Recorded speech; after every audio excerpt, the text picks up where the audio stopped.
pertama, kurasa Bro Edo siap ya buat pertama? Ya nggak apa-apa. Buruan supaya cepet kelar. Oke. Bentar Bro, aku standby di timer. Oke, silakan Bro Edo, waktu dimulai ketika Anda berbicara. Let's go. Berapa menit nih opening? 3 menit. Tadi kan udah aku sampein. Oke ya. Jadi mosinya jelas nih tentang terima kasih pertama. Selamat malam semuanya dan terima kasih ke Goldian sahabat lama saya dan juga Perah Istari juga sahabat lama. Jadi topiknya sebenarnya topik klasik ya, tapi karena pendengarnya tentu terus baru, jadi saya pikir topiknya juga akan tetap fresh bagi para pendengar ya. Kalau bagi kita yang berdebat ini sudah sangat lama. Jadi waktu 3 menit ini saya manfaatkan ya untuk yang bersifat umum saja dulu. Saya tidak akan membuka data, tapi pada prinsipnya Rasul Yohanes di masa akhir hidupnya, dia penutup para rasul saat itu sekitar tahun 80 atau 90, menghadapi tantangan dari dunia sekitarnya. Filsafat Yahudi berkembang demikian luas, dan juga saat itu tentu ada Helenistik ya, dan filsafat-filsafat Yunani juga sudah berkembang ratusan tahun sebelumnya. Semuanya tetapi mulai mengerucut ya. Adanya istilah logos dalam masa Helenistik itu menunjukkan ada hal yang penting, termasuk Rabi Philo dari filsuf Yahudi juga mengusung tentang logos ini, atau dalam bahasa Arab mungkin kalau tidak salah ya, nanti kan teman-teman muslim juga akan memberikan penjelasan, yaitu kalam ya. Pengertian logos itu banyak di dalam Alkitab. Itu pertanggungjawaban iman, orang mempertanggungjawabkan pun itu logos. Bahkan di Injil Lukas misalnya ada laporan atau cerita, itu logos. Jadi logos itu dimaknai secara sederhana adalah perkataan-perkataan, ucapan, cerita, laporan dan sebagainya. Tetapi Rasul Yohanes menjelaskan logos di Yohanes 1 ayat di Yohanes pasal pertama. Itu jelas bicara tentang praeksistensi atau prainkarnasi dari Yesus Kristus. Nah, lalu perbedaannya apa antara logos yang dijelaskan oleh Rasul Yohanes itu berbeda dengan konsep logos di dunia filsafat saat itu yang tidak mengasosiasikan logos itu dengan pribadi, bersifat pribadi. Nah, jadi diskusi hari ini atau perdebatan singkat atau dialektika lebih tepatnya, kami apologet Kristen mencoba untuk menawarkan kepada teman-teman di bawah informasi yang lebih baru ya, bahwa logos itu di dalam Alkitab bukan terkait cerita, ucapan, firman, perkataan. Meskipun kata logos itu digunakan di Alkitab untuk menerangkan hal itu, tetapi yang akan kita usung di sini adalah logos sebagai Waktu Bro Justin habis, sorry, aku harus adil, ku mute, nggak peduli Bang Kores, Bang Justin, kalau waktunya habis sudah aku mute. Oke, opening statement yang luar biasa dari Bro Justin. Silakan Bro Kores, waktu dimulai setelah Bro berbicara. Nggak, tunggu dulu. Sebelum dimulai, itu kayaknya si Justin nggak kelihatan karena kecil. Gue lu gedein lagi aja tuh sampai angkanya gede itu. Nggak kelihatan, di gua kelihatan. Iyalah, kecil itu. Oh ya ya. Oke. Itu orang tua bre, nggak kelihatan itu. Oh, kelihatan ya Bro ya? kelihatan. Kelihatan kok. Lagi gedein lagi aja. Udah ini. Kelihatan ya teman-teman yang di bawah. Nah, belum, nanti ini gue open cam lagi. Kalau open cam ya gua gedein. Nah, makin kecil itunya. Ayo Bang. Cut ya, bismillahirrahmanirrahim. Assalamualaikum warahmatullahi wabarakatuh. Ikhwan fisabilillah yang berada di bawah dan menyaksikan dialog kita tentang kalam dan juga logos yang diusung oleh panitia debatnya gitu. Dan yang Kristen juga selamat malam, selamat menikmati dialog kita. Oke, karena siapa? Edo sudah menjelaskan tentang logos di kekristenan, maka pihak muslim pun akan menjelaskan tentang kalam yang dituntut itu setara dengan logos dalam Kristen. Oke, kita bawa dulu ke dalilnya langsung mengenai kalam. Itu ada di surah Ar-Rum ayat 35. Di sini dikatakan oleh Allah Subhanahu wa taala, am anzalna alaihim sultanan fahuwa yatakalam. Nah, di sini ada yatakalam. Apa itu? Berbicara. Jadi kalau kalam kita buang imbuhannya yang sini, kalamnya aja, maka itu jatuhnya bicara, gitu. Ini juga ada di surah An-Nisa misalnya kita surah An-Nur, surah An-Nur ayat 16. Di sini Allah berfirman walau aidsami tumuhu kultum mayakunu lana an natakalam bihada. Nah, natakalama ini itu di sini juga disebutkan apa? Kami membicarakan. Jadi kalau kita buang nun sama taknya, bicara jatuhnya, gitu. Jadi nggak setara sama Ibre, kalam dengan logos gitu. Loh, kalau gitu di Islam logos ini setara dengan apa? Logos itu setara dengan kita ke surah An-Nisa ayat 171. Nah, di sini dikatakan tunggu. Wa kalimatuhu tuh di mana dia? Ini panjang surahnya, Tapi intinya di sini membicarakan tentang predikatnya Nabi Isa alaihi salam. Di situ dikatakan wa kalimatuhu and his word, dan kalimatnya gitu. Nah, ini kalau kalimat ini ke dalam bahasa Indonesia itu kata gitu. Cuma kalau di bahasa Indonesia kalimat itu kumpulan dari kata-kata. Nah, kalau kalimat di bahasa Indonesia masuk ke Arab jatuhnya jumlah gitu. Jadi beda bre antara kalam dan logos. Kalam itu cocoknya nanti di Kristen gua tunjukin datanya. Sehingga logos itu jatuhnya ke kalimah kalau di dalam bahasa Arab gitu. Dan di dalam Kristen Arab pun Yohanes 1:1 itu bunyinya al-kalimah bukan al-kalam. Gitu kawan. Thank you. Oke, waktu habis Bang Kores. Sorry, aku mute ya. Oke, opening statement dari kedua narasumber sudah disampaikan dan selanjutnya kita beranjak ke sesi tanggapan dari opening statement. Masing-masing narasumber itu dapat waktu 3 menit.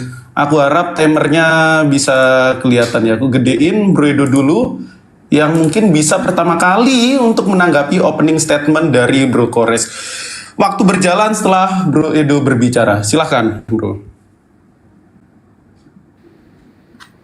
Ya, jadi sebenarnya ini informasi baru ya kalau ternyata klaimnya dari Saudara Kores logos di dalam Yohanes 1 lagi, karena saya mau cuma coba untuk mempersempit makna logos ya. Atau dari saya dulu deh supaya Bro Kores mungkin tidak salah memahami. Jadi kata logos itu muncul sekitar 325 kali dalam PB. Ya, digunakan untuk firman Allah, perkataan atau firman Kristus, perkataan manusia seperti biasa. Ya, bagian bawah itu ada perkataan manusia seperti biasa. Oke, ada juga perkataan Allah. Bahkan Yesus pun berlogos. Kira seperti itu. Kita pun saat ini sedang berlogos ini.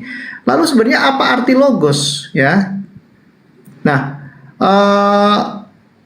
sebenarnya tampilannya jangan terlalu besar begini bro. Kalau boleh tuh yang seperti biasa itu. Arti logos. Oke, lanjut. Oke, arti logos itu pertama ya ada kata atau firman, word ya, kata-kata. Kemudian ada ucapan, speech, itu artinya rangkaian kata. Kemudian ada seperti obrolan begini, bahkan cerita, gosip, laporan, rumor itu pun logos di dalam Alkitab. Digunakan juga kata itu. Kemudian ada alasan, ada argumen, pertanggungjawaban, bahkan di 1 Petrus 3 ayat 15 itu juga digunakan kata logos untuk menjelaskan arti kata ini, pertanggungjawaban.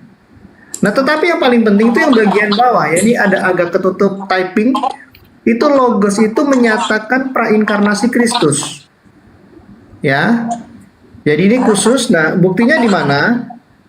Nah, misalnya seperti inilah contohnya ya di 1 Petrus 3 ayat 15. Nah, di sini juga ada kata pertanggungjawaban. Ya.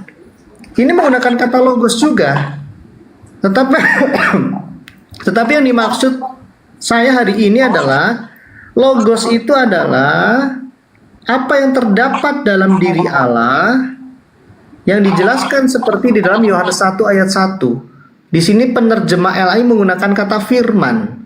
Pada mulanya adalah firman. Firman itu bersama-sama dengan Allah dan firman itu adalah Allah.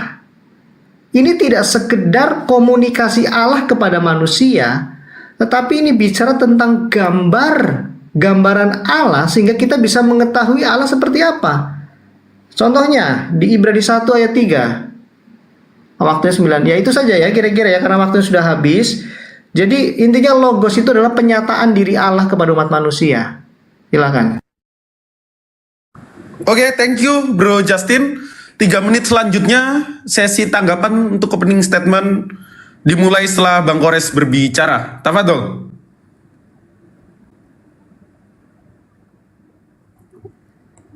Mic belum nyala, Kores. Nggak usah di-mute dari situ, gue mute dari gue aja. Iya. Nah, jadi kalau misalnya udah ada klarifikasi dari pihak Kristen seperti itu, jadi logos itu ada arti-arti yang lainnya yang nanti jatuhnya kepada penjelmaan Yesus, itu udah makin jauh lagi dengan kalam dalam Islam gitu kan. Seperti yang gue perlihatkan tadi di dalam 2 surah gitu. Yang nanti makin bertolak belakang sekali ketika diterjemahkan menjadi firman gitu. Karena firman dalam Islam simple berbicara gitu. Atau bicara, sedangkan firman dalam Kristen itu bisa banyak kemana-mana kan gitu. Nah ini akan gue tunjukin di dalam Kristennya kalam itu setaranya dengan apa gitu. Nah kalam itu setara dengan misalnya kita buka Matius 10:20. Nah di sini ya, di sini dikatakan karena bukan kamu yang berkata-kata, melainkan Roh Bapakmu, Dia yang akan berkata-kata di dalam kamu. Nah di sini dalam Greeknya ogarhimeis estehoi lalointes. Nah ini berkata-kata jamak bentuknya ya. Alatonema to patros himon to laloun. Nah ini kata-kata dalam bentuk datif. En himin. Himin itu kamu. Bentuk apa? Bentuk datif juga. Nah apa di sini? Speaking, berbicara. Jadi akar kata yang setara sama kalam dalam Greek itu lebih ke ini dia, laleo, bukan logos. Karena logos datang dari laleo. Tanpa ada yang laleo, maka tidak akan ada yang logos. Begitu juga, tanpa ada kalam, maka tidak ada kalimah. Nah, gitu. Ini berapa menit lagi gua? Nah, 1 menit 13. Nah, sekarang pertanyaannya untuk kawan-kawan Kristen, ketika dibilang logos itu harus diibadahi, sepakat bahwa logos itu layak untuk disembah atau bisa disembah. Ini di mana pribadi pertama Allah Bapa berkata seperti itu, atau pribadi keduanya mungkin pribadi ketiga dari Tuhannya Kristen gitu. Silahkan. Berapa lagi tuh? 40. Masih ada waktu detik. Bang, 38 Oke. detik lagi. Oke, siap. Nah, itu harus ada gitu, karena secara sola scriptura sebagaimana keimanan Kristen, kebenaran itu datang dari Bible sendiri. Nah, di mana kebenaran Bapa mengatakan logos itu layak untuk diibadahi? Takutnya ini datang dari inisiatifnya orang-orang Kristen, bukan atas perintah Tuhan.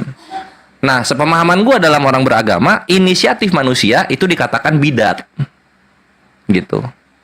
Jadi silakan diberikan datanya pribadi yang berkata seperti itu dari 3 pribadi Allah kalian. Oke. Oke, thank you Bang Kores, thank you Bro Edo. Sesi 1 sudah kita lewati. Selanjutnya sesi kedua, yakni masing-masing narasumber dapat kesempatan untuk bertanya 2 kali dan masing-masing narasumber dapat kesempatan untuk menjawab 2 kali. Yang mana penanya akan mendapatkan waktu selama 2 menit selama 2 kali dan yang jawab juga dapat kesempatan 5 menit selama 2 kali.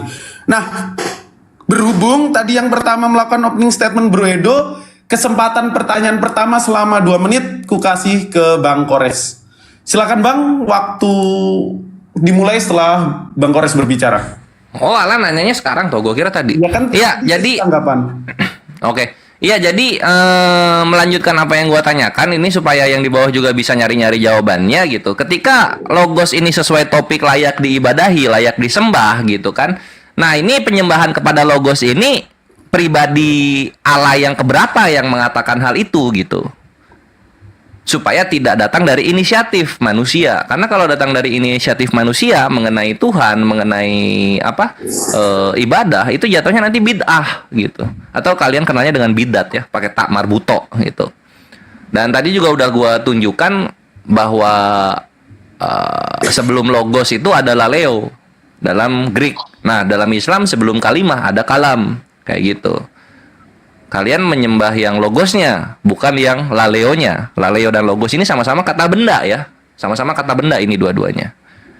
Nah, jadi itu tolong dijawab gitu. Berangkat dari mana? Supaya kita tahu ini berangkat dari perintah Tuhan sendiri atau berangkat dari inisiatifnya orang-orang Kristen gitu. Thank you, silakan. 50 detik lagi dicukupkan.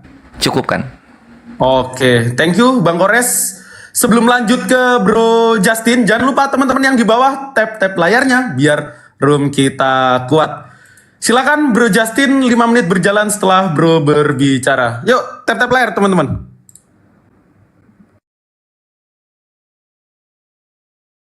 Oke, terima kasih. Jadi yang perlu kita sampaikan di sini dari tim Kristen itu logos bukan terkait ucapan atau definisi atau arti kata yang lain, tetapi yang paling bawah ini yang agak ketutupan typing ini menunjuk pada prainkarnasi dan inkarnasi Kristus. Nah, sekarang kita masuk ke data di Alkitab ya. Nah, jadi saya sudah menempatkan konteks logos itu terkait Yohanes 1 ayat 1 tadi. Ini bicara tentang tujuan Allah mengutus firman-Nya, yaitu untuk menjadi, jadi gini, firman Allah logos itu di sini ada kata firman itu bersama-sama dengan Allah, dan firman atau hologos itu adalah Allah. Nah, teman-teman, beberapa bidat Kristen mengartikan bahwa Allah itu adalah firman, firman itu adalah Bapa. Ini salah, karena akan bertentangan dengan keterangan firman itu bersama-sama dengan Allah. Kalau firman itu adalah Allah Bapa, maka akan ada dua Allah Bapa. Ya, ini kesalahan tafsir dari teman-teman Wanes yang gagal memahami, gagal menganalisa teks secara gramatikal dan secara leksikal. Jadi gini teman-teman ya, di Yohanes 1 ayat 14, karena kita harus menghubungkan juga konsep firman ini kepada kitab-kitab yang lain, menafsir harus seperti itu. Nah, di dalam kepercayaan bangsa Yahudi, firman itu tidak boleh dikatakan itu ciptaan. Roh Allah juga tidak boleh dikatakan ciptaan, itu monoteisme Yahudi. Nah, Rasul Yohanes tetap menunjukkan itu.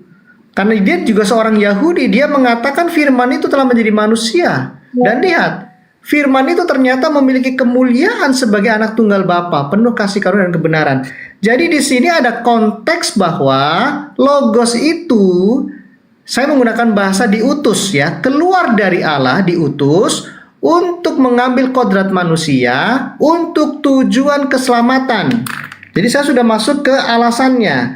Lalu kenapa bukan pribadi yang pertama yaitu Bapa yang diutus? Karena memang tidak seorang pun melihat Allah. Dalilnya jelas ya, Yohanes 1:18, tidak seorang pun yang pernah melihat Allah, tetapi anak tunggal Allah yang ada di pangkuan Bapa, dialah yang menyatakannya. Jadi pada prinsipnya logos ini adalah sarana pewahyuan Allah yang tak nampak, yang esa itu, kepada umat manusia. Nah, sekarang kita lihat tujuan dari inkarnasi itu apa? Karena tadi saya sudah berikan konteksnya bahwa logos itu adalah penyataan Allah menjadi daging, menjadi manusia untuk tujuan keselamatan. Nah, kita lihat ya di Kejadian 3:15 Allah juga menjanjikan sang keturunan.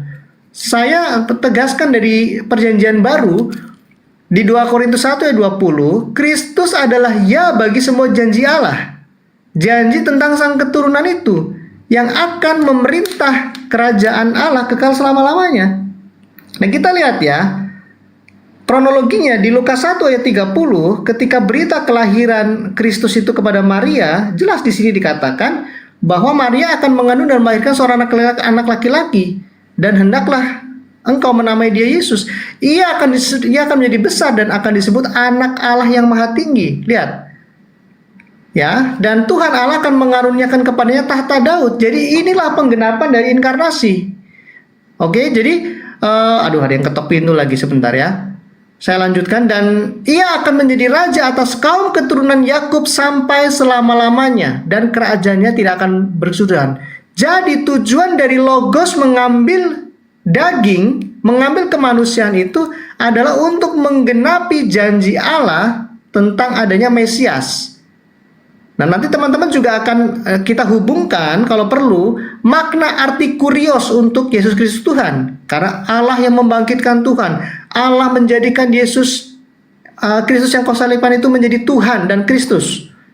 Nah, di sini masuk ke dalam ruang lingkup raja ya, menjadi raja. Kira-kira seperti itu dulu, silakan.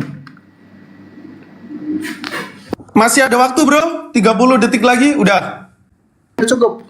Oke, bentar tampilannya aku ganti. Teman-teman request jangan tampilan yang ini. Sabar dulu.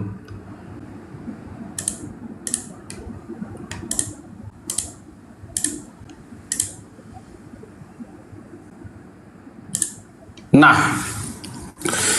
Oke, 2 menit. Selanjutnya Bro Justin ya untuk bertanya kepada Bro Kores. Silakan Bro. Waktu dimulai setelah Bro berbicara.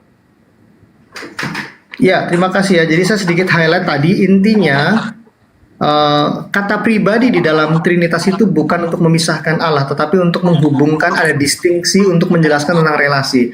Oke ya, saya akan memanfaatkan waktu untuk bertanya kepada Saudara Kores. Saya tadi belum mendengar, atau mungkin saya loss of pendengaran begitu. Jadi sebenarnya yang di dalam sifat 20 sifat Allah itu salah satunya adalah ada sifat kalam. Bahkan setahu saya dalam teologi yang umum ya, yang dikenal ada kalam nafsi dan kalam lafdi. Maaf kalau saya salah mengucapkannya. Nah, ini kan sesuatu yang berhubungan dengan krusial, yaitu sifat Allah itu sendiri. Dan berkali-kali kita bertanya juga, kalau tidak salah Saudara Kores juga dulu pernah menjelaskan bahwa sifat Allah itu melekat pada zatnya atau di dalamnya. Nanti silahkan dijelaskan. Nah, jadi tolong dijelaskan posisi Al-Quran sebagai pewahyuan Allah kepada umat manusia itu di mana letaknya, kalimat-kalimatnya saja atau kalam yang lebih esensi yang ada di dalam zatnya. Kira-kira seperti itu, silahkan. Masih ada 40 menit, 40 detik, sorry. Udah. Oke, saya manfaatkan ya. Karena begini, tadi saya menjelaskan bahwa Yesus Kristus itu adalah wahyu ilahi dan Alkitab juga adalah wahyu ilahi. Jadi dalam kekristenan kita mengenal ada 2 wahyu khusus, yaitu tentang Alkitab dan tentang Yesus Kristus. Yesus Kristus adalah firman yang hidup, sedangkan Alkitab adalah firman yang tertulis. Jadi saya berharap karena sangat penting jika teman-teman muslim ini menjelaskan tentang Al-Quran supaya kita tahu. Karena tidak ada dalam sejarah Islam itu kalimat atau kalam itu menjadi manusia. Oke, thank you Bro Edo. Waktu habis. Silakan. Oke teman-teman yang di bawah jangan lupa tap-tap layar, diskusi semakin seru, dan jangan lupa juga follow host dan narasumber yang ada di sini ya teman-teman, biar kita bisa menikmati diskusi ini dengan elegan. Silahkan yang ingin komen, typing, silahkan kalian. Oke, selanjutnya Bang Kores, waktu dimulai setelah Bang Kores berbicara. Ya, jadi simpelnya gini, kalau kalam nafsi itu kalam yang melekat sebagai sifat dari Allah Subhanahu wa taala gitu. Kalau kalam lafzi, nah itu kalam yang tertulis di Al-Qur'an itu ciptaan. Kalau kalam lafzi itu kalam nafs yang bukan ciptaan, tapi dia adalah sifat gitu. Sifat itu bukan ciptaan, bukan juga pencipta. Sifat itu melekat. Nah, kalam lafz ini melekat kepada Allah Subhanahu wa taala. Cuman itu pertanyaan baru ya, Dok. Itu belum lu tanyakan, itu pertanyaan baru gitu. Jadi jangan dibilang lu nggak connect atau gimana, karena lu belum bertanya sama sekali tadi. Dan apa? Ya itu sih jawabannya. Nanti kalau misalnya lu mau bantah, oh bukan, kalam lafzi itu bukan makhluk gitu. Tapi kalam lafzi itu Tuhan itu sendiri. Kayak gitu ya, silahkan dibawakan datanya gitu. Sepemahaman yang simpel di dalam Islam itu ya kalam yang tadi gua bilang gitu. Ada nafsi, ada lafzi. Kalau nafsi itu melekat dengan Allah Subhanahu wa taala, kekal dia. Tapi kalau lafzi itu yang tertulis di mushaf Al-Qur'an gitu, dan itu tidak kekal, dan kalam itu Allah lah yang menciptakannya gitu. Simpel itu. Nah, terus kita mau kemana lagi ya? Ya udah gue bahas yang ini aja ya. Sesuai dengan topik yang ditanyakan oleh Edo, apa tadi? Soal apa tadi tuh? Apakah logos itu layak diibadahi, layak disembah? Itu nggak disentuh sama sekali dari beberapa menit di awal itu. Tadi Edo itu menjelaskan logos menjadi daging, lalu kemudian anak Allah menjadi raja gitu. Nggak ada relevansinya sama sekali dengan topik kita gitu. Jadi mohon difokuskan ke topik gitu. Logos ini disembah nggak oleh kalian? Kalau disembah, itu atas perkataannya Allah kalian. Kalau iya, pribadi yang keberapa yang berkata seperti itu? Kalau nggak ada, apakah itu dari inisiasi orang-orang Kristen? Kalau iya, orang Kristen mana yang punya inisiasi seperti itu? Kayak gitu loh. Langsung ke itunya aja gitu. Jangan kemana-mana. Terus sama ini juga, lu ngebahas tadi nomor 4-nya, nekenin lagi. Gue juga sudah bilang, itu gue nggak ada masalah lu mau membawakan logos ke nomor 4 itu. Tinggal dibuktikan saja. Dari mana kelayakan menyembah logos ini? Dari perkataan Allah kalian kah? Atau dari inisiasinya orang-orang Kristen saja? Supaya gue dapet ohnya gitu. Oh, nah gue tuh pengen gitu. Pengen gitu. Terus lu juga tadi bawakan Yohanes 1:14. Ya memang tertulis di situ firman menjadi manusia, memang tertulis, tapi tidak tertulis di sana perkataan Allah yang mengatakan firman itu layak disembah atau semisalnya gitu. Itu nggak ada sama sekali. Jadi lagi-lagi nggak relevan dengan topiknya gitu. Maksud gua gini, kalau memang lu tidak menyembah logos, lu katakan di awal, baru keterangan tambahan di belakang. Kalau misalnya memang lu menyembah logos, ya buktikan dalilnya dari mana gitu loh. Karena topiknya ini apakah logos layak disembah atau kalam layak disembah kayak gitu. Gua tadi udah bawakan 2 surah Al-Qur'an mengenai kalam. Bahkan gua kasih bonus gitu membawakan mana yang setara dengan logos, yaitu kalimah. 1 surah lagi tadi gua bawa. Tinggal dari Kristennya yang gua belum dapat data-data yang relevan gitu mengenai topik ini. Tolong dibawakan itu. Karena ketika kalian bilang bahwa firman itu disembah dalam paradigma muslim yang dimana firman itu artinya sifat bicara Allah, kita bingung gitu. Loh kok sifat bicara disembah? Apa sifat mendengar, sifat melihat nggak disembah sekalian gitu? Loh kok sifat bicara jadi manusia? Kenapa sifat melihat dan sifat kasih nggak jadi manusia juga sekalian kayak gitu? Nah di situ jadi kan banyak pertanyaan-pertanyaan, sehingga kita harus mengklarifikasikan, membuat orang-orang yang Islam paham mengenai si logos ini gitu loh. Tadi lu bawakan poin keempat, oke, poin keempatnya gua nggak ada masalah. Tapi apa konkretnya dari poin keempat itu dengan topik yang kita bahas ini, yaitu logos itu layak disembah atau tidak gitu? Itu harus ke sana, Dok. Harus dalilnya tuh langsung ke situ gitu ditujukan. Jangan yang logos menjadi daging, anak Allah menjadi raja gitu ya. Nggak dapat edukasinya mengenai hal tersebut gitu, Bre. Oke, udahlah itu aja paling, silakan, Dok. 30 detik, Bang. Udah. Oke. Sorry, Adrian mau minta update tuh, Goldie. Iya, nanti aku naikin Pak Kaisar. Ini masih H2H. Sabar. Nah, selanjutnya sesi pertanyaan kedua dari Bang Kores. 2 menit setelah Bro Kores berbicara. Ya ini gua redundansi jadinya. Ini gua ngulang-ngulang lagi. Tolong ditampilkan data yang relevan mengenai topik kita kali ini gitu, mengenai logos itu layak disembah gitu kan. Nah, itu data relevansinya tolong dibawakan gitu.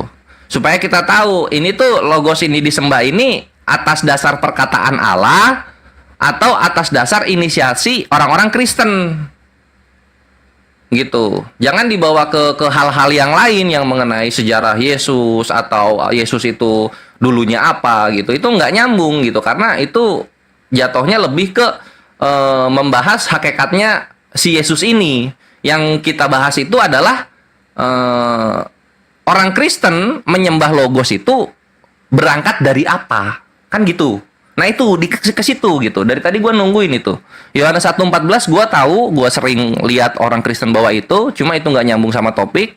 Tadi juga dibawain Korintus, itu juga nggak relevan sama topik karena nggak ada pembahasan mengenai legitimasi atau delegasi dari oknum-oknum di dalam Kristen atau sosok dalam Kristen yang menyuruh ini logos disembah gitu. Itu nggak ada itu. Nah itu tolong diiniin dulu, dibawain. Nah, adanya jangan dulu naik, motong dia, nggak ngerti ini dia. Aku ngerti bang. Sorry, lanjut. Ya udah beres. Untung dia motongnya pas gua beres. Bro Ade kalau naik aja, tapi tolong jangan motong, masih ada 2H antara Bro Edo sama Bro Kores. Ku naikin lagi ya. Silakan request. Oke, Bro Edo 5 menit silahkan setelah Anda berbicara. Nggak tolong dibesarkan ya. Ya jadi begini ya, ini Bro Kores sabar ya bro, karena terkadang perdebatan bertahun-tahun ini loncat langsung ke masalah penyembahan Yesus. Orang banyak tidak mendapat logiknya, makanya saya sampaikan berurutan dan puji Tuhan Bro Kores ini bisa mengikuti ya, ini amazing ya, mujizat buat saya. Jadi kita harus memahami bahwa di dalam iman Kristen itu ada 2 wahyu khusus. Ya, ada wahyu yang bersifat umum ya, melalui ciptaan dan sebagainya. Tetapi wahyu atau logosnya Allah itu dimanifestasikan dalam 2. Pertama, inkarnasi dan untuk sang Mesias. Ya, dia dikandung dari Roh Kudus, ada orang tua manusia. Sedangkan wahyu yang kedua adalah wahyu Alkitab, menceritakan Mesias ini. Oke ya. Nah, sekarang kita masuk ke data Alkitab ya, data Alkitab. Kita lihat di sini di Lukas 1 ayat 35 sudah mulai kelihatan logikanya kalau Bro Kores tadi teliti. Kamu nggak singgung ini bahwa berita malaikat Gabriel kepada Bunda Maria itu Mesias ini akan menjadi raja atas kaum keturunan Yakub.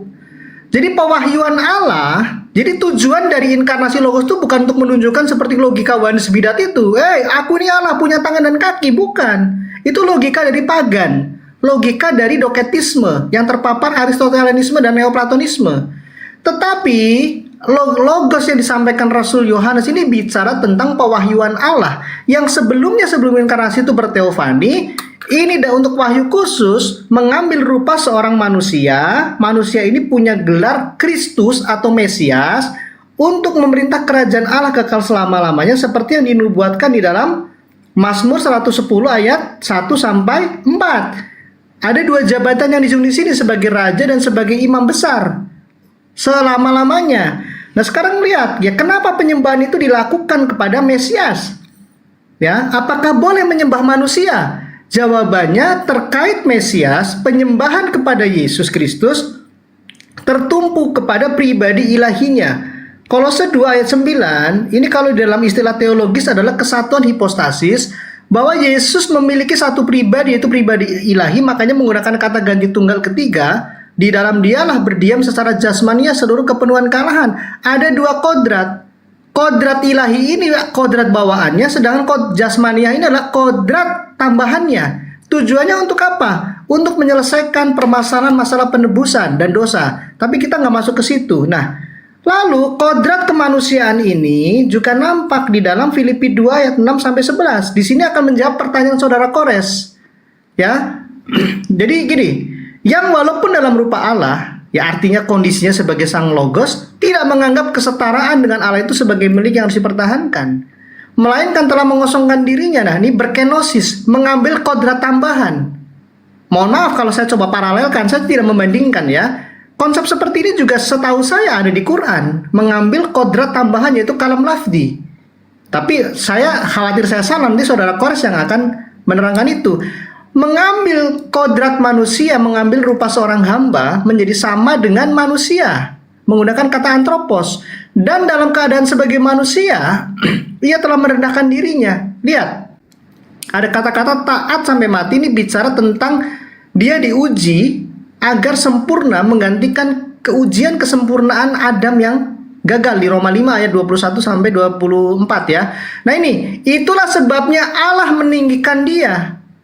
Mesias itu dinubuatkan akan memerintah kerajaan Allah, duduk di sebelah kanan Allah, artinya memerintah di istana Daud, bertahta di situ karena bait suci itu ada di sebelah kiri istana Daud. Itulah sebabnya Allah sangat meninggikan dia, Yesus yang mengosongkan diri itu firman, mengaruniakan kepadanya nama di atas segala nama. Kita tahu bahwa nama di atas segala nama ini bicara tentang kuasa. Nah ini, supaya dalam nama Yesus bertekuk lutut, ini menyembah yang ada di langit dan yang ada di bawah bumi, di bawah bumi. Dan segala lidah mengaku Yesus Kristus adalah Tuhan bagi kemuliaan Allah Bapa. Ya, konsep yang serupa kalau tidak salah ada istilahnya tauhid rububiyah. Ini kita bicara keesaan Allah dalam kepenguasaannya. Kepenguasaan Allah Bapa dinyatakan melalui firman-Nya yang mengambil rupa seorang manusia untuk menyatakan kepenguasaan di bumi. Kejadian 1 ayat 26 dan 27. Jadi logikanya begini saudara Kores. Dalam pribadi Sang Firman ini yang berinkarnasi hanya ada pribadi Allah. Penyembahan kepada Yesus bukan pada berhala, bukan pada kemanusiaannya, tetapi pada pribadi ilahinya yang ada kodrat manusianya. Oke, waktu Bro Edo habis. Aku ingetin sekali lagi ke teman-teman narasumber khususnya tema yang diusung logos atau firman apakah layak diibadahi, logos atau kalam.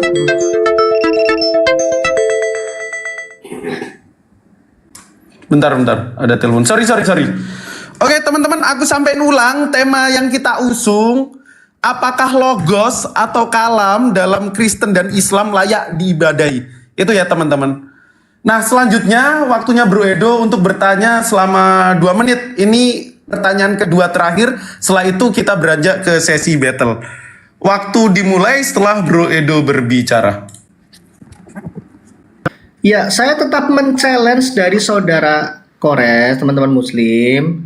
Coba lebih fix lagi ya dalam tentang konsep pewahyuan. Saya bukan ingin membandingkan, tidak. Di tempat kami jelas kitab suci itu meskipun bukan didikte oleh Allah, tetapi menggunakan pikiran manusia yang diinspirasikan, itu adalah pewahyuan. Tetapi Sang Firman itu di dalam Kristenan itu menampakkan diri dalam tugas kemesiasan dalam rupa manusia. Nah, saya ingin men-challenge saudara Kores, pewahyuan langsung Allah Subhanahu wa Ta'ala itu apa? Kalau itu Quran, oke. Tetapi tolong jelaskan, karena tadi Anda mengatakan bahwa ada dua, kalau dalam bahasa saya ada 2 entitas, yaitu pencipta dan ciptaan. Sifat itu apakah di tengah-tengah? Ketika Anda menyembah Allah, di mana itu tentu ada zatnya, apakah sifatnya, sifat kalamnya, salah satunya, karena ada sifat iroda dan sebagainya, ikut tersembah? Silakan. Jadi, apakah benar ya pertama, bahwa sifat itu tidak bisa dikatakan pencipta, tidak bisa dikatakan ciptaan? Lalu dikatakan apa? Itu pertama. Kedua, ketika Anda menyembah pencipta, apakah sifat Allah, salah satunya sifat kalam itu tercipta? Tersembah. Silakan. Masih ada waktu bro, udah dicukupkan. Ya, intinya itu ada 2 pertanyaan. Tolong dikonfirmasi apakah ada 3 jenis pencipta, ciptaan, dan di tengah-tengah itu. Yang kedua, ketika Anda menyembah Allah, apakah sifat kalamnya itu tidak tersembah? Oke, kurasa cukup ya, dan mungkin udah dicukupkan. Nangkep ya Bang Kores pertanyaannya? Nangkep banget. Oke, selanjutnya 5 menit dimulai setelah Bang Kores berbicara. Ya, jadi sifat itu dia dependensi. Dia tidak bisa berdiri sendiri. Dia bergantung kepada zat. Apa itu zat? Zat itu keberadaan. Being, zat itu. Nah, bagaimana sifat mau bisa berdiri sendiri kalau keberadaannya nggak ada? Kan gitu.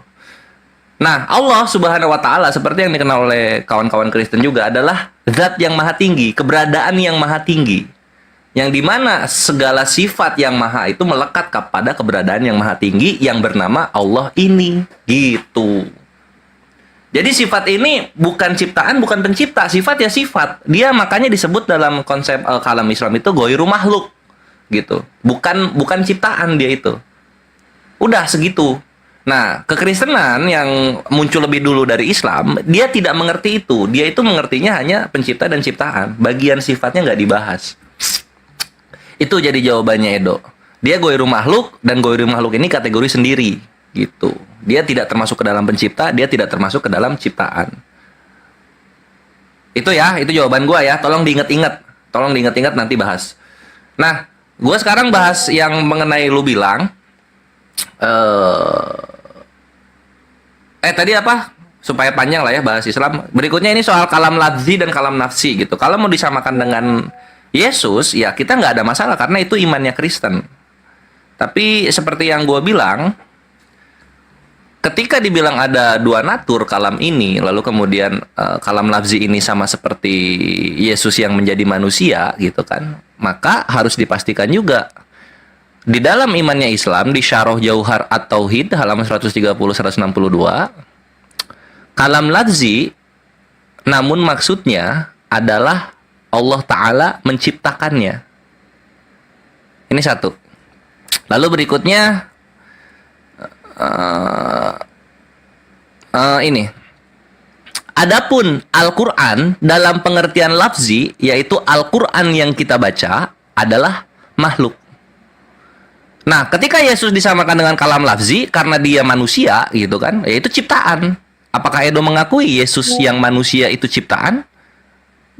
Kan gitu. Ini ada di Syarah Jauhar At-Tauhid halaman 130-162 juga, sama bukunya gitu. Dan ini Ahlus Sunnah wal Jamaah punya.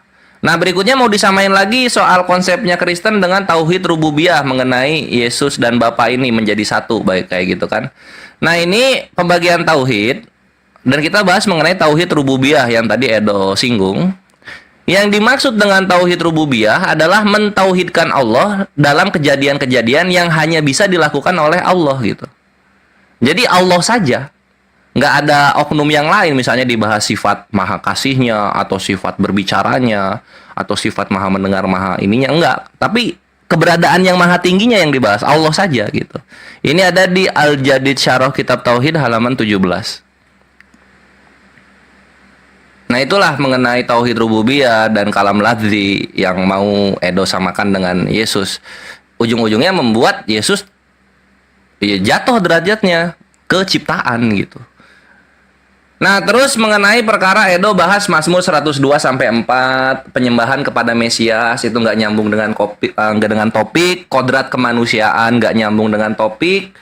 Lalu kemudian lagi-lagi dibahas Mesias ini menjadi raja dan Yesus itu akan ditaklukkan kaki-kakinya manusia kepada dia, itu juga nggak nyambung dengan topik karena yang kita bahas ini logos gitu. Kalau mau nyambung logos dengan Yesus, maka harus ada perkataan bahwa logos ini menjadi Yesus gitu. Kalau nggak ada ya jatuhnya inisiatif manusia lagi, Edo. Itu harus dibawa dulu. Jadi jangan jumping to conclusion. Langsung mengatakan logos ini Yesus gitu. Karena sebagaimana kalau lu mau teliti baca dari Yohanes 1 sampai 14, Yohanes berkata Yesus itu adalah terang, bukan firman. Coba deh lu jujur baca di situ. Makanya gitu kan. Makanya dalam Bible Arab juga dikatakan Yesus itu al-kalimah, bukan al-kalam. Ini kalau misalnya yang nggak tahu ya, mungkin masih ada waktu. Ini gue bukakan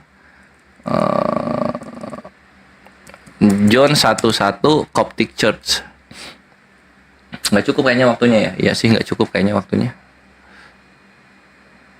Nah, gitu. Cut.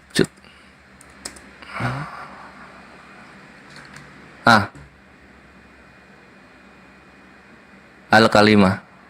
Bukan kalam, Bre. Bang, habis waktu lo. Oke. Oke, teman-teman, sesi kedua, sesi tanya jawab sudah berakhir.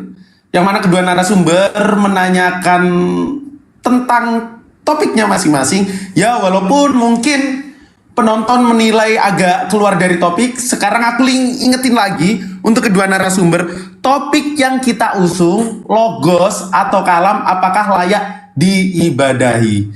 Nah, teman-teman narasumber, sesi selanjutnya itu adalah sesi battle selama 30 menit. Silahkan kalian tektok, bisa ganti-gantian ngomong.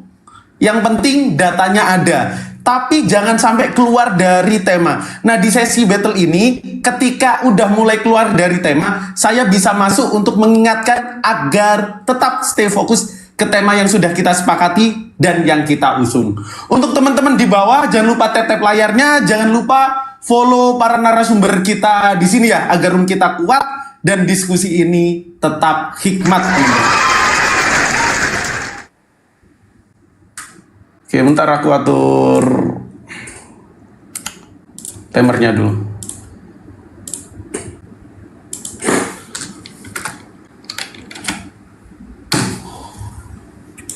Oke, kelihatan ya.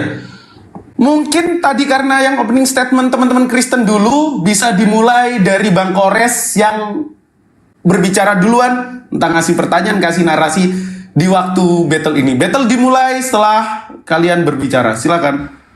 Nggak apa-apa, gue ngasih Edo aja, silakan Dok. Masuk ke topik Dok. Kita udah berapa nih? Udah 45 menitan gitu. Lu nggak masuk ke topik ini. Sudah masuk ke topik. Pertama begini bro ya. Tadi kamu juga. Coba ini open cam dong, open cam. Ya sabar, saya belum buka data. Jadi tadi kamu tidak menjawab pertanyaan saya kedua. Ketika menyembah zatnya Allah dan zatnya atau apapun itu, apakah sifatnya ikut tersembah? Karena begini bro ya. Ini saya juga pegang buku literatur Islam juga nih. Nih ya. Jadi pertama gini, ketika saya menggunakan Alkitab, itu terima dulu sebagai data primer. Karena kamu tadi boleh, iya nggak ada masalah. Kitab tauhid atau kitab apa yang kamu bawa itu pun juga saya terima. Nah, ini ada buku teolog ya dari karangan Syekh Abdul Aziz Marsuk Ait Tarifi ya. Gold, yang ini satu lagi noise Gold. Oke, ya. sorry. Nah di sini ada tentang kemakhlukan Al-Quran ya. Akidah salaf kalau ilmu kalam udah pasti ilmu kalam Asy'ariyah dilawan ya. Tapi tetap saja di sini dikatakan Al-Quran itu bukan makhluk. Yang menjadi persoalan bagi saya, mohon maaf bro, kalau tadi sifat Allah itu menurut saya mohon maaf belum jelas ini. Apakah itu pencipta atau makhluk? Kamu katakan gairul makhluk ya. Saya belum tahu istilah itu. Tapi permasalahan begini, ketika kamu menyembah Allah sang pencipta, apakah sifatnya itu ikut tersembah? Ya silakan itu dijawab dulu. Nanti saya akan sifatnya udah pasti ikut tersembah, Dok. Loh, tetapi kan derajatnya tadi berbeda. Lebih rendah kan karena kamu mengatakan tergantung kepada pencipta.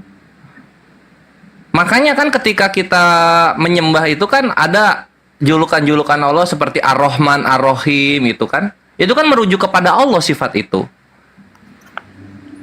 Jadi tersembah ya ikut tersembah gitu. Tapi kita tidak mengsyirikan Allah dengan sifatnya, mempersonifikasi yang baru gitu seperti kalian kepada Yesus. Gitu sih. Oke, berarti ketika kamu menyembah Allah, kalam nafsi dari Al-Qur'an juga ikut tersembah. Kalam nafsi dari Al-Qur'an yang mushafnya atau yang melekat kepada Allah? Loh, bukan musaf. Kalau ke musafnya itu kan kalau setahu saya kalam lafzi itu kan huruf, bahasa, tulisan. Nah, betul. Nah, kalam nafsi itu apakah ikut tersembah juga ketika Anda? Ya iya, itu kan sifat bicara Allah ikut tersembah. Ini pertanyaan berulang. Oke, berarti Al-Qur'an itu memiliki kandungan ilahi Allah, betul? Memiliki kandungan ilahi. Gimana itu kandungan ilahi itu? Loh, Anda kan tadi mengkonfirmasi ketika Anda menyembah Allah, kalam nafsi di Quran juga ikut tersembah, betul? Iya, karena sifat Allah kan. Kenapa sifat Allah mengandung ilahi? Itu gimana maksudnya? Baik. Terima kasih. Nah, sekarang saya akan coba. Oke, saya akan coba jawab pertanyaanmu ya yang tadi ya. Ya. Oke. Ini penting nih teman-teman. Tolong besarkan saya ya. Kita lihat di Markus 12 ayat Gedein ya, Dok. Ya. Ya, saya makasih tadi ditanya. Markus 12 ayat 29, Yesus menegaskan Tuhan Allah kita, Tuhan itu Esa. Oke, pertama itu. Lalu seperti tadi saya sampaikan, Rasul Yohanes sudah menetapkan dasarnya bahwa Yesus itu, dia kan ini sedang menceritakan gurunya nih. Nih, Yohanes ini, terutama di Yohanes 20 nih. Rasul Yohanes mengatakan begini, maksud Injil dicatat. Intinya, tetapi semua yang tercantum di sini artinya dari pasal 1 sampai pasal 19 dicatat supaya kamu percaya bahwa Yesuslah Mesias anak Allah. Fokus kepada inkarnasinya. Tetapi ya karena Rasul Yohanes sudah menegaskan dikunci bahwa Yesus itu memiliki prainkarnasi dan dikonfirmasi oleh perkataan Yesus sendiri bahwa dia itu datang dan keluar dari Allah. Artinya penyembahan kepada Yesus tetap tertuju kepada Allah yang Esa. Karena penyembahan kepada Yesus itu bukan ditumpukan pada kodrat manusianya, tapi pada pribadi ilahinya. Sama halnya ketika kamu mentaati Allah, yang disembah itu kalam nafsi Quran juga ikut tersembah, tapi mushafnya tidak. Silakan. Nah, terus di situ di mana logosnya? Kan? Maksudnya? Kan yang dibahas logos layak disembah atau enggak. Dari tadi kan lu merujuknya Yesus layak disembah, Yesus layak disembah. Logos ini Yesusnya di mana? Logos layak disembahnya di mana? Yesus kan logos. Oke, sekarang Nah, di mana? Di mana itu? Gini, ketika Yesus berkata Markus 12 ayat 29, ya, Tuhan Allah kita, Tuhan itu Esa, ini jelas sama Israel. Kemudian ketika dia dicobai oleh iblis, Matius 4 ayat sebentar ya, kita ayat 8. Nah ini ya, ketika iblis meminta untuk Yesus sujud kepada iblis, Yesus berkata, "Hanyalah iblis, sebab ada tertulis engkau harus menyembah Tuhan Allahmu, hanya kepada Dia sajalah engkau berbakti." Yesus sedang mengingatkan iblis bahwa dalam kemanusiaannya, Yesus sebagai bangsa Israel taat kepada hukum Taurat, itu tetap penyembahan itu tertuju kepada keilahian, bukan kemanusiaan. Yesus tidak berkata sembahlah aku, karena saat itu iblis berpikir Yesus itu adalah manusia seperti manusia yang lain. Justin, stop bahas Yesus, logosnya. Ya sabar bro, sabar. Loh, kita bahas logos itu, penyembahan itu kan diwujudkan di dalam diri Yesus Kristus. Kalaupun tidak ada, sebentar, kalaupun inkarnasi tidak dilakukan, maka penyembahan kepada Tuhan Allah ini tetap mencakup penyembahan kepada logos, tidak dipisahkan. Boleh, di mana? Silakan. Ya, jelas ini kan? Jelas, ya di situ jelas menyembah kepada Tuhan Allah saja, iya jelas. Yesus bilang Tuhan itu Esa, iya jelas. Cuma logos itu disembahnya itu loh, di mana itu loh? Loh, dalilnya jelas bro, di dalam diri Allah ini ada logosnya. Ketika menyembah kepada Allah yang Esa, segala hal yang ada di dalam diri Allah pun tersembah. Itu logikanya. Ini kan akhirnya kan kita dapat di sini, artinya menyembah logos itu datang dari inisiasi orang-orang Kristen, bukan dari perkataan Allah. Yesus, ini perkataan Yesus. Aku keluar dan datang dari Allah. Nah di situ tulisan logosnya di mana? Gua nggak lihat tulisan logos di situ. Bukan masalah tulisan logos, gimana sih? Masa saya harus tanya ke kamu mana kalam nafsi Quran tersembah? Jangan seperti anak kecil dong, bro. Ya kalau nggak ada ya nggak usah dibahas kalau gitu kan. Loh, kalau nggak ada, kenapa Anda memastikan kalam nafsinya tersembah? Ya supaya ngobrol panjang aja kita. Oke. Gitu aja. Maksudnya makanya gitu, Edo. Kristen itu punya konsep yang bagus namanya sola scriptura. Kebenaran itu datang dari Bible-nya sendiri gitu. Nah sekarang ketika di Bible-nya nggak ada, ya ngapain dilakuin gitu loh. Penganut sola scriptura. Oh alah. Sabar dong, bukan masalah itu. Ketika kita menafsirkan, maka itu harus dihubungkan ke kitab-kitab yang lain juga, bukan bicara teks yang ada di situ juga. Artinya secara tekstual sama seperti kalam nafsi tidak tertulis ya. Ini aku keluar dan datang dari Allah, bahkan Rasul. Jujur ya susah banget. Gua aja jawab lu langsung gua. Nah makanya kamu juga sama, kalam nafsi tersembah itu nggak ada teksnya. Ya udah, nah ngapain dibahas kalau nggak ada kan gitu. Loh, kan gitu aja Edo gitu. Kita lihat yang tertulis aja. Di situ tertulisnya apa? Sembahlah Tuhan Alamu. Ya udah itu aja gitu. Kenapa harus dibawa ke logos? Iya. Kenapa maksain logos harus disembah?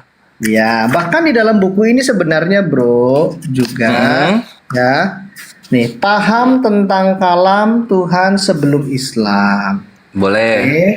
Di sini dikatakan bangsa Arab sebelum Islam bukanlah masyarakat yang memiliki kitab suci, beda dengan Yahudi yang mempunyai Taurat, Nasrani yang punya Injil. Jadi saat itu tuh nggak ada tuh di Arab itu, sebelum ada Quran, yang punya kitab suci. Nah, kemudian Nah, di sini dijelaskan juga nih.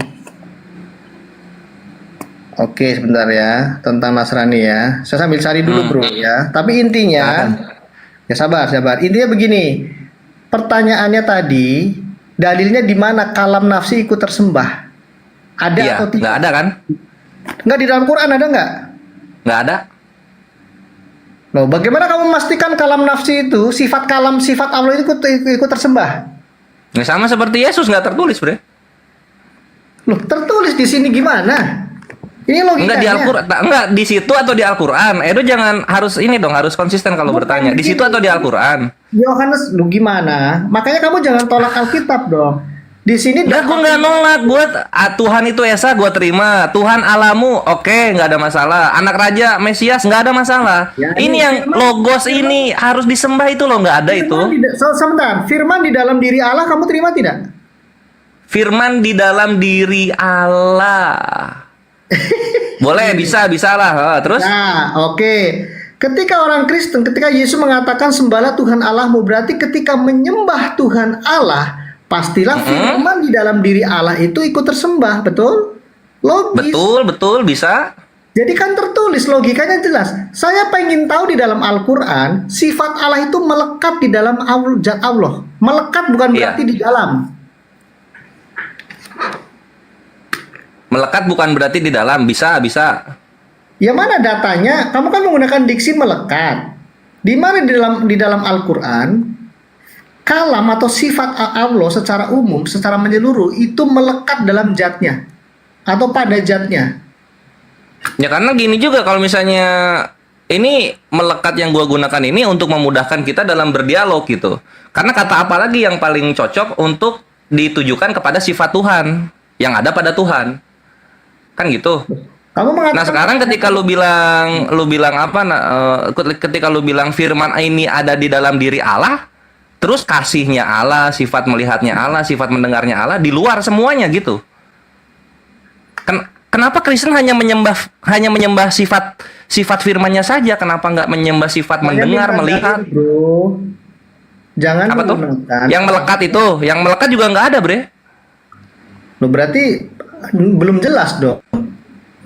Ya jelasnya itu di pembukaan surah Al-Fatihah, Bismillahirrohmanirrohim, dengan menyebut nama Allah yang Maha Pengasih lagi Maha Penyayang. Ya itu Jadi menjelaskan ada bahwa sifat, ada ada sifat yang ada pada keberadaan Allah yang Maha Tinggi. ya itu tafsiranmu Gitu. kan, bro?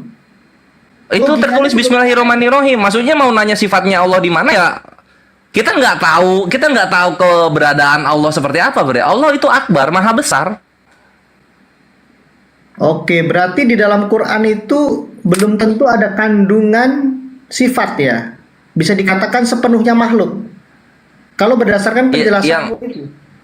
Al-Quran yang mushaf, iya. Loh, enggak dong, satu kesatuan dong. Di dalam Quran itu kan ada yang terlihat dan ada yang tidak terlihat. Di dalam Al-Quran yang mana? Yang kamu baca. Yang gua baca itu mushaf gitu loh. Yang gua baca itu mushaf. Itu kan kitab gitu. Oke. Yang bukan makhluk di mananya? Itu ada dengan keberadaan Maha Allah yang Maha Tinggi. Berarti yang Nabi Muhammad terima itu sepenuhnya makhluk, betul? Yang Nabi Muhammad terima itu pewahyuan. Nah, itu dua tuh di situ. Itu kalam nafsi sama kalam nafsi. Ini apa poinnya ya? Loh, makanya ini sifat Allah kalam itu ikut tersembah tidak? Ini ragu ambigu. Kalau saya Tadi kan udah gua jawab itu. Itu Kalau saya bener jadi tegas, Kristen, bro. Bre. Nggak ngambil yang tertulis. Gini ya, oke. Sekarang begini. Tadi kan saya udah bilang ya di dalam Yahudi yang tidak boleh dikatakan ciptaan dan itu harus tegas bukan ciptaan atau pencipta. Itu firmannya dan rohnya. 1 Korintus 2 ayat 11. Ini Rasul Paulus orang Yahudi nih. Dia mengatakan, demikian pula lah tidak ada orang yang tahu apa yang terdapat dalam diri Allah selain roh Allah. Berarti roh Allah itu ada dalam diri Allah. Firmannya dan rohnya jelas di dalam diri Allah. Roh Kudus dan firman Berarti Allah sih itu adalah Allah. kasih melihat mendengar itu di luar semuanya ya. Cuma bisa firman sama roh doang ini Tuhannya. Ya, jangan melebar dong. Kita batasi di firman, sabar. Ya udah kan cuma dua kan di dalam diri Allah kalau kayak gitu. Ya nggak ada masalah dong. Itu di luar konteks kita, topik kita. Topik kita logos itu disembah di mana? Ini gue dari tadi dibawa muter-muter ikut aja. Segala sesuatu yang di dalam diri Allah itu disembah. Sembahlah Tuhan Allahmu. Tidak ada dikatakan sembahlah Tuhan Allahmu kecuali firman dan Roh Kudus. Gak ada. Nah sekarang logos di dalam diri Allah itu di mana? Ya di dalam kesatuan hati. Wah hilang dia. Waduh, kenapa ya? Kemana Bro Edo? Habis baterainya. Aku pause dulu ya. Ya, Ya, pause teman-teman dulu. yang di bawah jangan lupa tap-tap layarnya dan follow kami dan para narasumbernya. Di mana Bro Edo ini? Mungkin mati HP-nya atau kena Kayaknya report mati. gitu. Kalau ketombak nggak mungkin ya. Di sini gue udah coba ini loh kawan-kawannya yang di bawah. Gue udah mencoba mengosongkan diri gitu kan, mencoba mengikuti alur dia. Ujung-ujungnya dia Oke, Tetap nggak udah, menjawab. Bang Kores. Mungkin jangan bernarasi dulu, kita tunggu narasumbernya. Atau mungkin kalau udah Mati ada listrik. koordinasi dari Bro Erben atau Bro Kaisar untuk menggantikan, ya silahkan ya. Justin aja dinaikkan biar diselesaikan. Udah bagus tadi kok. Oh, udah. Nah. Cek monitor 1 2 Bro Edo. Wah, luar Kenapa, Dok? biasa nih tim reportnya. Masa di Oh, kena report? Waduh. Vanes Kenapa paling yang padahal- report. Ya mungkin orang-orang bidat itu mungkin ya. Ini lebih banyak penonton Kristennya kok di komen kok. Kacau.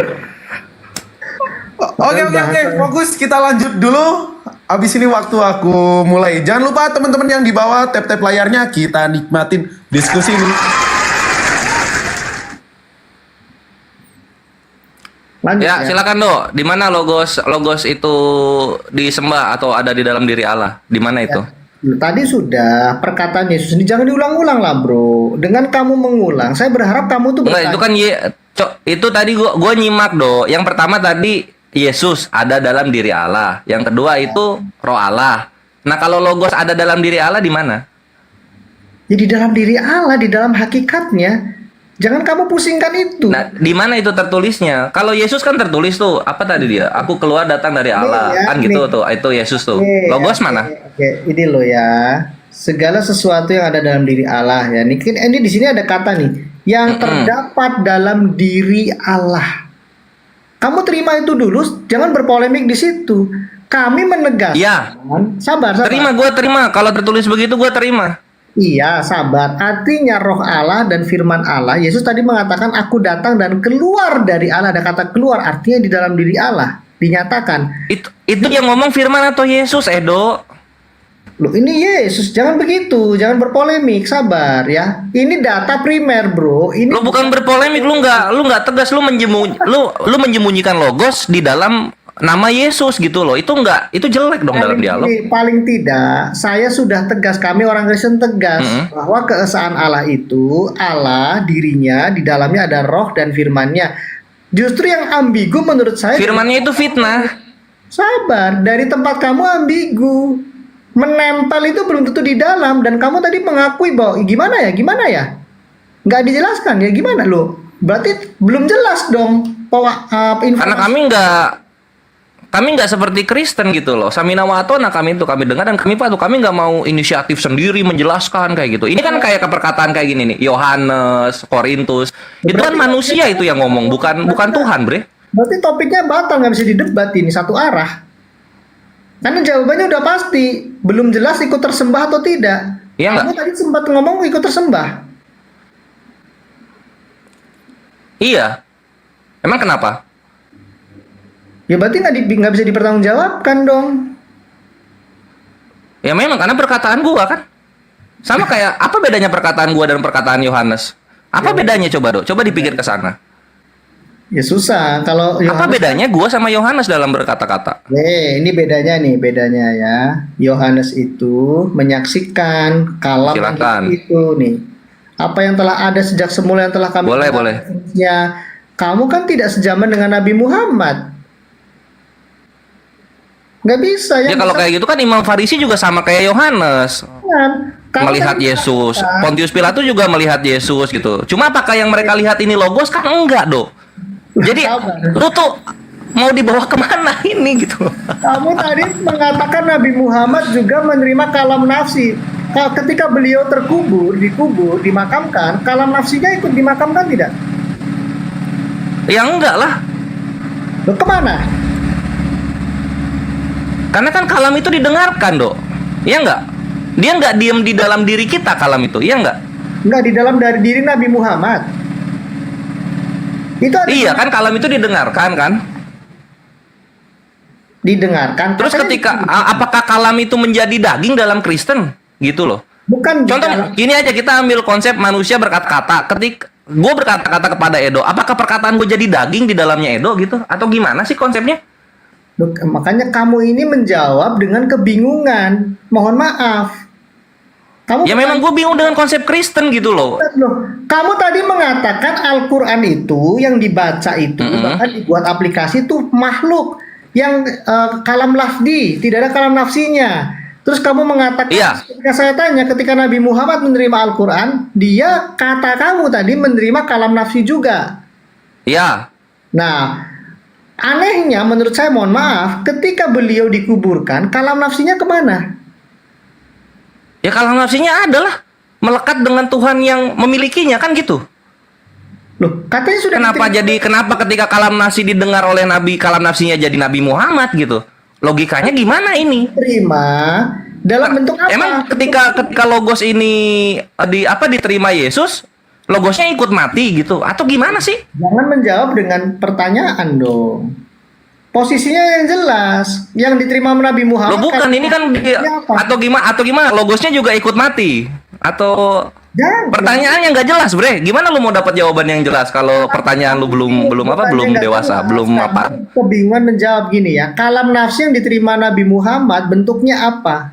Ya iya karena pertanyaannya coba kalau gua tanya ke lu, ketika logos ini diterima Yesus, kemudian Yesus mati, apakah logos ikut mati? Jawaban lu gimana? Salah. Yesus bukan menerima logos, dia adalah logos itu yang mengambil kodrat manusia. Ini persoalannya. Astagfirullah, Edo. Kamu Ya udah lu Yesus tidak menerima logos. Yesus tidak menerima logos kata lu ya. Bukan. Kata lu ini. Dalam kaitannya logos yang ada di dalam diri Allah, Yesus pun berlogos dalam logos itu punya banyak pengertian, bro. Bukan. Ya tadi lu bilang Yesus tidak menerima logos. Lu kan keceplosan di sini salah. Ini repot lagi, Bukan makanya bingung lagi lu salah ini di sini. saya sudah kasih 4 pengertian tadi. Kamu sudah setuju bicara yang inkarnasi. Nah yang keempat gue setuju. Ketika Yesus menerima logos dari Bapa ya, itu logosnya kemana ketika Yesus mati?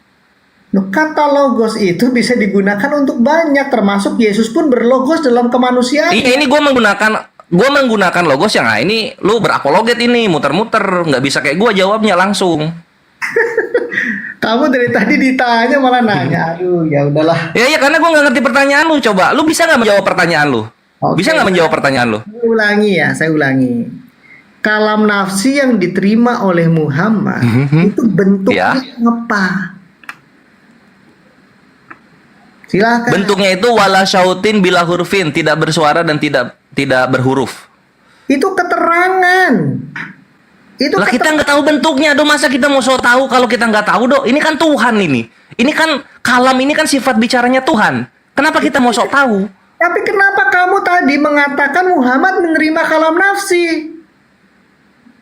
Ya karena kan Nabi itu disampaikan oleh Jibril. Ikro. Ya Kan gitu. Berarti itu kesimpulan liarmu, nggak ada dasarnya. Nah, terus ikro itu apa? Huruf Morse menurut lu? Loh, itu kan kalam lafdi yang bisa dilihat Muhammad. Huruf. Lo itu ikro itu kan dua tuh. Itu kalam lafzi sama kalam nafzi gitu. Belum jadi mushaf. Gitu loh. Iya enggak? Ikro itu dari kata karat, ya bacaan, bacalah. Artinya itu bisa dilihat. Iya gitu. Iya, itu datang dari mana itu? Datang dari mana? Saya nggak ngomong yang bisa dilihat. Kalam nafsinya kan nggak bisa dilihat. Kok bisa dilihat? Walaupun nggak bisa dilihat itu kan terdengar. Iya nggak? Loh, kalau terdengar itu lafdi masih bisa disentuh oleh indera manusia. Kamu gimana? Kok kalam nafsi itu kan Kalam nafs itu kan selain apa namanya, selain sampai ke nabi, ada juga kalam nafs yang sampai ke nabi. Kalam nafs itu yang maknanya juga bisa itu, Do. Maknanya itu nggak mati. Nah, berarti karena namanya dasarnya ayatnya, dalilnya. Nggak ada itu keterangan ulama. Sama kayak Yohanes ini nerangin. Ulama mana? Itu keteranganmu.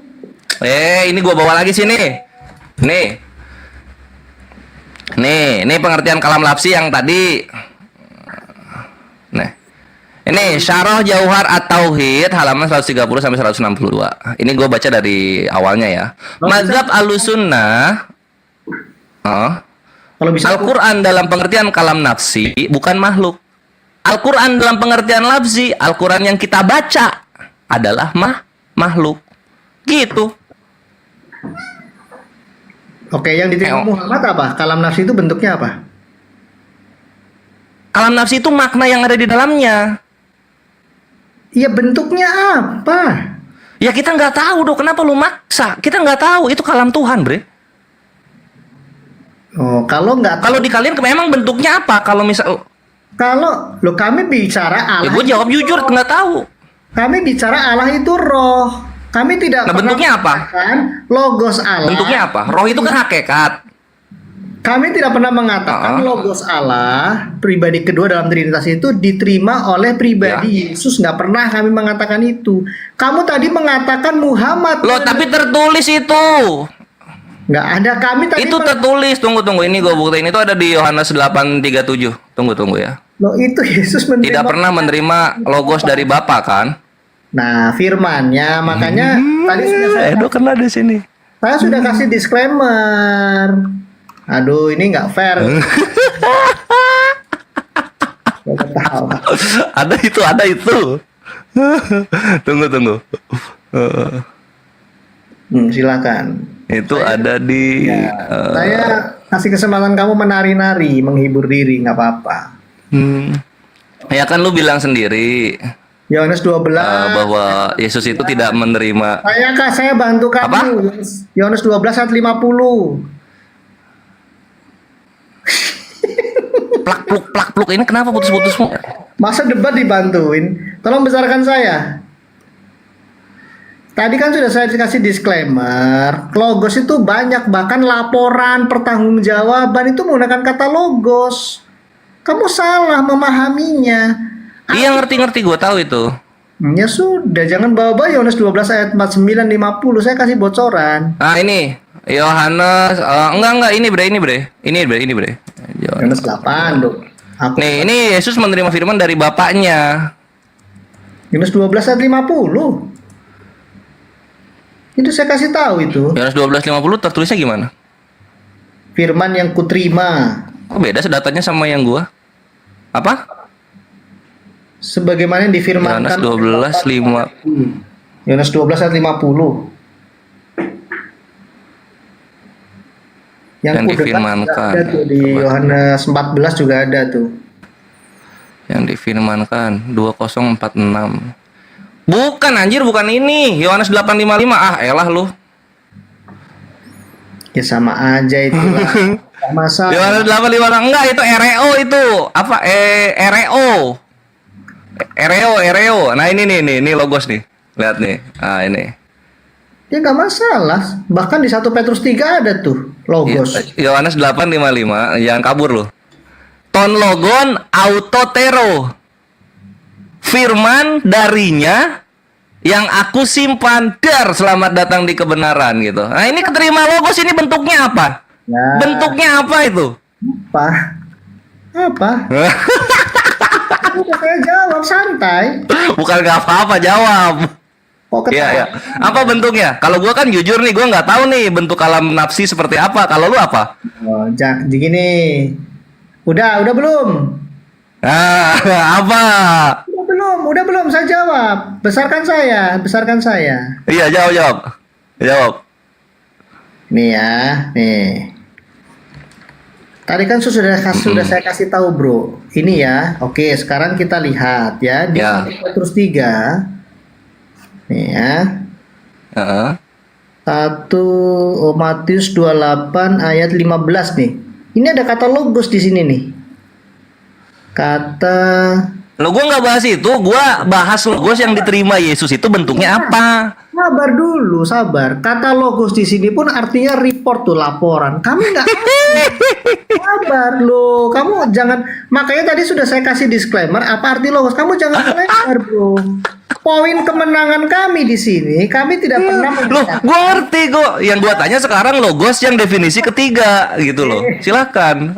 Ini yang kita bahas tuh logos yang ini, oh logos ini, jangan lari. Kami sudah bisa buktikan. Iya gitu. Kami sudah buktikan bahwa logos ada di dalam diri Allah, perkataan Yesus langsung A1. Tidak ambigu. Bentuknya apa? Bentuknya apa? Bentuknya roh. apa? Allah itu roh. Oh, tadi lu nanya ke gue bentuknya. Gue nanya ke lu nggak boleh bentuknya. Standar ganda dong. Loh, mana kamu katakan Allah itu roh di Quran? Lu apa hubungannya? Mana bentuknya logos yang gue tanya? Jangan ikut-ikutan. Kalau saya bisa buktikan Allah itu roh. 1 Yohanes 4 ayat 5. Ya silakan buktikan bentuknya logos, mana bentuknya? Kami tidak pernah mengatakan Oke. logos berbentuk. Yohanes 4. Karena masalahnya kamu ketawa sih. Sini. Oh, sebentar. Allah itu roh. Terus ngapain lu tanyain ke gua itu bentuk kalam? Ngapain gitu? Oke, karena kamu mengatakan Kena ya. Jangan begitu. Alasannya saya tanya, Apa? kamu mengatakan Muhammad menerima kalam nafsi. Lah ya karena semua nabi juga menerima kalam gitu loh. Ini kalau misalnya kita mau samain ini sama seperti di sini. Di Yohanes 8:55 gitu loh, ya. Tetapi aku mengenal dia dan aku menuruti firman-Nya. Selamat datang di kebenaran, itu logos dari Bapa. Bentuknya apa? Oke, berarti kamu ingin mengatakan Muhammad menerima kalam nafsi itu sama seperti nabi-nabi lain. Itu nggak menjawab, itu keterangan, informasi. Jangan berarti. Yang gua tanya bentuknya logos dari Bapa kepada Yesus apa? Saya tidak pernah mengatakan ada manusia menerima logos, tapi logos itu yang mengambil kodrat manusia, beda. Yohanes 8:55, aku menuruti firman-Nya. Bentuk firman yang dituruti Yesus apa? Ayo. Kami bisa kemanusiaan Yesus dalam kenabiannya, kodrat, makanya kami sudah kunci kodrat kemanusiaannya berbicara, menerima pengurapan dari Allah sebagai nabi dan berbicara. Habis. Bentuknya apa? Bro Kores. Tahan dulu, kita udah Oh, udah. 30 battle yang sudah dilalui kedua narasumber telah habis. Sesi selanjutnya kita beranjak ke sesi closing statement. Nah, habis ini kita bisa dialog santai lagi, mempertajam masalah itu juga boleh. Di sini juga ada Bro Erben, Bro Kaisang, dan mungkin teman-teman yang di bawah yang ingin naik, silahkan. Sangat menarik ya teman-teman yang disampaikan kedua narasumber.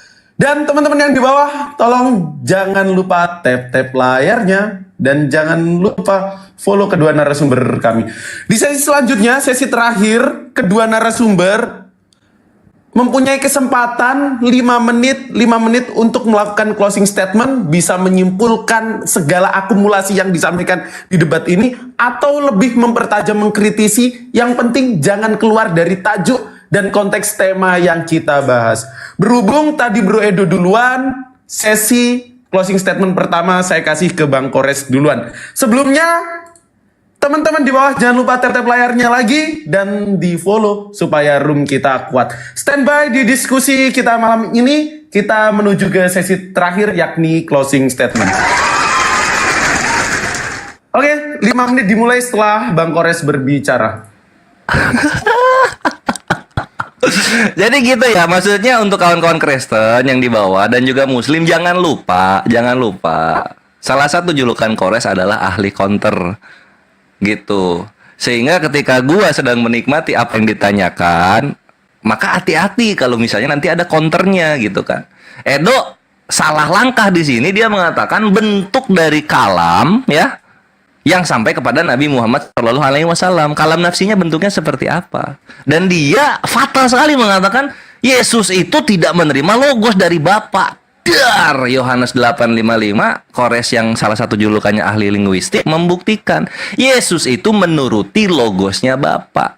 Ditanya balik logosnya Bapa, bentuknya apa sampai kepada Yesus. Kebingungan dia. Kebingungan gitu. Jangan standar ganda makanya. Lebih baik tidak menanyakan sesuatu yang bisa meruntuhkan keimanannya sendiri kepada Kores daripada malu seperti ini kan jadinya kan. Ya enggak? Katanya Yesus nggak menerima logos karena Yesus itu logos sendiri. Yohanes 8:55 itu apa kawan-kawan? Apa itu? Apa mau disebut di sini Yesus itu Mu'tazilah? Gitu, yang mengimani bahwa logos itu hanyalah makhluk. Nggak ada unsur-unsur dari goiru makhluknya. Mau ke sana? Waduh, Tuhannya Mu'tazilah. Jangan ke sana lah, bre. Jangan ke sana gitu. Sehingga kalau nggak mengerti mengenai perbedaan kalam dan logos, jangan dimulai dengan pertanyaan-pertanyaan yang meruncing gitu. Karena terbukti kok Yesus itu berkata dalam apa ya, bre? Dalam Markus Yesus berkata, "Kenapa kamu katakan aku baik? Sesungguhnya Allah saja yang baik." Di situ saja sudah tersirat dengan jelas Yesus itu bukan Allah, Yesus itu bukan Tuhan, apalagi logos. Kenapa bisa begitu? Karena Yesus itu menerima logos. Yohanes 8:55 gitu. Gitu ya Edo ya, Erben, Kaisar juga jangan framing. Kalau nggak mau kena counter framingnya gitu. Yesus nerima firman kok dibilang Yesus itu firman sendiri. Dari awal juga Yesus ada firman nggak terbukti. Ini Yesus dibilang firman itu sendiri. Kan gitu kawan-kawan.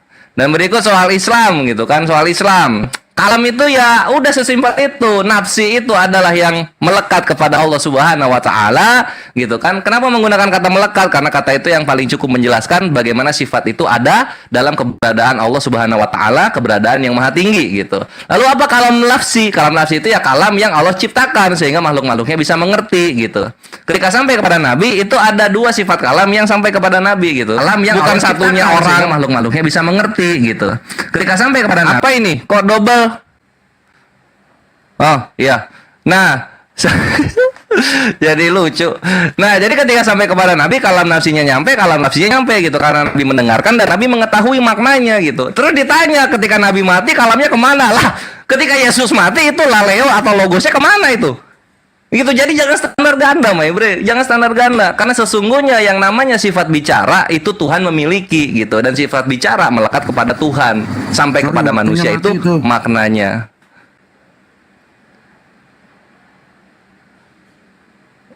Berapa lagi jadi gue nih? Lanjut, semenit 30 detik. Sorry Pak Kaisar, jangan dipotong. Lanjut. Oke, nah jadi gitu ya untuk kawan-kawan Kristen gitu, pelajari lagi mengenai logos kalian itu gitu. Jangan sampai kalah oleh Kores yang Islam. Gue ini jauh banget gitu, apalagi cuma dibawa ke Philo gitu. Hoki aja kalian gue ngebawain Philonya itu, karena dalam Philo itu dikatakan yang namanya logos itu adalah angel atau malaikat gitu kan. Kalau kalian mau menyamakan Yesus kalian dengan logosnya Philo, jatuhnya kalian apa? Saksi Yehova. Dan intinya itu ya, Edo belajar lagi dengan bahasa-bahasa Yunani dalam perjanjian baru supaya enggak kejebak lagi sama Kores gitu.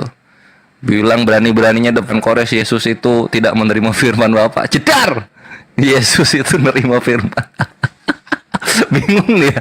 Dia mau balikinnya bingung dia. Udah kemakan omongannya sendiri. Ya udahlah, yang penting jangan diulangi ke depannya supaya tidak terjadi lagi hal-hal yang bisa ini memalukan dalam dialog. Karena nggak tahu kitabnya sendiri gitu, dimana Yesus itu bukan menerima lagi malah bre, menuruti. Coba lu bayangin Tuhan menuruti firmannya Tuhan yang lain gitu. Ini kan jatuhnya efek domino. Aduh. Dan iya nggak terbantahkan ya, nggak ada satupun logos itu disembah gitu. Jadi baik Yohanes, Kores gitu. Kita adalah manusia yang ada salahnya. Oke, thank you. Kebetulan sudah habis ya closing statement pertama dari Bang Kores. 5 menit selanjutnya akan disampaikan oleh Bro Edo sekaligus menutup diskusi kita pada malam hari ini. Teman-teman di bawah jangan lupa juga tap-tap layarnya terus, jangan lupa follow host dan kedua narasumber karena kita setiap hari akan melakukan sesi diskusi yang teratur seperti ini. Nggak timpa-timpaan, tapi kita pakai timer, pakai aturan agar teman-teman bisa mendapatkan ilmu dengan hikmat. Oke, Bro Edo 5 menit dijalankan setelah Bro berbicara. Silakan. Ya, Closing statement ini mau saya manfaatkan untuk sedikit review ya, terkait isi tadi dari perdebatannya ya. Ya saya sangat bersyukur ya, bertemu dengan ahli counter attack ya. Tapi saya nggak ngerasa ada counter attack, karena tadi yang ada itu semacam pasrah. Ya ini kan kata gue, loh saya nggak butuh katamu, kata Quran. Kamu nggak setor ayat Al-Quran tadi bro. Berapa ayat Al-Quran yang kamu kasih ke publik ini? Kalau saya tadi ada belasan. Ya, bahkan kalau nggak direm mungkin ratusan. Tapi kan nggak kuat kalau denger ayat Alkitab. Terlalu berat untuk dilawan. Tadi goalnya sudah tercapai. Saya bisa buktikan bahwa logos itu dalam pengertian yang nomor 4, sebelum inkarnasi, kau kan nggak mau bahas pasca inkarnasi. Kenapa kok tiba-tiba kau ketawa-ketawa Yesus menerima logos? Kenapa tadi saya mempertanyakan bentuk kalam nafsi yang diterima Muhammad apa? Karena kau mengatakan Nabi Muhammad menerima kalam nafsi. Saya tanya dalilnya mana, tidak ada. Itu katanya perkataanmu. Berarti kau menempatkan dirimu sama dengan Quran, kan tidak? Ya, oke gitu ya. Jadi jangan seolah-olah saya menyamakan Yesus dengan Quran atau Muhammad, bukan. Kalau Muhammad menerima wahyu, silakan, itu levelnya di tempat kami seperti nabi-nabi yang lain. Tapi Yesus Kristus ini dalam keilahiannya mengambil kemanusiaannya. Kami bisa mengatakan bahwa keilahiannya ini bahkan misalnya memberikan wahyu kepada dia, kemanusiaannya, nggak masalah. Kami bahkan bisa mengatakan keilahian Yesus yang membangkitkan dia. Ini yang disebut dengan karakteristik kesatuan dalam ketigaan. Keilahiannya membangkitkan kemanusiaannya. Roh Allah membangkitkan kemanusiaannya. Allah Bapa membangkitkan kemanusiaannya. Dia yang dibunuh dalam kemanusiaannya. Jelas ayat Alkitab tidak memisahkan, tetapi berjalan sinkron antara kodrat keilahian dan kemanusiaannya. Jadi jangan menari-nari bersorak-sorak ya, diklaim kemenangan yang kosong. Jangan bro, biarkan publik menilai. Terus yang kedua ya, tadi kan saya bertanya tentang Al-Quran.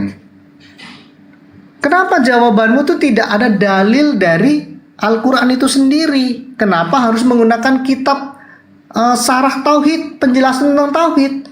Jangan pakai lapis kedua dulu, pakai lapis pertama, minimal hadis lah. Jangan pakai kitab ulama. Saya di sini bawa Alkitab, menegaskan bahwa Yesus di dalam diri Allah. Otomatis ketika menyembah Allah, kami orang Kristen juga menyembah logosnya. Kamu bahkan tadi sempat keceplosan atau apa di awal. Ketika menyembah Allah, kamu mengiyakan, saya hitung 2 kali, bahwa kalam nafsi Al-Quran ikut tersembah. Jedar. Selamat datang di kebenaran. Saya nggak perlu counter attack. Kamu jatuh sendiri oleh blunder kamu. Berarti di dalam aplikasi Quran di handphone ada kalam nafsi ikut tersembah. Wow. Apakah seperti itu? Ketika menyembah Allah, aplikasi-aplikasi itu apakah ikut tersembah? Ada kalam nafsinya. Bahkan kamu menggunakan diksi bahwa kalam nafsi itu melekat. Setelah itu agak ragu-ragu. Ya itu kan bahasa gua. Gua nggak tahu lah mau melekat atau pada dirinya. Jangan curhat bre. Sudah, ayat Al-Qurannya dibawa. Alkitab kami versus Al-Quranmu, kira-kira seperti itu, atau haditsmu. Lapis 2 nggak apa-apa. Lapis pertama Quran, lapis kedua hadits. Kami cukup bawa Alkitab, jelas. Kalau bicara tentang filsuf Yahudi, Rabi Pilo, kita nggak peduli itu. Tetapi orang Yahudi sudah paham bahwa Dafar Elohim, Memra Yahweh itu pengantara. Bedanya Rabi Pilo itu tidak menempatkan atribut pribadi di dalam logos. Nggak masalah. Oke ya, penutup dari saya. Terima kasih atas saudara Kores. Saya mau belajar counter attack dari kamu, cuma saya dari tadi nggak lihat. Dan saya apresiasi kepada Goldian. Saya berjanji kalau seperti ini terus, maka teman-teman Kristen juga akan betah di sini. Terima kasih, selamat malam. Tuhan Yesus memberkati. Amin. Oke, thank you Bro Edo yang sudah menyelesaikan closing statementnya sekaligus menutup sesi diskusi kita malam ini ya. Aku ucapin terima kasih kepada kedua narasumber, Bang Kores, Bang Edo. Sesi diskusi kita kali ini berjalan dengan hikmat, nggak ada penghujatan, nggak ada yang marah-marah. Semua yang disampaikan silahkan penonton yang menilai. Dari kedua belah pihak narasumber ini, mana yang nyampein pakai data, mana yang nyampeinnya rasional, mana yang logikanya jalan, silahkan dinilai. Kami di atas nggak berhak nilai, kemenangan kami kembalikan ke teman-teman. Kita di sini bisa sepakat dan tidak sepakat. Oke, aku ucapin terima kasih ya, Bro Edo, Bro Prah, Bro Kores. Setelah ini kita bisa sesi bebas atau Royal Rumble. Silakan untuk teman-teman Kristen yang naik. Dan mungkin besok di jam yang sama, jam 7 atau jam 8, saya akan ngajak teman-teman Kristen untuk diskusi dengan cara seperti ini lagi, dengan cara adil. Karena dalam Islam disuruh adil. Oke, terima kasih. Bismillahirrahmanirrahim. Fastabiqul khairu. Wassalamualaikum warahmatullahi wabarakatuh. Jangan kemana-mana kedua penonton. Habis ini silahkan ada Pak Kaisar, Pak Erben, dan teman-teman yang di bawah. Thank you untuk kedua belah narasumber.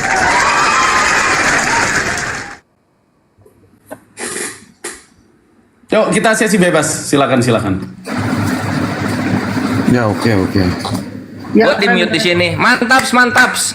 Goldian dan juga Edo, bagus. Rapih dialognya, keren. Iya, ini awal yang baik ini, Bro. Besok lebih seru lagi nih. Oh iya, awal-awal gini, besok lebih seru tuh gimana? Maksudnya ini adu urat yakun. Aduh. Bentar, aku sapa alah, dulu. situ. Ada yang baru datang. Assalamualaikum Ustaz Unggul. Oh, satu gol, mantap. Assalamualaikum warahmatullahi wabarakatuh.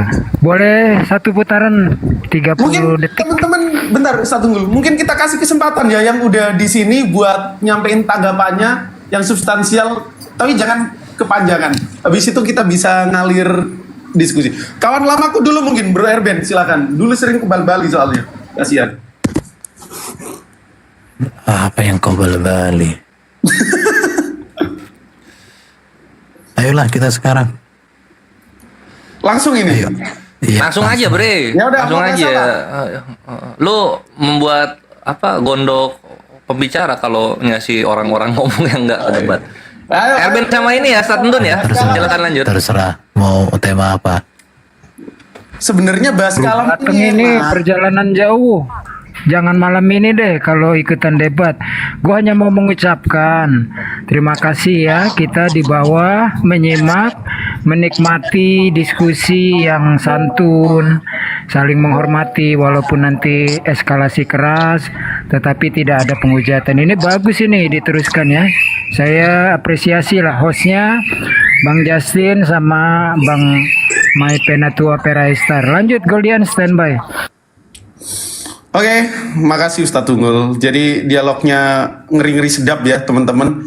Mungkin aku di sini ikut menanggapi ya karena kita udah di sesi bebas, apalagi Bro Erben juga menantang. Kalau kita berbicara tentang logos atau kalam, Kristen sama Islam itu sangat dibedakan. Kenapa? Karena umat Islam sama sekali nggak pernah menjadikan kalamullah sebagai sesembahan. Berbeda dengan sudut pandang Kristen, ketika mereka berdoa, ketika mereka beribadah, mereka menempatkan logos yang sah itu menjadi daging sebagai salah satu dari sesembahan daripada mereka. Oleh karenanya kenapa tadi Bro Herdi datang bahwa Kristen Tritunggal, maaf kalau ku kutip dari kata Bro Herdi itu pagan. Karena apa? Karena ada pribadi-pribadi lain yang dijadikan sesembahan. Sedangkan dalam konsep Islam, sifat itu bukan hanya kalam. Ada tadi maha penyayang, maha pengasih. Berarti Apa kamu ada 99. Berbeda kita dengan Kristen. Sabar. Berarti kamu ketika mentaati Quran, mentaati berhala, konsekuensi logisnya itu. Loh, kok bisa gitu? Kok bisa falasi gitu? Karena Quran itu tidak punya sifat ilahi, kamu taati. Ya, itu Taati dia. makhluk. Iya. Quran yang mushaf. Apa gimana nih? Bukan. Nah, Quran ini. itu kan, Quran itu kan 2 kodrat, bro. Lo kata siapa Quran punya 2 kodrat? Loh, oke. Jadi Quran itu hanya kertas dan tinta Enggak. Coba. Sejak kapan? Quran itu Umat bentar. Muslim Quran mengimani itu bahwa hanya Quran kertas punya dua dan kode. tinta. Bentar dulu dong, dengar. Quran itu hanya kertas dan tinta saja atau memang di situ ada kalam Allah yang kekal? Mushaf, kertas. Yang saya tanya, Quran itu apakah hanya kertas dan tinta atau ada di sana kalam Allah yang kekal? Jadi bisa bedain antara Quran sebagai kalamullah dan mushafnya. Kalau mushafnya Ya itu udah. makhluk. Oke, Karena ada kertas, ada apakah tinta bentar. berwarna hitam, Berarti dan kau kertas nggak berwarna putih. connect. Makanya saya bilang sekarang Quranmu itu kalau di situ tidak ada kalam Allah yang kekal, coba kau live kau injak langsung. Karena itu hanya kertas dan tinta. Enggak, itu pertanyaan. Artinya kesimpulannya di apa? dalam kitab Quranmu itu ada kalam Allah yang bisa kau baca oleh karena ada kertas dan tinta. Nah itu. Seperti kata Kores tadi. Makanya kau Nggak ada, jangan nggak ada tentang yang si tahu dari Kores. kata Jadi Kores. kamu dengan Kores kok jadi beda sih? Kapan gue Berarti kalau kita nginjak bendera juga itu jatuhnya ada logos juga dalamnya. Kenapa? Itu wilayahnya Kenapa? itu kan Karena wilayah bendera etik, itu. kita udah sesi bebas. Kenapa? Aku juga Karena bisa bendera masuk jadi itu narasumber. menjadi simbol Aturlah bro, negara. dengan siapa saya ini mau diskusi? Bendera Bentar. itu bukan hanya sekedar kain yang diwarnai, tetapi itu memiliki makna, memiliki nilai. Quranmu itu pun bukan hanya kertas dan tinta, karena di dalamnya ada kalam Allahmu yang kekal. Itu. Jadi Goldian ini kamu belajar dulu Islam. Nanti Oke, tadi itu karena jawab, belum. gantian. Sebentar. Tadi sebenarnya kalau kalian paham tentang zat Allah, sifat Allah, udah selesai sebenarnya. Ketika kamu menyembah zat Allah, apakah kamu tidak menyembah sifatnya? Pasti. Kalau kau tidak menyembah sifat Allah, berarti sifat Allahmu di luar zat Allah. Oke, udah Selesai. Coba dulu kau selesaikan. Oke, gantian, Ketika gantian. umat Islam menyembah Allah yang adalah Oke. zat, Yaudah, apakah gantian, kalian gantian. tidak Aku nggak menyembah suruh timpah-timpah. sifatnya? Silakan. Ini Jawab. teman. Bedanya Islam sama Kristen. Ya, bahwa Kristen itu menyembah Kristen yang mana pribadi. dulu? Iya, sabar dulu. Nanti ke Muslim sebagai penutup daripada jawabanku. Nah, oke, aku ke Islam dulu ya. Umat Islam gak pernah meyakini bahwa Quran atau kalamullah itu pribadi terpisah daripada Allah yang juga layak disembah. Tetapi kalamullah, knowledge daripada Allah itu melekat pada diri Allah dengan sifat-sifatnya yang Oke, lain. knowledge-nya Sabar Allah dulu. yang ada di dalam Quran itu apakah Gantian. tidak kamu sembah? Itu yang ditanya. Gantian, ketika menyembah kita Bukan, sembah. kamu itu Gantian, knowledge Brandon. Jangan Allahmu gitu. yang Brandon ada di ini Quran ini. diskusi pasar, gantian ya. Jadi yang kita sembah zat Allah Ta'ala yang memiliki segala sifat dan keagungannya. Itu berbeda dengan Kristen. Yang Kristen sembah oleh karenanya disebut Bro Herdi pagan, itu pribadi lain atau firman yang Usah- telah menjadi usah gitu cara manusia debatnya. yang juga disembah di luar daripada sang Bapa itu sendiri. Sabar, Ada gantian. juga pribadi Gantian. lain Saya yaitu Roh ingetin Kudus kamu, yang di luar sabar. daripada Bapa itu sendiri. Gantian Yang begini. disembah oleh orang Kristen. Makanya kenapa Tritunggal Gantian. orang menganggap itu adalah pagan, teman-teman. Oke, gantian. Sudah. Oke. Oh, kesapa dulu ada Bro Herdi. Selamat malam Bro Herdi.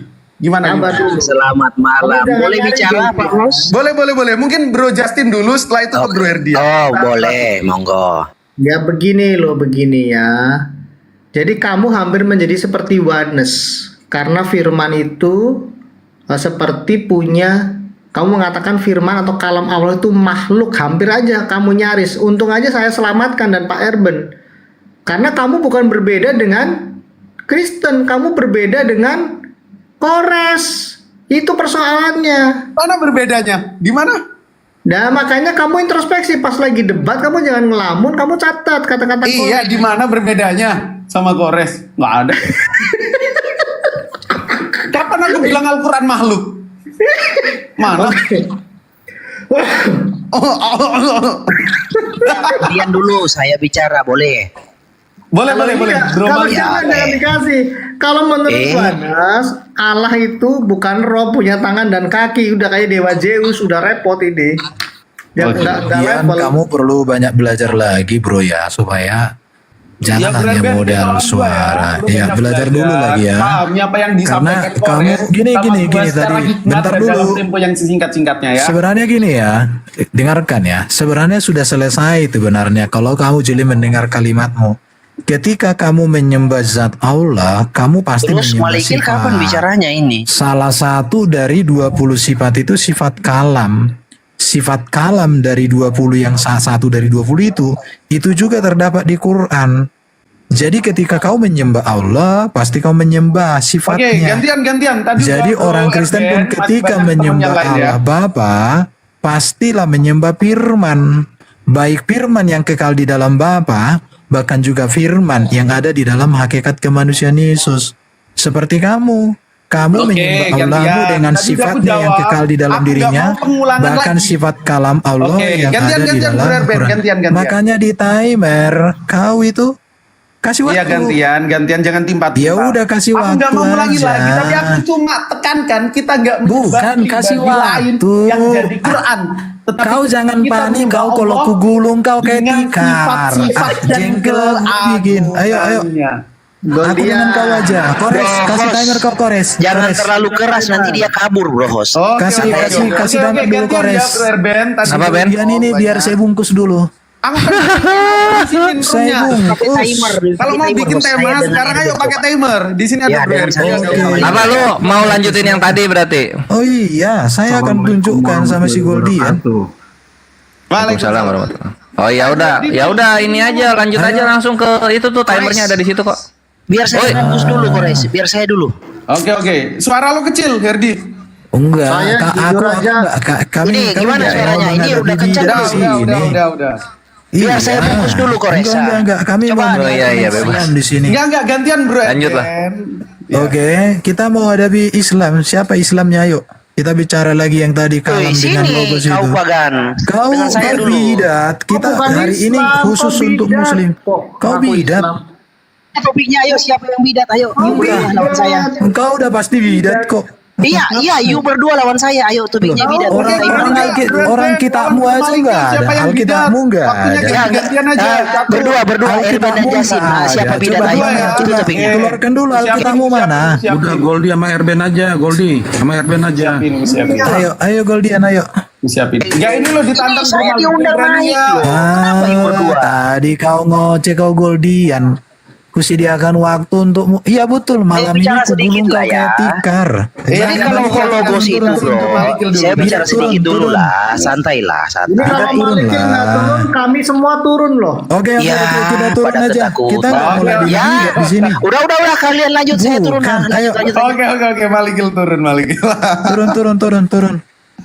Enggak gini loh. Nah, Kenapa sih itu. Tritunggal takut banget sama Kita bukan kebenaran takut, dalam kita kehidupan bukan Malikil. takut. Nggak ada waktu. Kita nggak ada waktu untuk dia. Saya betul. Saya mau kuliti dulu kepalamu Goldian. Ayo. Loh. Kepalamu udah kukulitin. Kalau aku Kepalamu pagan, udah kalau kata kukulitin. Malikil, Buktinya, karena ayo. di luar daripada Ayo sini firman. Goldian, ayo. Terus kan itu Betul, kena tentang kukuliti logos si tadi. kepalamu itu. Betul. Ayo bahas tauhid Tritunggal aja. Ya temanya apa jadinya? Saya Temanya sekarang apa malam besok? Ayo kita lanjutkan yang tadi. Kalam dengan logo saya. Ayo kerja Ben. Nah, Goldian kabur dia. Kabur kau. Ayo. Nah, jadi Goldian nggak ngerti dia tentang 20 sifat dengan 99 nama dengan zat Allah yang kekal. Jadi 120 yang kekal. Kalau kami Bapa, Firman dan Roh itu yang kekal. Ketika kami menyembah Allah Bapa enggak pasti sabar dulu menyembah ini gimana Firman-Nya. timernya? Jangan ngomong dulu. Aku timernya. Ayo. Timernya gua. Ya udah 2 menit lo Tritunggal sama tauhid. Enggak, saya nggak mau bahas Tritunggal, saya mau bahas kalam dulu tadi. Oke, boleh. Oke. Sekarang coba kau jelaskan dulu bagaimana hubungan zat Allah, sifat Allah dan nama Allah itu. Coba. Ya 2 menit silakan. Silakan Ini jelaskan siapa dulu. lo aja Ya dong kau opening dong. statement, habis itu gua Iya, aku kayak Kores catat sama Bro Edo zat tadi. Allah, sifat Allah Ya dengan udah, nama narasi Allah dulu, itu narasi kekal. dulu, narasi Terus dulu. berapa yang kekal? Silahkan. Oke. Yang mana yang disembah? Zatnya, sifatnya, atau namanya? Oke, gua dulu ya. Ya. Oke, thank you Bro Erben. Udah berani-beraninya nantang pendeta Abednego. Jadi gini, aku di sini melanjutkan atau memperluas diskusi dari tema yang tadi tentang logos dan kalam. Nah, umat Islam itu sepakat nggak pernah menyembah pribadi di luar daripada Allah. Atau umat Kristen yang menyebutnya firman yang menjadi manusia. Kita nggak pernah menyembah Quran yang orang Kristen anggap itu di luar daripada pribadi Islam. Kita nggak pernah. Kita sepakat bahwa kalamullah dan sifat-sifatnya serta keagungannya Allah itu melekat kepada zat Allah. Yang kita sembah itu Allah yang memiliki sifat yang banyak, yang memiliki asma wa sifat dan dengan keagung-agungannya. Nah, berbeda teman-teman dengan umat Kristen tadi yang dijelaskan oleh Bang Kores bahwa sifat logos di dalam Kristen itu terpisah daripada Bapa. Nanti saya bisa buktikan. Karena apa? Karena hologos seperti yang di bio saya udah sah egeneto Yohanes 1 ayat 14 udah menjadi daging. Dan daging yang permulaannya itu adalah logos atau firman itu disembah. Jadi mereka nggak hanya menyembah sang Bapa saja, tetapi mereka juga menyembah pribadi lain di luar daripada Bapa. Nah, karenanya patut nggak kita bilang kalau Tuhan mereka satu, sedangkan mereka punya beberapa sesembahan, salah satunya logos yang telah menjadi daging, yang nanti kalau dalam pandangan Daniel, di dalam kitab Daniel 8, itu ada 3 pribadi yang berbeda-beda, yang duduk berjejer-jejer. Waktu habis. Oke, aku kasih kolom besar ya, biar aku kasih tahu apa itu firman di konteks Kristen ya. Sarin. Oke. Ini ada bukunya William Barclay. Ada beberapa saya siapkan buku ya. Ini banyak bukunya ya. William Barclay di dalam Injil Yohanes. Jadi kata firman itu diartikan banyak. Nalar, logos, kebijaksanaan, hikmat, ya pikiran. Itu banyak sekali pengertian logos di sini ya. Hikmat, semua. Jadi sekarang ketika orang Kristen menyembah Allah, pasti menyembah logos, menyembah hikmatnya, menyembah akal budi Allah. Tapi tadi Goldian mengatakan tidak pernah menyembah di luar Allah katanya. Pertanyaannya sama Goldian, sifat Allah yang 20, yang salah satu kalam itu Bentar, itu ada di nggak dalam jalan. diri Aduh. Allah atau di luar diri Allah. Nah itu harus kau posisikan dulu. Jadi 20 sifat Allah itu di dalam atau di luar. Jika dia di dalam, berarti ketika kau menyembah Allah, pasti menyembah sifatnya. Tapi kalau dia di luar Allah, berarti kau menyembah Allah toh tanpa menyembah sifat. Berarti kalau sifat Allah ada di luar diri Allah, berarti Allahmu tidak punya sifat. Allah yang bagaimana kata punya sifat? Kalau di Kristen logos itu logika. Logos itu kecerdasan, hikmat Allah. Ketika firman menjadi manusia, disembah. Kenapa? Karena menyembah itu secara etimologi artinya memberikan rasa hormat.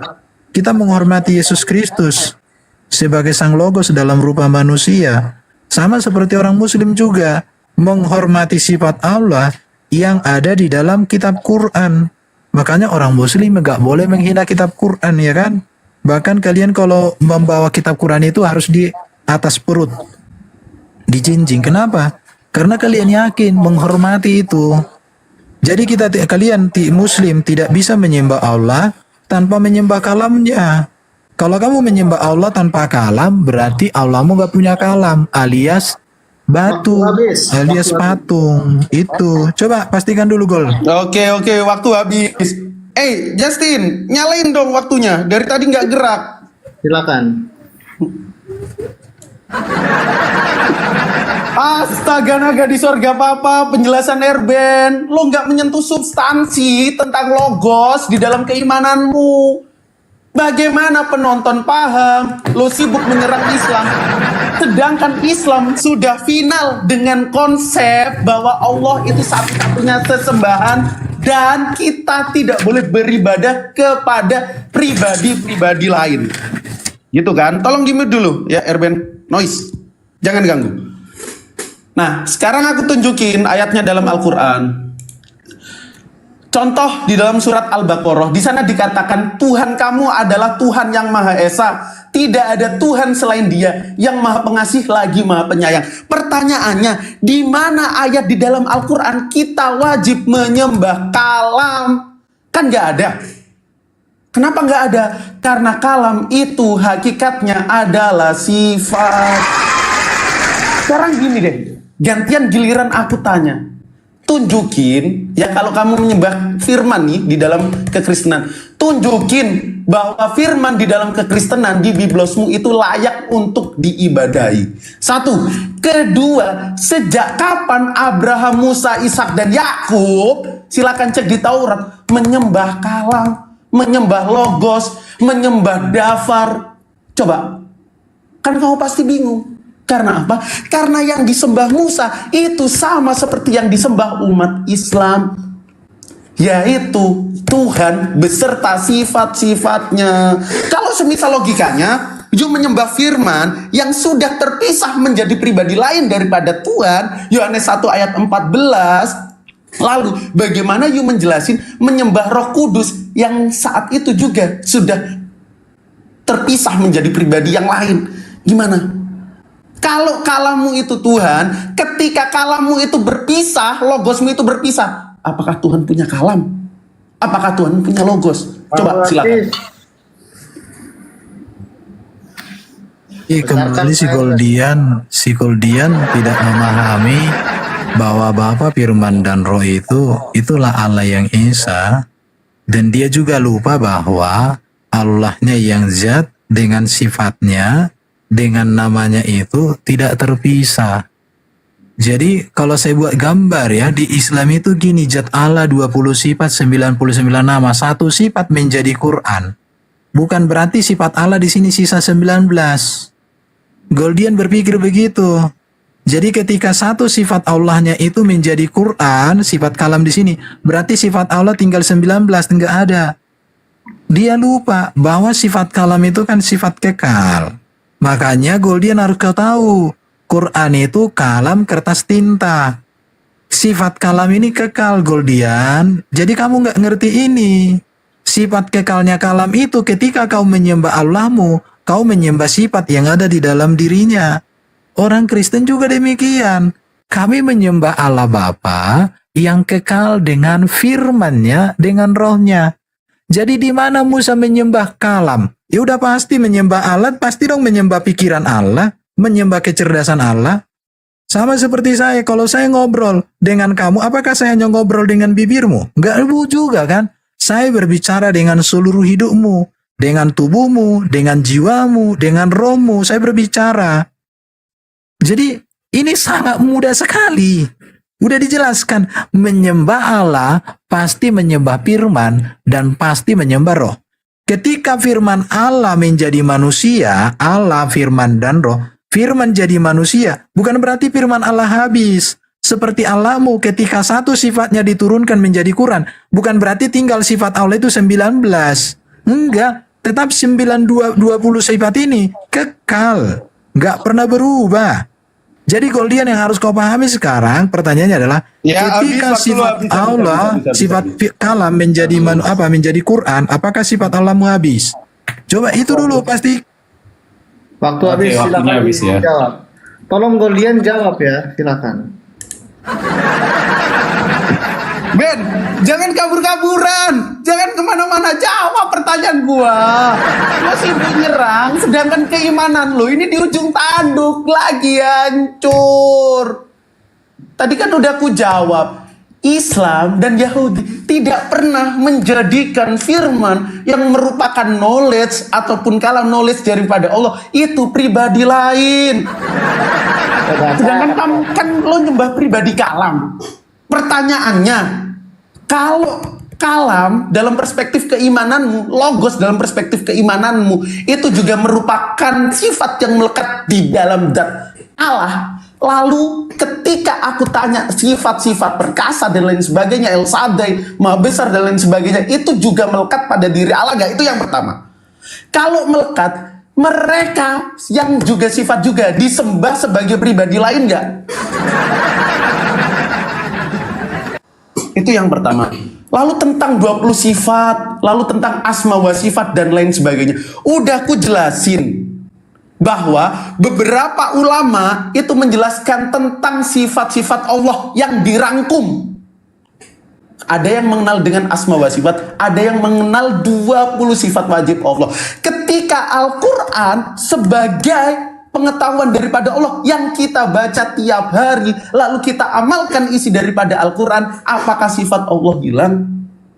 Sifat Allah Al-Kalam itu hilang? Enggak, karena itu pengetahuan daripada Allah yang melekat ke zat Allah, sama seperti sifat kidam, sama seperti sifat bako, sama seperti sifat mukhalafatul lil hawadisi. Erben, harusnya sampai sini paham. Yang pertama dan yang paling utama, kita tidak menjadikan kalam atau Al-Quran pribadi terpisah daripada Allah Ta'ala yang juga kita sembah. Coba jangan lari-lari dan jangan kabur-kaburan. Keimananmu sedang di ujung tanduk. Jawab pertanyaan yang aku sampaikan. Gitu loh. Ayo Erben, jangan lari-lari, jangan kabur loh. Besarkan Pak Arban. Iya, kembali si Goldian tidak menjawab apakah sifat Allah yang 20 ini ketika satu sifat menjadi Quran, sifat kalam, sifat yang 20 hilang di dalam diri Allah. Kalau memang sifat 20 hilang dari dalam diri Allah tinggal 19, maka benarlah sifat Allah tidak disembah. Tapi jika sifat 20 ini kekal di dalam diri Allah, bagaimana Goldian? Ini yang harus kau pahami. Jadi kalau bicara Quran Goldian, dari tadi sudah kita sebut, Quran itu ada kertas dan tinta yang bisa diraba yang dibuat pabrik.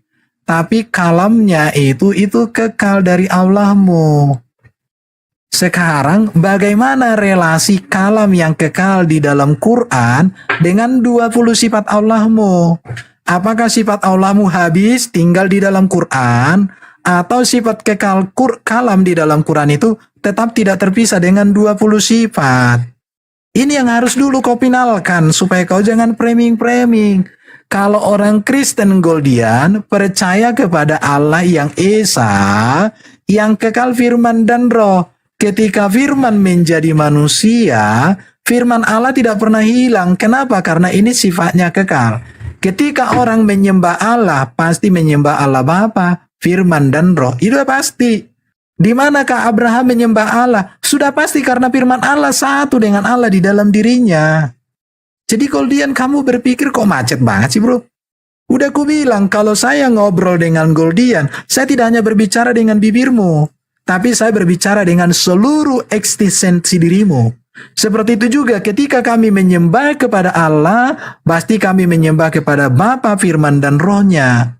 Makanya dikatakan di sini contoh ya, demikianlah firmanku yang keluar dari mulutku. Berarti tadinya dia ada di dalam diri Bapa.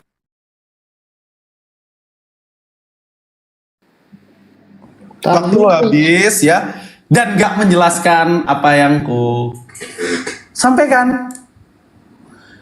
Mending saya sih battle aja bro. Kasih 10 menit. Soalnya gue mau kejar Erben.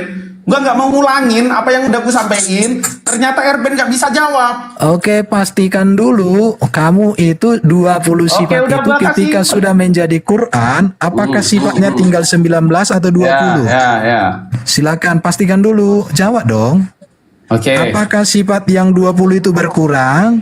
Apakah Bentar, sifat bentar. yang Biar dia 20 itu Edo. di dalam diri Allahmu atau di luar Oke, dirinya? thank you. Silakan. Oke, jadi gini, Erben, kita nggak pernah memahami ketika kalam, knowledge daripada Allah itu dibukukan dalam bentuk mushaf, itu pribadi lain daripada Allah. Kita nggak pernah memahami itu karena sifatnya kalam itu melekat kepada zat Allah, dan itu pengetahuan Allah yang kita pelajari, yang didistribusikan lewat Al-Quran. Berbeda sama konsep logos dalam keimananmu yang kalau kita cek di Nabri itu merupakan inspirasi dari Hellenistik filosofi. Aku bisa buktikan. Nah, pertanyaanku, yang tadi katamu bahwa logos itu adalah sifat daripada Bapa, daripada Allah, apakah sifat-sifat lain juga yang Oke, kepemilikan Allah berarti itu diskusinya bisa sudah menjadi selesai, pribadi lain? Godian. Silakan jawab. Godian, diskusinya sudah selesai. Kenapa selesai? Coba dibesarkan aku. Jawab dulu. Iya, bentar dulu. Saya udah selesai diskusinya. Kenapa?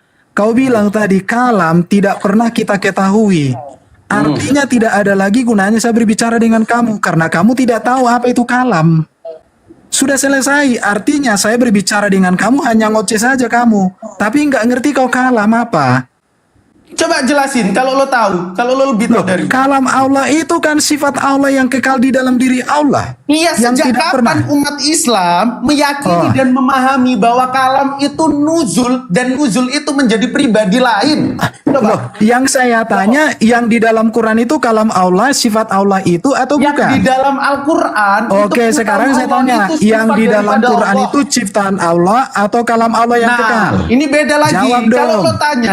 lo tanya Quran itu makhluk atau ghairu makhluk, kita sudah sepakat dan sudah selesai antara perdebatan antara Quran makhluk atau enggak. Quran itu ghairu makhluk karena merupakan sifat Allah yang melekat ke diri Allah. Oke, pertanyaannya, kalau Quran itu adalah sifat Allah yang melekat pada Quran, pada kertas, dengar dulu. Kalau Quran itu adalah, dengar dulu, yang saya tanya di sini, dengar dulu, Gua tanya, dengar logos dulu, itu sifat kamu udah Allah kena bukan? di sini, Logos dengarkan. sifat Allah bukan? Logos itu intelijensi Allah, pikiran Sifat Allah Allah, juga hikmat bukan? Allah. Ya Sifat hakikatnya Allah harus juga Allah dong. Tidak mungkin pikiran Allah itu bukan Allah. Oke, sifat Gimana Allah sih ya? kamu? Bukan sifat sebutkan. Oh, Intelijensi berarti Allah, hikmat Allah, bukan kecerdasan sifat. Allah. Loh. Jadi sekarang saya tanya sama kamu sekarang, dengar dulu dong. Kau jangan lari, jangan lari. Allahmu nggak berlogos. Loh, Allahku logosnya kekal, kan udah aku bilang Nggak dari tadi. berlogos berarti. Allah itu logosnya kekal. Sekarang yang saya tanya, Allahmu nggak ini lihat. berlogos ya, karena nggak Kau punya bilang sifat tadi Quran firman. itu, Nggak punya sifat dengarkan ya, firman. goirul makhluk, artinya bukan ciptaan. Oke, berarti Allah itu juga Allah bukan berfirman. ciptaan. Bener Pertanyaan nggak? berapa yang Dengerin, tidak teman-teman, ciptaan? Allahnya RB Jawab nggak berapa berfirman. yang bukan ciptaan? Silakan jawab berapa yang bukan lucu. ciptaan? Kan lucu. Allah pencipta. Quran goirul makhluk. Oke, berapa yang kekal di dalam Islam? Oke, Silakan. aku jelasin lagi. Habis Jangan sudah. kabur-kaburan. Kita umat Silakan. Muslim sepakat bahwa kalamullah yang Al-Quran itu ghairu makhluk. Kecuali lu bertanya, mushafnya itu makhluk atau bukan? Itu Yang saya tanya, sifat Quran yang ghairul makhluk ini, dengarkan. Kau tadi jelas, nggak ada pendirianmu. Dalam bentuk mushaf, Sifat itu Quran adalah yang pengetahuan ghairul Allah. makhluk. Sekarang gua tanya sama lu. Logos berfirman itu sifat Tuhan lu bukan? Mana ada logos berfirman? Nggak ada logos Oke, berfirman di dalam berfirman Alkitab. itu Yang sifat ada Tuhan lu Allah bukan? berfirman. Dengar dulu, nggak ada Berfirman logos sifat Tuhan lu berfirman. bukan? Allah berfirman, Kan yes. selesai, Yesus berfirman, yes. Kalau logos berfirman tidak pernah. Oke, Oke, logos nggak sekarang berfirman saya ya. tanya, Kita buka. Quran ini kau bilang Kita buka, goirul logos makhluk, nggak berfirman, Allah ya. itu pencipta, ada 20 sifat. Sekarang pertanyaannya adalah, ketika satu sifat ini masuk ke dalam Quran, pertanyaannya apakah 20 sifat di dalam diri Allah ini berkurang atau tetap? Silakan. Lihat Erben ya, lihat. Apakah 20 sifat ini Lihat. kekal di dalam diri Allah Lihat, atau tidak? lihat. Jawab dong. Ya, lihat. Udah aku jawab. Baca. Habis. Barang siapa menolak aku dan tidak menerima perkataanku, ia sudah ada hakimnya. Perkataanku di sini maksudnya apa? Ya kau lihat aja Oke. teks bahasa Yunaninya. Itu firman Kan bisa yang dicek. telah aku katakan. Nah, firman di sini siapa? Firman ini logos atau rema? Tadi kan sudah Coba disampaikan jawab, oleh coba jawab. Justin. Kan Kata katamu firman itu firman luas. nggak Dengar dulu, berfirman. Firman nggak berlogos. dengar. Firman di sini Kata logos atau rema? Jawab. dengarin. Jawab. Kata firman itu sudah dijelaskan Bro Justin di awal. Artinya luas. Firman itu kepada Allah. Yesus juga memiliki kena kan? firman. Kena kan? Paulus juga Muter-muter, memiliki firman. macet. Saya Firman juga ini, memiliki firman. kan ini yang Kenapa? Karena bicara kata Yesus. firman itu artinya Logos yang intelijensi, dari daging. Bener nggak? intelijensi, intelektual. Oke, bener Allah nggak? Bapa punya Bahwa yang intelijensi, berbicara ini Yesus adalah punya logos yang sudah intelijensi, jadi daging. Erben Bener nggak? punya Macet kan? intelijensi. Macet Jadi kan? makna kata firman itu harus macet, dipahami pada macet. konteksnya. Macet kan? Jadi harus bukan Oke, macet, oke. kamu yang Nyocos, macet. mulai macet, Sekarang ya. pertanyaannya adalah Oke, macet. sifat Allahmu yang 20 Macet. ketika menjadi Macet. satu di dalam Quran, apakah sifat yang Oke, 20 berkurang? aku tanya sekali lagi. Yang ngomong ini, itu firman yang jadi manusia nggak? Oke, firman dalam rupa manusia itu memiliki intelektual. Oke, yang memiliki ngomongin firman. Yesus, yang kalian sebut Iya, firman Yesus yang telah memiliki jadi daging. logos. Bener. Makanya ada logos Bapa, Oke, logos benar. Yesus, logos Macet. Paulus, logos Erben. Macet. Kenapa rupanya kata logos itu artinya Saya luas? kan? Logos itu tidak Oke, selalu menunjuk macet. kepada Allah itu Selesai. sendiri, bukan. Kenapa? Selesai kan? Karena Coba kata jawab. logos Yang itu ngomong ini, ada bener nggak? maknanya Firman yang luas. sudah jadi daging. Oke, jawab. Loh, firman menjadi manusia Yang dengan ngomong ini apa bener nggak? logos itu Yesus artinya yang sudah jadi beda. daging, yang hakikatnya firman, bener nggak? Loh, makanya kalian nggak ngerti, bro. Macet. Tadi udah Macet dijelaskan, macet kamu. Ayo Kenapa jawab. macet? Ternyata Karena kalau kamu kita nggak ngerti buka bahwa kata logos firman, itu, dengarkan firman yang ya. dikatakan. Coba Oke, kita lihat kasih ya. kolom besar ya. Kita Jadi lihat kata ya. logos, ini saya kasih kolom besar. Kata kita logos, lihat di sini logos letak kemacetan itu Bro Erben. Allah, Katanya firman, perhatikan ya, logos itu Yesus, nggak berlogos. Paulus. Lihat. Ini Apa ini sih dikatakan? ini lihat ya. Lihat Lihat dong. Ini Di sini. Ya, saya udah sabar dulu, katakan. sabar dulu. Kata logos ini kata yang Sabar netral. dulu, sabar dulu. Kata logos bisa kepada Allah, bisa kepada Ateton, Yesus. emekai, ya, melambanon ca remata mo eihiton. Nah, remata toh, remata kan? Hon apa? Hon Elaisa ekinos. Kata di sini apa? Word which I spoke. Logos yang diucapkan. Kan Erben selesai Loh, sampai kan saya sudah katakan logos bisa Iya kan? kepada Yesus, Coba, macet bisa kan? kepada Allah, bisa kepada teman-teman, puter Paulus. ulang. Ini loh, Erben juga di punya YouTube. logos kok, bilang Erben. logos nggak berlogos. Loh. Tetapi logos yang sudah jadi daging, Loh, yang makanya, disebut Yesus, dengar itu dong. ternyata logosnya Halo. diucapkan. Masa ngoceh terus udah dikatakan gini, Muridku lihat, macet ini. kasih di kolom besar, kasih di kolom Selesai besar kan dong. dia? Kasih di kolom besar. Oke, Kasih kolom oke, besar. jelasin. Selesai Netral dia. dong. Selesai Kasih dia. kolom besar. Di dalam Alkitab, dengarkan, di dalam Alkitab kata logos ini artinya luas dan ini disampaikan Justin. Allah memiliki logos, Yesus memiliki logos, Paulus memiliki logos, Erben juga memiliki logos. Ini betul ini. Erben punya logos, kamu juga punya logos. Tetapi logos Yesus itu logos yang sempurna. Logos Tadi kan Allah lo ngomong, Bapa itulah kalau logos Sang nggak berlogos, Pencipta. bener gak?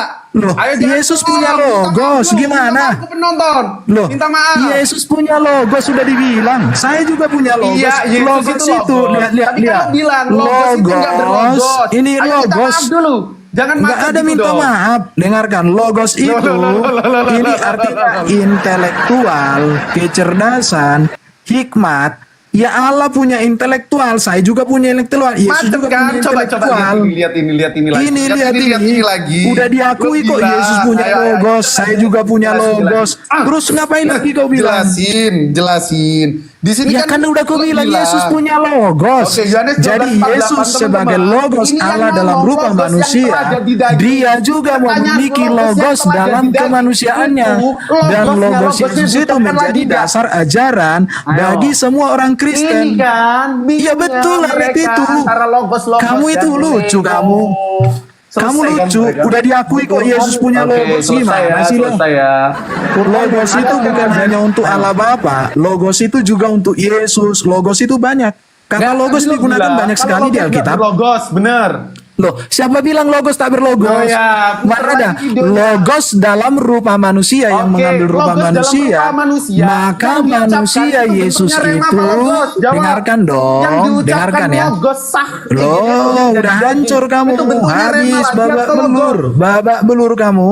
Ayo, Babak pernah nggak belur. yang diucapkan logos yang jadi daging itu logos atau rema? Coba jawab. Logos Bapa menjadi manusia Yesus. Oke, menjadi manusia Yesus. Manusia Yesus memiliki yang berasal logos. dari logos Bapa. Logosnya Itu yang Yesus disampaikan rema menjadi apa sumber logos? ajaran bagi orang Kristen. Oke, yang disampaikan rema apa logos? Jawab. Macet. Oke, ada di situ rema, ada juga logos. Oh, Dua. dua ya berarti ya. Iya, Logos menyampaikan kan ada di logos. situ.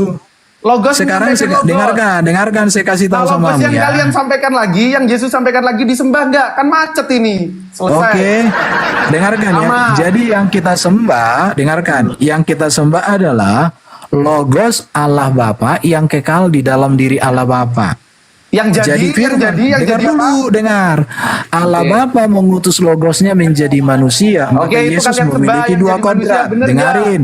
Yesus dalam kodrat sebagai manusia inkarnasi Oke. firman, dia juga memiliki logos. Logos Yesus itu menjadi sumber ajaran bagi orang Kristen. Oke, Bapak Sumber Guru kan ajaran. di situ. Ketika orang Logos, Kristen menyembah logos Yesus, yang mengajarkan maka orang sesuatu, Kristen ternyata pasti menyembah logosnya juga logosnya disampaikan. Yesus. Iya, Selesai pasti nggak? dong. Yohanes 12 ayat 48 Orang di sini Kristen dikatakan, menyembah logosnya Yesus. teman-teman. Perhatikan ya. Ya. Barang siapa, lihat aku dikasih uletan. Oh, logos, Barang siapa logos, menolak I aku, logos. tidak menerima The word perkataanku, which I rema. spoke. Ia sudah ada hakimnya itu firman yang telah kukatakan. Ku gedein, Itulah ku gedein. yang menjadi hakim pada akhir zaman. Artinya apa? Bahwa Allah Bapa mengutus firman menjadi manusia, namanya Yesus. Manusia Yesus yang adalah inkarnasi firman, dia juga sebagai manusia Oke, memiliki lanjut. logos. Yaitu firman. Di mana Lanjut, logosnya firman, Yesus, firman, lanjut. perkataan Yesus, Firmannya, ajaran firmannya, Yesus, logosnya Yesus, ilmunya Yesus Telah sebagai dia apa? manusia itu menjadi Telah di- sumber ajaran, Meledak. menjadi jaminan keselamatan bagi manusia. Tamat Sumber riwayat ajaran Herben. seluruh pengetahuan Pernah kan? ilmunya Yesus Kalau Kristus. logos itu juga Perhatikan, dikatakan. seluruh logosnya berfungsi, Yesus jadi daging doang. yang disampaikan oleh Yesus Selamat datang di menjadi Sekarang sumber Herben. ajaran, Kan menjadi enak gak jaminan tuh? keselamatan bagi manusia. Kenapa? Karena logosnya Yesus itu sempurna. Dikatakan kan? Logosnya Logosnya Yesus diapakan? itu ya dan amin. Oke, meledak kan? Ini. Udah dijelaskan kok. Ini Yesus bahasa itu aslinya, punya Yohanes 12 ayat 48. logos Yesus Bingung, itu teman-teman dari menjadi tunggal itu sampai dasar sekarang ajaran bingung bagi orang bahwa Kristen. Logos itu nggak hanya sah egeneto. Logosnya Yesus tetapi logos menjadi logos dasar dan ajaran iman Kristen. Udah dibilang. bahwa word which I spoke. Logosnya itu telah Yesus itu dikatakan menjadi ini. dasar dan ajaran bagi orang Kristen kan udah dibilang. Quran nggak dibahas. Loh. Logosnya Yesus menjadi dasar dan ajaran iman Kristen. Oke, Bahkan logosnya logos Yesus dikatakan, itu. benar. Loh, logos Yesus dengan logos Bapa kan dibedakan. Saya juga Oke. punya logos yang Guardian. disampaikan Yesus logosnya siapa? Logosnya Yesus. Oke, firman nyampein firman. Loh, firman Apa yang juga berbicara menjadi rema ya, manusia. teman-teman? Dengarkan, Tapi bukan logos firman dan menyampaikan logos. firman. Logos Oke, nyampein sekarang logos, oke. bener nggak? Bentar. Dengarkan dong. Oke. Jadi di sini ada nama. Dengarkan dulu, dengarkan. Oke. Di sini ada namanya pewahyuan yang historis. Dengarkan ya. Oke. Aku di sini bukan firman, tapi manusia inkarnasi firman. Oke. Itu aku. Jadi manusia inkarnasi firman sebagai manusia, dia memiliki logos. Logos Oke. yang disampaikan dialah Logos menjadi dasar disampaikan lagi. ajaran iman orang Kristen. Jadi dasar logosnya Yesus sebagai manusia itulah menjadi jaminan keselamatan. Oke, Jadi logos kamu nggak disampaikan ngerti, lagi makanya ya. dengarkan ya, Oke, dengar. logos menyampaikan logos. Ini bukan logos menyampaikan logos, dengarkan ya. Allah Bapa, ini historisnya. Oke, firman berfirman. Memiliki logos, dengarkan, firman. Logosnya Bapa jadi manusia. Oke, jadi manusia. Oke, manusia Yesus itu punya logos. Oke, manusia Yesus punya logos. Jadi Punya ada berapa logos? Logosnya Yesus ini menjadi sumber ajaran, Oke, sumber jadi ada berapa keselamatan, logos yang kalian sembah? sumber etika dan Berapa punya moral logos? bagi Yesus punya manusia. logos. Berapa logos yang itu kalian banyak. sembah? Saya Silakan. juga punya logos, sudah dibilang dari Oke, tadi. ada Kamu berapa lihat logos di yang kalian mana? sembah? Coba. Logos Bapa satu. Oke, Logos ada Yesus berapa logos yang kalian sembah? Logos Erben juga satu. Macet. Justin juga punya logos. Macet. Nyembah banyak Justin. logos. Erben Lu- gak apa tahu ini? Yohanes 12 Erben. 48. Logos itu Erben juga keluarin punya logos. Ya, Kaisar punya logos. Oh, Banyak macet logos. kan? Macet. Logosnya Kaisar menjadi sumber ajaran Oke. bagi anak-anaknya. Oke, Logosnya berarti Erben Bapak punya menjadi logos. sumber ajaran bagi Yesus pun anak-anaknya. juga logos. Logosnya Logos Justin juga sumber menyampaikan ajaran bagi logos. jemaatnya. Selesai. Logos Bapa menjadi manusia Yesus. Udah, Yesus udah. sebagai manusia. Udah, kena ya Erben ya teman-teman. Logos Yesus menjadi sumber selesai. ajaran. Ganti yang lain. Dengarkan Erben dulu, udah KO, dengar. Erben udah KO. Logosnya Yesus Oke, menjadi Erben sumber udah ajaran. KO. Tadi kau tanyakan logos kan? Logos Bapa satu. Logos Yesus ya satu. malam Bro Erben. Udah KO Bro Erben ini. Silakan teman-teman yang Tinggal lain kalau mau bantu Erben. Besok aja Bro Erben. Logos gimana? Kita pakai sistem kayak Bro Edo sama Bro Kores lagi. Bahas Tritunggal Tauhid bisa. Bagaimana Tapi aku punya aku saran. Bahas keotentikan kedua kitab suci. Kalau mau. Aku follow lu Bro. Siap. Kontak ya. Aku Ya, autentikan mau. kitab suci tinggal saya tanya aja kok. Pertanyaannya satu, tunjukkan Boleh di satu rumu, manuskrip boleh di rumu. Quran Bebas, yang digunakan ya. di Selesai zaman ya, Nabi lewat. Muhammad. Nyembah banyak logos. Loh, Ada bukan manuskrip Quran, menyembah banyak logos, kan udah dijelaskan. Logos Allah Bapa itu satu. Logosnya Yesus satu. Kenapa? Karena Yesus bukan Allah Bapa. Logosnya Paulus juga ada. Bahkan si Bidak Malikil tadi udah typing di bawah, Bapak Paulus memiliki logos. Iya. Aku juga Nyembah punya banyak logos. Masalahnya. Ya banyak logos. Logos itu artinya kan Iya, intelektual. logos kalian banyak. Jadi sekarang saya tanya Iya. kamu, Goldian kau tidak Makanya punya itu logos. selesai. Kamu tidak punya logos, Goldian. Mau punya bisu dia. Oh, berarti kau goblok. Iya loh, berarti kau Astaga. goblok. Nggak punya logos, gila Ini kau. teman-teman ini tadi sesi lanjutan ya. Sekarang saya Tadi- tanya, Goldian tadi- punya logos enggak? tadi- Jawab dulu, Goldian punya logos enggak? Tadi diskusi Goldian yang punya sudah logos disepakati. enggak? Jawab Bro dulu. Kores sama Bro Justin. Jawab Aku dulu, datang Goldian, spontan Goldian karena kau Bro punya logos Erben enggak? kan sering kalah sama aku. Jawab dulu dong. Goldian kau punya logos enggak? Ya punya gua punya logos. Oh iya, berarti alamu punya logos enggak? Oke, tapi yang gua sampein Jawab. Alamu punya logos enggak? Gua nyampein rema. Jawab dulu, Perkataan. alamu punya logos enggak? Nggak Jawab nyampein sekarang. logos lagi. Alamu Kan punya itu logos sifat enggak, Goldian? bicaraku. Oke, sekarang Nabi Oke, Muhammad punya kan selesai logos enggak, kan? Goldian? Nah, dalam Islam juga sudah final. Goldian, Nabi Ketika Muhammad lu tanya punya logos tentang enggak? kalam itu sudah selesai. Beda. Nah, kalau ditanya, Ketika jawab bikin Yohanes 12 dong. ayat 48. Allahmu punya logos enggak, Goldian? Merengek. Oke, Goldian. Allahmu punya logos enggak? Bentar. Aduh. Allahmu punya logos enggak, Goldian? Jawab dong. Goldian, Allahmu punya logos, Nabi Muhammad punya logos, Goldian punya logos. Sabar, Jawab. sorry. Ya, logos. Jawab. Kalam, jangan logos. Nanti salah paham. teman-teman. Enggak. Oke. Kalam. Enggak, Dapat. saya pakai logos. Allahmu punya logos enggak? Gimana Sekarang jawab? gini, Kita menyebutnya saya pakai bahasa Dafar Indonesia. Elohim. Allahmu punya intelijensi enggak? Dafar Elohim yang Oke, melekat saya akan pada tanya, Allah Allahmu itu punya adalah intelijensi sifat- enggak? Jawab dong. Udah kan Jawab udah kau dong. jawab, Ben. Allahmu punya logos enggak, bro? Itu sifat Allah. Oke, sekarang Nabi Muhammad punya logos enggak? Nabi Muhammad itu Punya logos enggak? bisa bersabda berkata-kata. Oke, berarti sudah punya logos selesai. enggak? Punya sudah logos selesai. enggak Nabi nah, Muhammad? gini aku jelasin. Allah Jawab sudah dulu, sekali jawab menggunakan aja. istilah manusia. Itu Nabi Muhammad adalah punya logos pendekatan enggak? Antropomorfisme, teman-teman. Aku tanya kamu, Goldian, jawab aja. Nabi Muhammad punya logos apa enggak? Oke, kan udah selesai. Gantian. Ya Giliran enggak, jawab. belum kau Oke, jawab. udah ya. Saya akan tuntut Diam. ini. Allahmu punya logos, Oke, kau setelah akui. bertanya, Kau diam, punya logos, diam, kau diam, akui. diam. Nabi Muhammad punya Diam, logos diam. enggak? Jawab dong. Oke, diem Ben. Oke. Ya jawab dong. Diam, berjawab. Jadi kalau tanya Allah punya kalam, jangan pakai kata logos. Logos kan dari Yunani. Jangan terkesan bikin ajaran kita pagan. Beda seperti ajaran kalian. Kalau tanya Allah punya kalam, kalam itu sifat Allah. Sifat yang melekat pada diri Allah. Itu dalam pemahaman Muslim dan umat Islam sepakat. Kalau Erben berkata Nabi Muhammad itu punya sifat perkataan atau enggak? Iya. Nah, yang beda dari kita, ketika umat Kristen meyakini bahwa logosnya Bapak ini punya logos yang melekat pada diri Bapak. tetapi terpisah jadi daging. Jadilah Yesus. Ternyata daging itu juga mengeluarkan logos lagi. Ada banyak logos. Jadi selama ini lo nyembah 2 logos sesuai Yohanes 12 ayat 48 yang sudah lo konfirmasi. Selamat datang kebenaran. Oke, gantian. Erben sekarang, Erben. Macet. Erben.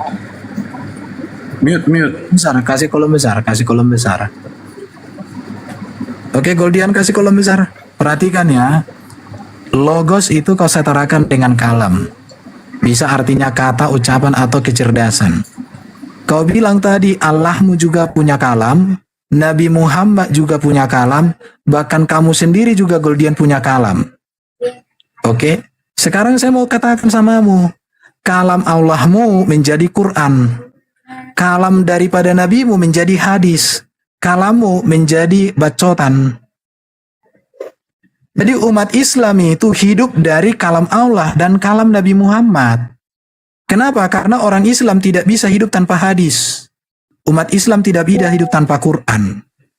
Jadi sebenarnya, kalau saya pakai istilah kalam ini, Bapak juga punya kalam. Yesus juga punya kalam. Bedanya kalamnya Bapak menjadi manusia bernama Yesus. Yesus punya kalam. Kalam Yesus menjadi sumber ajaran bagi orang Kristen. Kenapa? Karena Bapa menghadirkan kalamnya menjadi Yesus. Kalau kamu, kalamnya Allah dengan kalamnya Nabi beda. Beda kalamnya. Kalamnya Allahmu itu Quran. Kalam Nabimu menjadi hadis.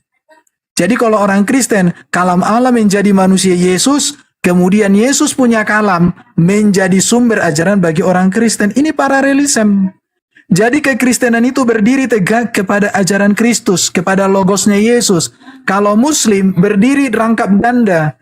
Ada logosnya Allah dalam Quran, ada logosnya Muhammad dalam hadis. Bahkan hadis ini pun tidak cukup. Ada namanya kalam para ulama, yaitu di mana? Ijma ulama, tafsir ulama ini. Jadi sebenarnya kalam juga di dalam Islam itu banyak, Goldian. Ada kalam Allah, ada kalam Nabi, ada kalam sahabat, ada kalam penafsir. Jadi kamu hidup bukan hanya dari kalam Allah, tapi juga dari kalam Nabimu. Kalau orang Kristen hidup dari kalam Allah saja yang menjadi manusia, di mana manusia ini sempurna Yesus itu, dan kalamnya Yesus itu menjadi sumber ajaran bagi orang Kristen. Gampang. Oke, gantian. Oke, sekarang kamu jawab dulu nih, kau bantai nih. Oke. Gantian. Gini teman-teman. Habis kau. Nah, Erben kan jelasin kayak gitu. Suka aku. Melihat, menunjukkan ketidakpahamannya. Ini Allah, ini zat Allah, teman-teman. Ini zat Allah. Zat Allah ini punya banyak sifat. Di Quran dikenal asma wa sifat, ada 99. Ginilah ya 99. Salah satunya itu adalah kalam yang melekat kepada zat Allah. Ketika Erben tanya Nabi SAW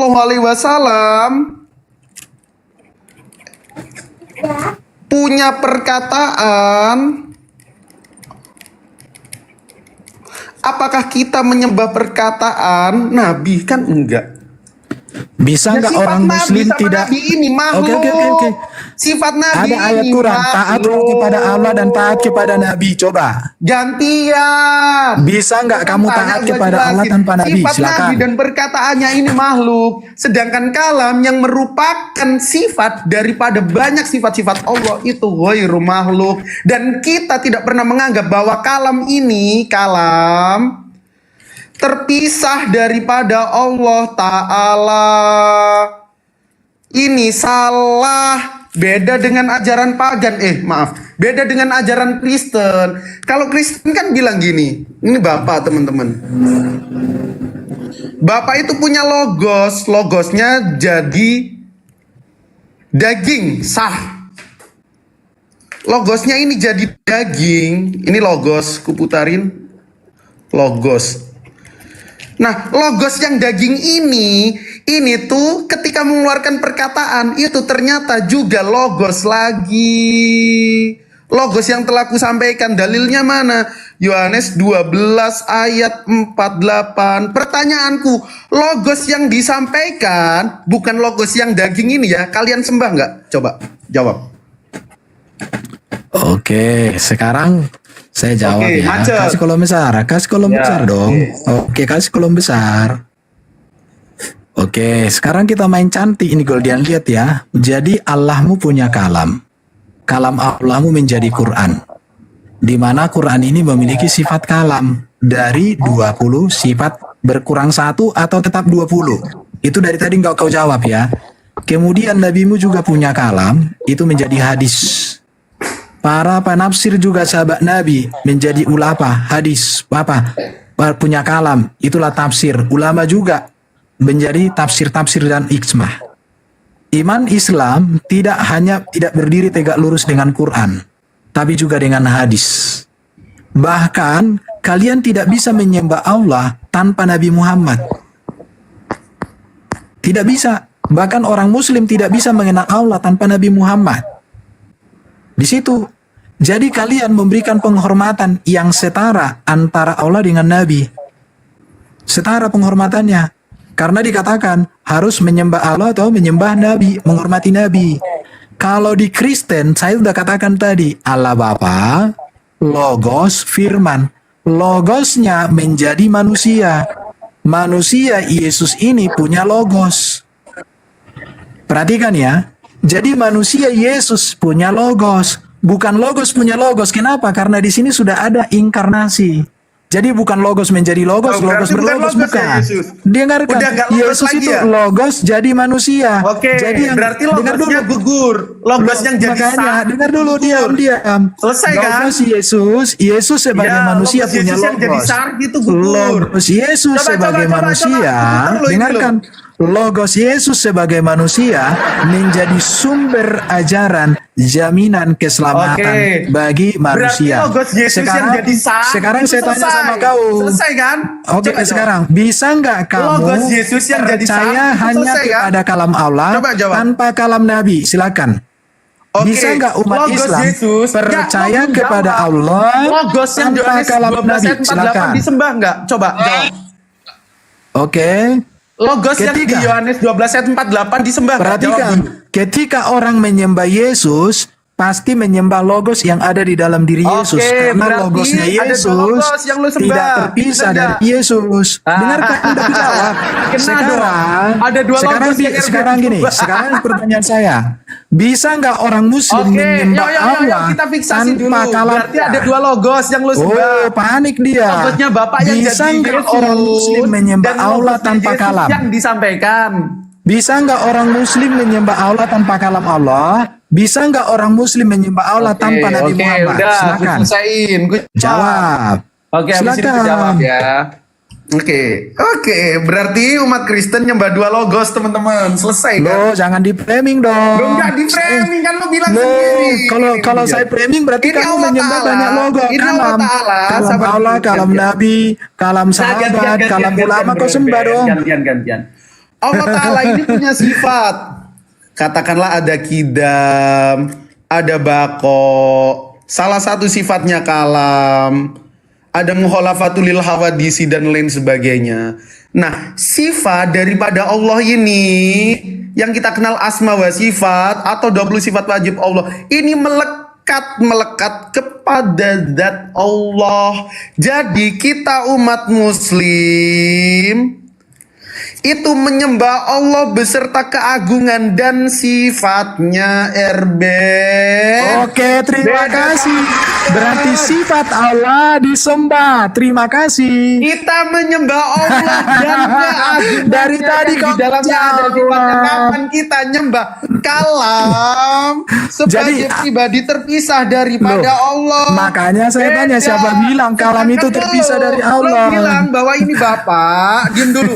Bapak punya logos. Logosnya jadi sah, jadi daging. Daging itu juga punya logos di Yohanes 12 ayat 48 yang dikatakan. Erben bilang umat Kristen juga menyembah logos di Yohanes 12 ayat 48. Ternyata ada dua logos. Selamat datang di Udah Ben, sampai sini selesai, jangan Sebentar, aja. kau belum jawab, Kau belum jawab, bertobat ya. belum Udah, jawab udah. aku. Gantian Belum kita jawab. kasih kesempatan yang lain. Kau belum. Jadinya Bentar, kau Besok nggak aja jawab kau lawan pertanyaanku. Dengar dong, dengar. Iya, oke, Kau kasih belum jawab. kesempatan Kasih lu tuh terakhir. ini Besok kita lawan nggak kau di rumah jawab. bisa, di rumah Dengar bisa yang dulu, terakhir kau tadi. nggak jawab. Oke, udah aku jawab dong. ini. Ini apa ini? Ini Bentar, apa ini? bentar, apa? bentar. Ini Ini apa? nggak kau jawab. Ini apa? Ini apa? Udah aku jawab. Dengarkan, Oke, lanjut. dengarkan. Kasih di kolom besar, kasih di kolom besar. Ya. Ya, harganya digedein, Goldie. Dengarkan ya. Bisa nggak orang Muslim menyembah Allah tanpa kalam Allah di dalam Quran? Bisa nggak orang Muslim menyembah Allah tanpa kalam Nabi? Bisa nggak orang Muslim menyembah Allah tanpa kalam sahabat yang ditulis di tafsir-tafsir? Bisa nggak orang Muslim menyembah Allah tanpa kalam para ulama yang ada di buku-buku tafsir? Coba jawab. Tadi udah aku jawab. Oke, bisa. Umat Muslim menyembah Allah yang di dalam Allah itu ada keagungan-keagungannya. Udah Yang saya selesai. tanya, bisa nggak menyembah Allah tanpa Nabi? Itu yang saya tanya. Saya sudah yakin kau menyembah Allah satu-satunya. Tapi bisa nggak tanpa menyembah? Kita nggak melalui menyembah ini? Nabi. Kapan kita Loh, menyembah ya, Nabi? tanpa Nabi maksud aku. Coba, bisa nggak? Nabi itu jadi jalan kebenaran dan hidup. Tidak Jalan dapat kebenaran seorang dan pun hidup di dapat mana kepada Allah tertulis? Subhanahu wa Ta'ala Jawab. tanpa Artinya melalui Nabi. apa? Oke, berarti perkataan Nabi menjadi sumber bagi kamu untuk menyembah Allah. Oke, ku betul? jelasin. Oke, betul. Oke, Bagi ya, kami, ya. dengarkan. Lu tanya Bagi kan? kami, Lo tanya bagi bagaimana kami, Nabi Muhammad. perkataan Yesus menjadi sumber ajaran etika dan gantian, moral bagi gantian. orang Kristen. Ini Allah. Ini Allah. Akan besar kasih karunia Allah, maka Allah mengaruniakan nabi terakhirnya, Nabi Muhammad. Sehingga yang percaya Nabi Muhammad itu mendapatkan hidup yang kekal dan tidak akan binasa. Karena apa? Nabi Muhammad jalan kebenaran dan hidup. Untuk umat Islam terakhir, tidak ada orang yang bisa sampai kepada Allah kecuali melewati Nabi. Itulah Nabi kami, Masya Allah, Tabarakallah. Berbeda dengan Kristen, ketika udah Bapak mengaruniakan sah, mengaruniakan logosnya yang jadi sah, tapi logos juga punya logos, firman punya firman. Ini gue lagi nggak berbicara tentang rema. Jadi yang disembah Erben, yang sudah kita sepakati menyembah dua logos yang ada dalam diri sah, diri Yesus, dan logos yang ada di dalam diri Bapak. Selamat datang di kebenaran. Kita Oke. selesai, kamu. Oke ya. Assalamualaikum Orang Kristen. warahmatullahi wabarakatuh. Kalau dengan logonya, Aku udah Saya jawab. belum jadi moderator nih di sini nih. Oh iya. Lanjut sama Bro Ardiansyah. Aku tanya Erben sekarang ya. Aku tanya Erben sekarang ya. Ya, nih aku juga pakai metode kertas suci namanya, Ben. Aku punya metode kertas suci, Ben. Ya. Nih, Ben. Oke, sekarang saya tanya. Tuhanmu ada berapa, Ben? Tuhan itu di dalam orang Kristen gelar, artinya kurios, itu Ya, artinya sosok penguasa. Tuhan yang saya tanya, sosok Ya, Tuhanmu ya, ada berapa? di dalam Kristen Tuhan itu gelar. Saya tanya sosok Tuhan. Nih saya tulis ya. Sosok Tuhan itu semua yang punya kekuasaan Sosok dapat Tuhan. digelari Tuhan. Oke, sosok Tuhan, Semua sosok Tuhanmu yang ada punya berapa? kepenguasaan dapat digelari Tuhan. Dengar Apa nggak? bedanya? Apa bedanya penguasa? Apa bedanya penguasa dengan maha kuasa? Apa bedanya? Penguasa itu netral. Kalau maha kuasa? Kalau maha kuasa itu pasti kepada satu-satu saja. Nah, satu. Siapa satu-satunya yang maha kuasa yang Tuhan maha ini? kuasa itu pasti Allah Bapa dengan firman dan rohnya. Wih, berapa itu? Ya, sama Ardiansa satu, kepenguasaan Ardiansa pasti penguasaan tubuhnya dengan kepenguasaan Kita intelektualnya. bahas Yesus dengan sekarang. Kita bahas kepenguasaan- Yesus ya. Benar Sabar. dong. Tenang dulu. Oke, Ini kok ada musik? Aki Goldian. dengarkan ya.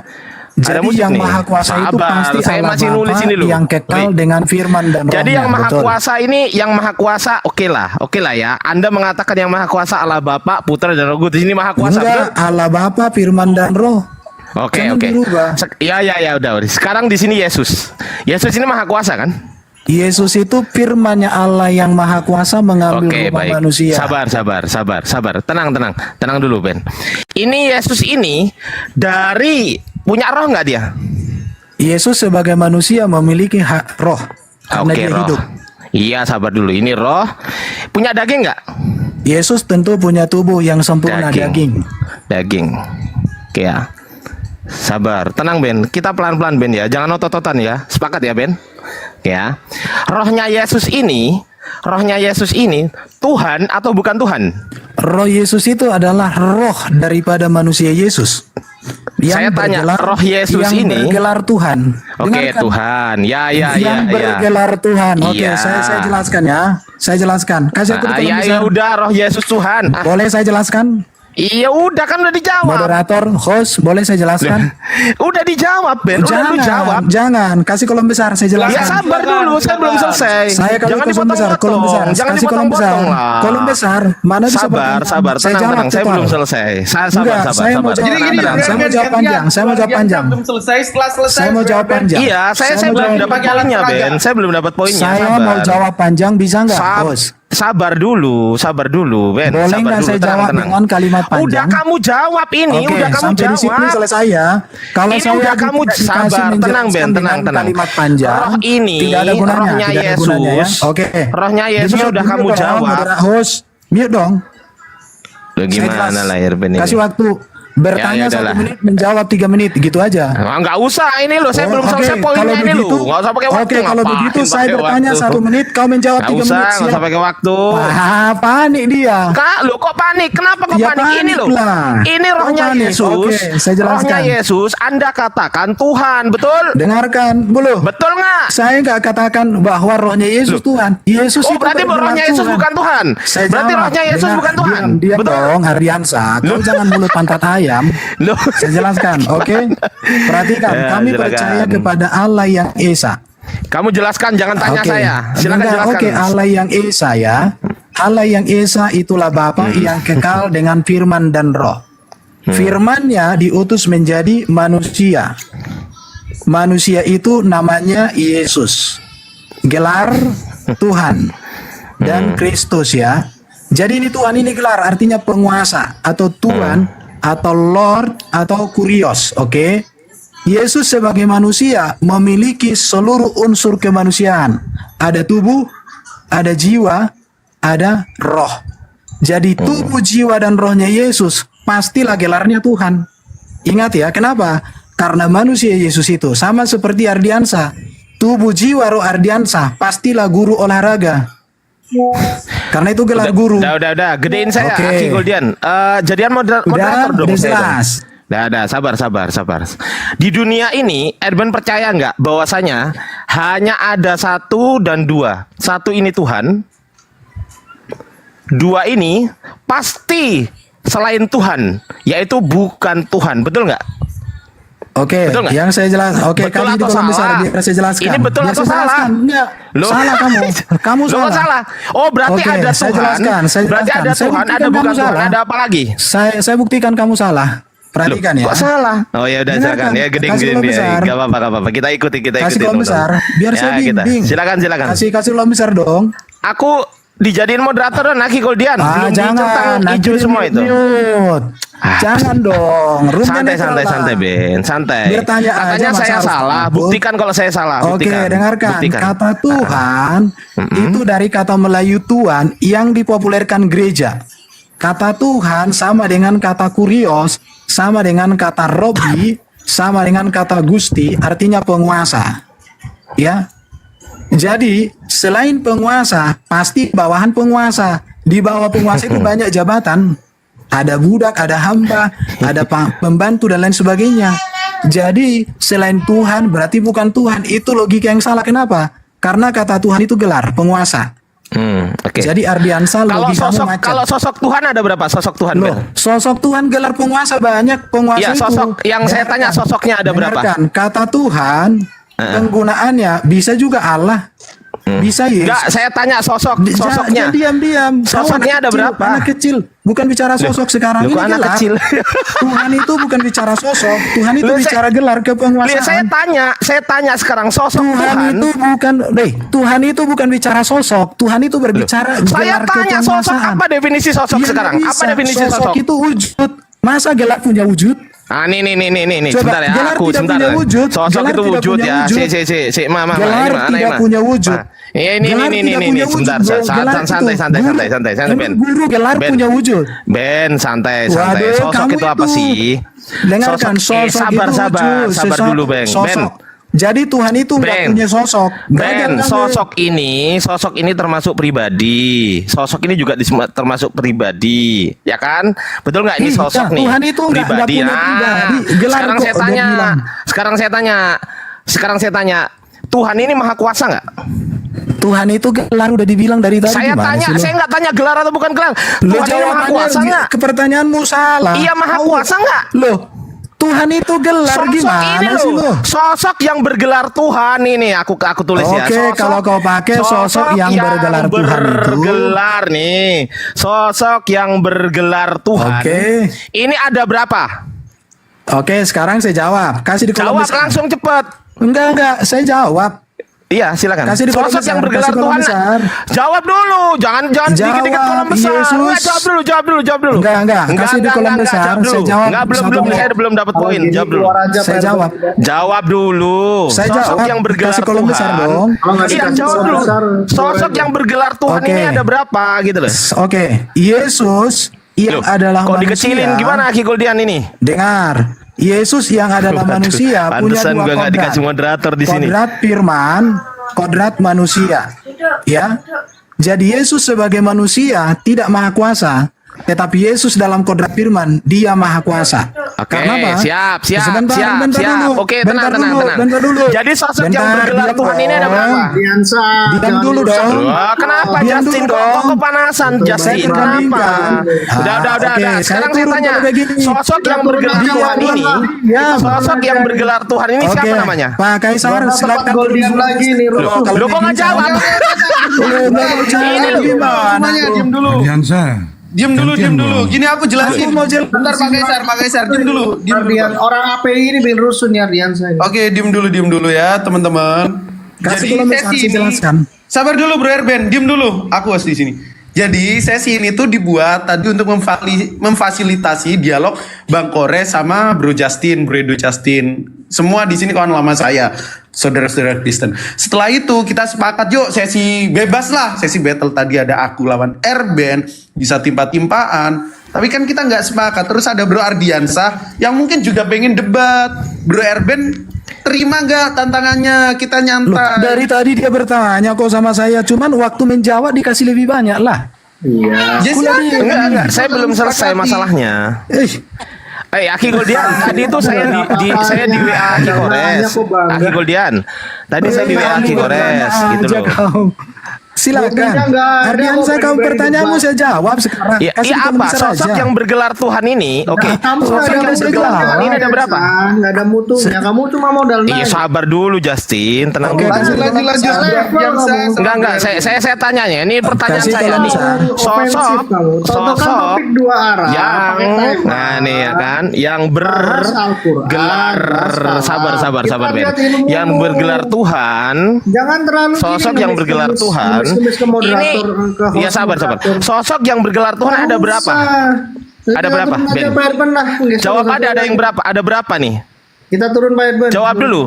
Lo Oke, kok kasih di kolom besar ya. Kasih Enggak, kolom ini besar loh. Goldian. Saya tanya ini loh kok harus Iya, dikasih kolom aku mau besar. dijawab. Jawab Apa, aja kasih ini di loh. kolom besar. Saya belum Kasih kolom besar selesai. aja. Loh, ini Cuma Pak Erben. Kasih di Enggak, dia kolom mau lari besar. ini, dia mau Oke, lari kan. aku kasih Bro Erben, Dia mau gantian. lari ini. Ya, Loh, dia mau silakan. lari loh. Oke ya. Duh. Jadi manusia Gimana? Yesus yang Ini nggak jawab loh ini Aki Goldian. Diam dulu. Ini kalau saya dikecilin tuh dari tadi saya tanya satu dikecilin. Jawab dulu Bro Erben. Saya tanya, Ya, aku mau saya tanya jawab. satu Kasih dikecilin, kolom saya besar, tanya kasih kolom satu besar. dikecilin, saya tanya satu dikecilin. Oke, kita Poin turun. saya nggak Kalau nggak dikasih dapet, waktu gitu jawab, loh. kita turun ya. Bohong Oke, selamat kabur. tinggal. Iya, soalnya Bukan kamu nggak kabur. mampu jawab ini. kasih kolom besar, saya Jawab jelaskan. dulu, sosok yang bergelar Tuhan ada berapa? Kasih Jawab. di kolom besar, saya Ada jawab. berapa nih? Masih Goldian, Goldian. Kenapa Pak Kaisar? Kemudian kamu bisa Gede, jadi moderator. Jawab dulu yang dong. bagus. Jawab dulu dong. Enggak, kasih di kolom besar biar saya Ya jelaskan. jawab dulu, ini ada berapa? Saya belum selesai. Saya selesaikan dulu. Kucing. Diam. Emosi. Silakan. Ini Goldian, loh, saya minta. ada berapa? Iya, Goldian. sosok yang bergelar Tuhan ini ada berapa? Saya tanya. Goldian, kasih saya di kolom besar bisa? Ya ini loh kita selesaiin dulu. Ini selesaiin dulu loh. Oke. Ya, Jadi Ben Coba ada Goldian, berapa? Goldian. Tinggal jawab Ini aja. saya 1 pertama. kek, 2 kek, 3 kek, Saya 4 kek. ini menjadi pertama dan terakhir masuk room Goldian. Loh ya sudah. Oke ya, terima Oke, kasih. oke, Kalau Loh nggak ini dikasih- kabur. kesempatan Oh dulu, nggak Ben. berani Oke, berarti. bukan Berarti nggak nggak berani berani. Orang bicara jawab. satu arah kok. Nggak berani Masa nggak jawab berani? berarti. Oke, perhatikan. Nah, ya udah. Dengar baik-baik. Nah silakan. Manusia Yesus Kristus memiliki dua kodrat, yaitu firman dan manusia. Kemanusiaan Yesus itu tidak maha kuasa, tetapi keilahian Yesus itu maha kuasa. Sama seperti Quran, ada dua kodrat. Kodrat Nggak usah ke dan situ. kodrat Saya nggak tanya kertas. Quran. Nah ini loh. Dia, Ini laki Goldian larinya ke kalam situ ini laki. kekal, Larinya ke sedangkan situ. kertas ini buatan pabrik. Oke. Oke, sekarang pertanyaan Oke, saya. sekarang ini Quran terjawab nggak? ini Pertanyaan saya terjawab nggak? kalamnya kekal, Nggak, pertanyaan saya kertasnya terjawab nggak ini Aki buatan Goldian? Saya tanya. pabrik. Oke. Saya tanya Aki Goldian. Pertanyaan saya terjawab nggak? Belum. Oke. Sekarang Ben jawab. udah ngejelasin, Sosok belum. yang bergelar Tuhan Saya ada masuk berapa? sebagai moderator. Sosok Kalau enggak, yang ganti bergelar Guru Ardiansyah. Tuhan ada banyak. Coba. Kenapa? Iya. Karena Oke. kata Tuhan itu gelar bisa dipakai kepada Oke. Allah, kepada Yesus, kepada Raja, kepada Ada Presiden. berapa? Saya tanya ada Udah, berapa? ya, biar Ben, gantian, Karena Guru kata Ardiansyah. Gantian, gantian, itu gantian artinya dong, sama gantian dengan dong. Gusti. Dengarkan Santai, Ben, ya. Ben. Kasih kolom besar Sosok dong. yang bergelar Tuhan ada Hey. berapa? Kasih tahu saya jumlahnya. Kasih kolom besar biar saya Kasih jelaskan. tahu saya jumlah. Tuh. Gantian Loh, Guru yang Aki Goldian, Ardiansyah. lihat dia. banyak. Sekarang Lihat Guru dia, lihat dia, Aki Ardiansyah Goldian. Yang Lihat dia. bergelar Tuhan banyak. Iya siapa? Berapa? Oke, raja Berapa? juga bisa digelari Tuhan. Berapa? Saya tanya Presiden berapa? banyak udah gue bilang. Yang Loh, bergelar Tuhan Tuhan banyak. ini yang saya maksud Tuhan ini maha kuasa loh ya. Loh, kalau Tuhan Allah yang maha kuasa hanya Allah Bapa di surga dengan Oke, firman berarti dan sosok yang rohnya. bergelar Tuhan ada berapa? Sosok yang bergelar Tuhan yang maha kuasa nih. Saya Tuhan yang tambah maha ini. kuasa hanya Oke. Allah Bapa di surga yang Ada kekal satu dengan berarti. firman Satu. dan rohnya. Satu Udah betul, dijawab. satu. Oke, satu. Oke, Ini baik. Sekarang saya ketik di sini Yesus. Saya ketik di sini Oke, ini Yesus. kita adu suara jadinya. Sabar, Oke lah. sabar. Oke ya, Sabar karena ya, kamu sabar. memancing. Sabar, Oke, tenang. sekarang kau rasakan. Tenang dulu. Tenang Oke. dulu, Ben, sabar. Yang Ben. bergelar Tuhan Rohnya yang Yesus. maha kuasa Ben. itu hanya Allah Bapa di surga. Iya, satu Yang ini loh, kekal udah dengan saya tulis firman ini dan loh. rohnya. Ini loh Bapak Yesus nih saya itu tulis. adalah Saya tulis inkarnasi Bapak. firman-Nya Iya, Bapa. sabar. Yang diutus Sabar, menjadi Ben. manusia. Oke? Sabar, Ben. Jadi tidak ada Waduh, yang maha ngomong kuasa sendiri dia. selain Allah Bapa di Wah. surga. Duh, ngomong yang kekal sendiri dengan firman dan gimana rohnya. ini? Oke, kalau kamu Ya, adu udah. suara terpaksa saya pakai songkat full, saya Santai. tenggelamkan Oh, enggak kau habis. apa-apa. Di sini pelan kok Oke. suaramu. Oke, Di siap. sini pelan, tenang aja, Oke, enggak di apa-apa. sini Enggak apa-apa. dikali Enggak apa-apa. Banget turunin. penonton nggak dengar kau ngomong. Enggak apa-apa. Oke. Enggak ada masalah Jadi di sini Allah pelan Bapa kok, itu Ben. satu-satunya Iya, jadi penguasa ini di bumi apa? di surga Jadi yang rohnya mengutus Yesus ini Yesus maha kuasa Kristus nggak? Saya tanya. sebagai jalan keselamatan dan jalan Ngomong sendiri kehidupan. dia. Nah, tuh, Tidak udah ada mulai kejang-kejang. keselamatan selain di dalam Udah mulai Yesus kejang-kejang Kristus. ya, Aki Goldian gimana? Yesus ini? tidak berdosa. Lah, Yesus sudah mengalahkan maut melalui Aki Goldian, kebangkitan. di Dan mute Yesus dong. naik ke Gimana surga lah dan ini? menyediakan tempat bagi orang yang percaya Ben, kepadanya. jangan khotbah lah, bro. Jangan khotbah lah. Nah, jangan khotbah lah. Saya akan membangkitkan Jangan orang-orang di dalam zaman dan yang orang-orang yang membencinya masuk ke dalam neraka. Percayalah kepada Yesus yang tak berdosa. Jangan ikuti nabi yang penuh dosa. Percayalah kepada Yesus yang berkuasa mengalahkan maut. Jangan ikuti manusia Aduh, gimana lagi Goldian ini? Itu manusia yang tinggal di Astagfirullahaladzim. Aki Goldian, jadiin saya Berkuasa moderator. Saya kan untuk bilang. Gimana caranya bentar? Diklik aja saya, foto Jangan saya, ikut terus kepada kemudian manusia jadikan yang moderator, membutuhkan orang. terus kemudian dicentang semua hijaunya, Percayalah dicentang kepada semua. Yesus Hakim yang ada di akhir zaman. Waduh, Jangan percaya waduh, kepada emosi nih. yang akan dihakimi Yesus di akhir zaman. Emosi dia. Percaya Waduh, kepada Yesus Trumerben, yang teman-teman. teguh dengan mujizat menghidupkan orang mati. Waduh. Jangan ikuti manusia Darah yang mematikan Yesus. orang hidup. Darah Yesus. Percayalah kepada Yesus yang menghargai anak-anak. Jangan Kejang-kejang mengikuti Herben. manusia yang Giliran mempermainkan ditanya ini kejang. Hargailah Yesus yang menghargai Hijaunya perkawinan. dicentang semua, Aki Goldian. Jangan mengikuti Hijaunya manusia dicentang semua. yang penuh dengan Bentar, nafsu aku pakai untuk laptop. kawin maui. Iya, klik aja Percaya foto Yesus saya. yang berkuasa di bumi di sorga. Ini foto saya, klik aja Haleluya. kamera saya diklik. Shalom. Terus kemudian Sampai di sini, terima Iya. kasih. Lo kabur. Woi, kabur. Woi. Ya. Lah. Pak Kaisar, makasih Pak Kaisar. Mau. Teman-teman kejang-kejang Gimana ya. kok kabur, Ben? Ben. Kabur. Kabur ini Enggak ada yang nurunin kan, Aki Goldian? Enggak, kabur. Dia ngasih penutupan khotbah. Halo, selamat Kayak ini ya. malam, Bro Satria. Bentar, saya simpulkan dulu ya, Aki Goldian ya. Iya. Oke ya, sosok yang bergelar Tuhan, yang maha kuasa, kata Erben, hanya ada satu Bapa. Ternyata Yesus tidak maha kuasa, teman-teman. Ternyata Yesus tidak maha kuasa. Yesus tidak maha kuasa, teman-teman.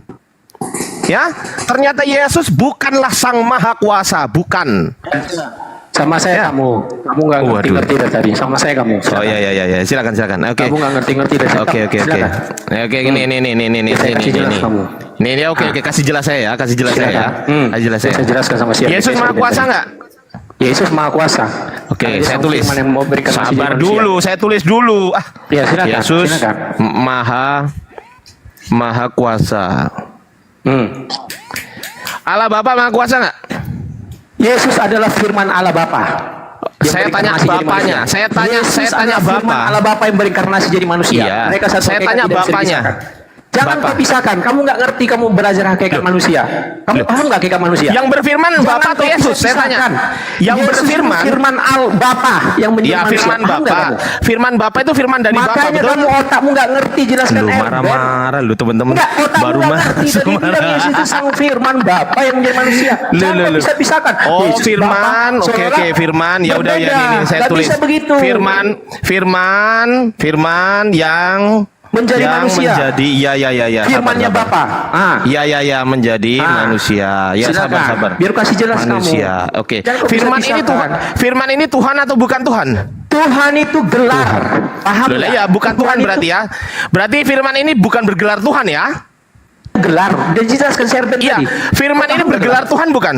Paham nggak Tuhan itu gelar? Iya, saya tanya Raja firman Charles ini. juga Tuhan. Iya, Raja Swedia juga Tuhan. Oke. Dan Tuhan gelar. Tuhan Oke, saya di tanya. dunia ini. Iya. Tetapi Tuhan Sabar. Maha Kuasa adalah Allah Bapa yang mempunyai firman-Nya. Paham nggak kamu dari Firman tadi? ini bergelar Dari tadi kamu Tuhan atau jelaskan tidak? nggak ngerti-ngerti. Iya, ini pertanyaan saya. Kamu Dengerin nggak dulu. paham. Iya, sabar ya. Tuhan Ini itu pertanyaan bukan saya. sosok. Iya, saya Paham nggak? sabar. Tuhan kan gelar, betul kan? Silakan. Nah, firman ini bergelar Tuhan bukan? Iya. Ah, gitu dong. Iya. Nih. Oke. Terus? Yang menjadi, saya tulis lagi, yang menjadi manusia ini bergelar Tuhan atau bukan? Ayo. Ya ketika firman menjadi manusia, manusia itu juga Tuhan karena memiliki dua kodrat. Oke, berarti di dalam diri manusia Oke, Yesus. berarti ini manusia Paham ini tidak? bergelar Tuhan, betul? Jangan kau kotak-kotakan. Iya, manusia ini bergelar Tuhan bukan? Paham nggak? Loh, katanya Tuhan Ketika itu firman gelar. berinkarnasi jadi manusia, manusia Yesus memiliki dua kodrat. Iya, Maka dua itu dia kodrat. penguasa. Iya, Paham sabar. nggak? Manusia ini manusia ini bergelar Tuhan atau bukan? Kan Jadi kamu kotak-kotakan nanti manusia Loh, enggak, saya Tuhan, tanya. kamu nggak bisa seperti Saya tanya itu. simpel. Aku tahu Saya kemana tanya arahmu. simpel. Saya tanya simpel. Manusia Yesus ini bergelar Tuhan bukan?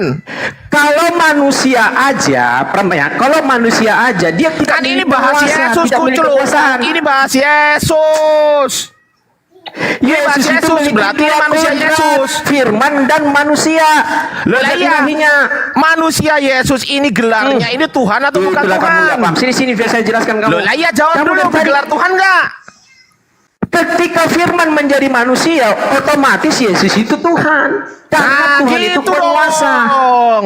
Nah, terus? Oke, nih aku tulis ya, manusia ini bergelar Tuhan. Ketika Anda mengatakan firman menjadi manusia, berarti Tuhan menjadi Tuhan, gitu. Jangan Ya- kamu.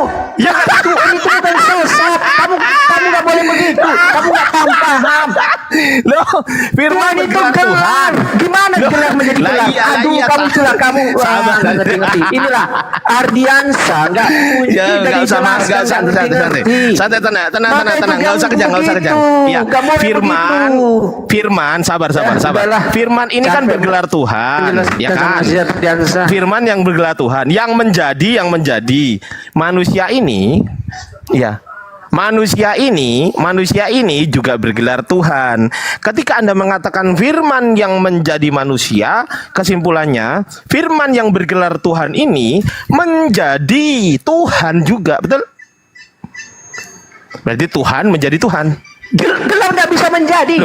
Gelar nggak bisa menjadi. Nah, ini ada, Paham nggak saya kamu? tanya, sosok Gelar gelar, nggak bisa menjadi. saya tanya, Tuhan ini ada sosoknya Sejak atau enggak? kapan presiden Yang menjadi gelar, presiden? yang bergelar Tuhan ini, saya tanya, yang Tuhan bergelar nggak Tuhan sosok. ini, Dari tadi dijelaskan, Tuhan itu nggak sosok. Loh, Itu gelar. gimana Dari sih? tadi dijelaskan, Presiden, kamu nggak paham dari tadi. saya tanya, Gimana sih? presiden gelar bukan? Bisa nggak presiden menjadi presiden? Sabar. Ini gelar Gelar bukan? nggak bisa jadi presiden. Gelar. Sabar. Tenang. Presiden ini gelar bukan? Gelar bukan? Gelar, gitu. Jawab dulu ya. Gelar nih aku tulis. Presiden itu gelar. Ada sosoknya nggak presiden ini? Ya Jokowi manusia. Kok Jokowi sih? Manusianya. Emang sekarang Prabowo siapa presidennya? Prabowo, aku celuk. Prabowo. Nah, gitu loh. Kemanusiaannya Prabowo. Oke, Ah, jadi terus? sosoknya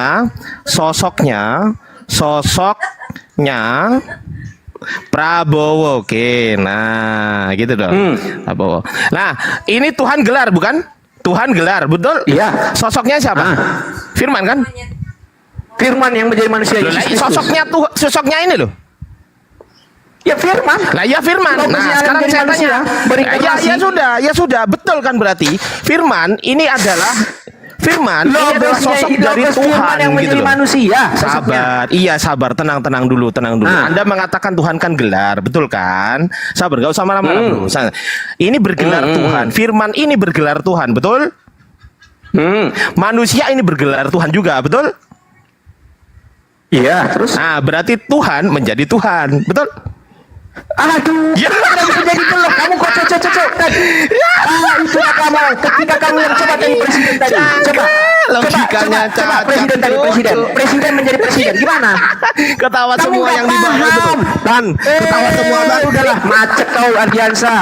Pantas kamu nggak punya ilmu kamu. Kayak gini kalau ya kamu. presiden Sekarang saya tanya gini bro, kamu. presiden Saya tanya sabar kamu. dulu, Saya tanya dulu kamu. Saya sabar tanya dulu, dulu sabar. kamu. Biar kamu- Nih, biar kamu pintar. aku Saya punya tanya dulu kamu. jabatan ya, Tuhan gelar itu ya, gelar banyak. kepala dinas nih, Paham kepala dinas, misal gini, kepala dinas. Kepala dinas ini menjadi OB. Apakah OB adalah kepala dinas? Tunggu, sinyal saya jelek kali. Ulangi lagi. Oke, saya tanya sekarang. Sinyal saya jelek tadi. Oke, saya tanya sekarang. Kepala dinas ini kan gelar juga, jabatan juga, betul kan? Kepala dinas. Ini kepala dinas. Dengerin. Kepala dinas ini adalah jabatannya. OB ini juga jabatannya. Ketika kepala dinas menjadi OB, sebutannya OB apa kepala dinas? Kepala dinas itu jabatan menjadi OB. Lah iya, Karena diturunkan ketika dia menjadi, jabatannya. ketika Bukan saya jadi, berubah. sabar, Jabatannya diturunkan, bukan berubah. Gimana sih pemikiranmu? Saya ini Jabatan bupati nih. kepala dinas Misal bukan berubah begini. jadi OB. Sabar, Paham tenang. nggak kamu? Jabatan Sabar. kepala dinas diturunkan menjadi OB. Nah, bukan kepala dinas ketika yang saya berubah. turunkan, saya kan Gimana sih bupati. pemikiranmu? Sabar. Saya kan bupati nih. Ya, Saya kamu bupati. bupati. Sabar, dengerin Setelah dulu. itu kamu diturunkan jabatanmu Dengerin dulu. menjadi OB. Iya, Bukan Tan. bupati, berubah Tan. jadi OB. Iya, Tan. Pemikiranmu gimana sih? Dengerin dulu, Tan. Saya ini gubernur. Sabar dulu. Misal saya gubernur atau wali gubernur. kota ya, atau wali kota atau bupati ya. Wali kota. Ya oke. Saya berhak Jabatan menurunkan wali si kota. kepala dinas ini. Dengerin dulu, Tan. Dengerin dulu. Saya menurunkan kepala dinas ini menjadi OB. Nah, pertanyaan saya, ketika kepala dinas saya turunkan menjadi OB, sebutannya OB apa kepala dinas? Ya sekarang jabatannya jadi OB. OB pinter. Nah, ketika firman yang notabene Tuhan ini menjadi manusia, pertanyaan saya, manusia ini Tuhan atau bukan Tuhan? Tuhan itu gelar, jangan kau bilang Lah manusia. iya, manusia ini bergelar Tuhan atau bergelar bukan Tuhan? Saya udah bilang ya, Definisi manusia apa sih? Aku kok bingung sih, definisi manusia apa? Kamu nggak bisa begitu. Kamu nggak Loh, bisa kok nggak begitu. bisa begitu? Kamu nggak bisa begitu. Ini manusia. Kamu nggak bisa begitu. Sial, Kamu manusia nggak bahasa bisa mana, begitu, bro? Ardiansa. Manusia makhluk yang berakal budi. Saya tanya sekarang kamu. Loh. Kepala Nggak, dinas saya itu tanya, sosok yang manusia menganggap. ini bahasa mana? Jawab dulu, bahasa mana ini? Bahasa Manusia itu, perhatikan. Bahasa mana? Saya tanya bahasa mana? Manusia itu tidak berkuasa di. Saya Aduh, tanya udah bahasa mana manusia? Bahasa mana? Pokok lari ke bahasa sih. Loh, ini manusia pakai bahasa nggak? Kalau nggak pakai bahasa kita nggak usah diskusi. Maksudmu apa? Manusia bahasa apa? Maksudmu gimana? Ya, Nggak manusia ngerti ini bahasa aku. Indonesia atau bahasa Inggris? Saya Maksudmu tanya. mau kemana kamu? Saya tanya manusia bahasa Inggris atau bahasa Indonesia? Kamu mau kemana? Jawab dulu, manusia bahasa Inggris atau bahasa Indonesia? Aduh macet lagi aku. Jawab. Ayo. Kalau bahasa Ya, Inggris, manusia itu bahasa Indonesia. Oke, manusia bahasa Indonesia. Oke. Menurut kamu bahasa Indonesia, manusia itu apa? Ayo. Nah itu makhluk yang berakal budi. Berarti makhluk kan? Berarti ini makhluk kan? Coba kau paparkan. Berarti makhluk kan ini? Berarti manusia makhluk kan? Betul? Makhluk, betul? Iya. Oke. Makhluk Betul. ini ciptaan Tuhan atau yang menciptakan? Ayo. Nih makhluk, aku bukain ya Udah makhluk ya. jelaskan. Terus? Nih aku bukain makhluk nih. Makhluk, sabar Tan. Kita santai Iya, aja Tan, santai. makhluk. Udah. Santai. Jangan malu, Makhluk, udah, sabar dulu. Makhluk, sabar ya. Nanti mau kau bilang Tuhan menjadi makhluk. Sabar. Tuhan nggak bisa jadi makhluk. Sabar. Sesuatu yang Firman yang dijadikan, menjadi makhluk. sabar dulu, Tuhan dengerin itu dulu. gelar. Ini loh, makhluk ini loh. Sesuatu yang dijadikan atau Silakan, diciptakan oleh Tuhan, betul?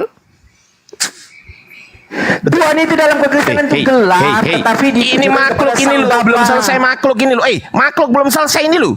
Makhluk ini sesuatu yang dijadikan atau diciptakan oleh Tuhan, betul?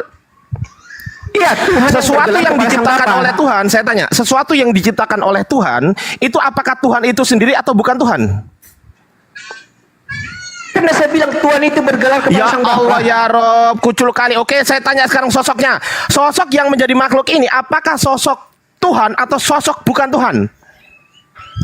Firman yang menjadi manusia. Aku bilang gelar Lah itu iya. menjadi berubah. Loh, enggak, saya tanya makhluk ini loh. Makhluk ini apa sih? Makhluk ini ciptaan kan? Makhluk ini ciptaan itu siapa? nggak akan bisa menjadi apa. Paham nggak? Sama kayak presiden nggak bisa menjadi apa. Makhluk ini Firman yang menjadi sabar. Itulah kamu. Sabar, Tan. Makhluk ini ciptaan Tuhan bukan? Tadi aku jelaskan kamu dari tadi. Ini. Makhluk iya, oke. Sekarang saya tanya. Makhluk ini ciptaan Tuhan bukan? Makhluk ciptaan Tuhan bukan? Makhluk ciptaan Tuhan. Gitu dong, ciptaan. Oke ya. Nih ciptaan Tuhan. Iya, ciptaan Sang Bapa. Ya Karena sudah, berarti itu bukan Sang Yesus Bapa. ciptaan ya? Yesus ciptaan ya? Firman yang berinkarnasi jadi manusia. Iya, berarti ciptaan. Yesus itu Berarti bukan ciptaan ciptaan Tuhan. lagi. Kena lagi. Sudah kapan kamu Ya, ciptaan enggak? berarti- Ciptaan itu satu kali. Kena lagi. Udahlah. Biar dia Berarti enggak ciptaan masuk Tuhan akal. ya? Udah. Hey. Macet. Ya. Oh, Mardiansa Berarti begitu ciptaan dia Tuhan ya? ngomong. Yesus ciptaan Udah, Tuhan ya? udah. Sepakat? Ya. Yesus ciptaan Tuhan. Oh, saya baru tahu teman-teman. Ternyata Yesus itu bukan Tuhan, tapi ciptaan Tuhan. Aki Goldian juga harus tahu. Ternyata Yesus ciptaan Tuhan, Aki. Enggak, ini kok kabur dia. Kalau pakai metode kertas suci pasti gitu, Aki. Waduh, kena ya. Tapi aja langsung ngambek. Wah, gara-gara Bang Ardian mereka ngambek. Aduh, tahu nggak Aki Goldian? Dulu itu Erben sempet gini, pas waktu diskusi sama saya nggak pernah menang kan. Terus dia bilang gini, Ardiansah, iya apa Ben? Ayo kita habis-habisan hari ini pokoknya. Habis-habisan pokoknya kita tempur sama habis gitu. Loh, emang selama ini kita nggak tempur? Iya tempur. Ya terus kok habis-habisan? Kan aku selalu menang dari kamu, aku bilang gitu. Si Erben.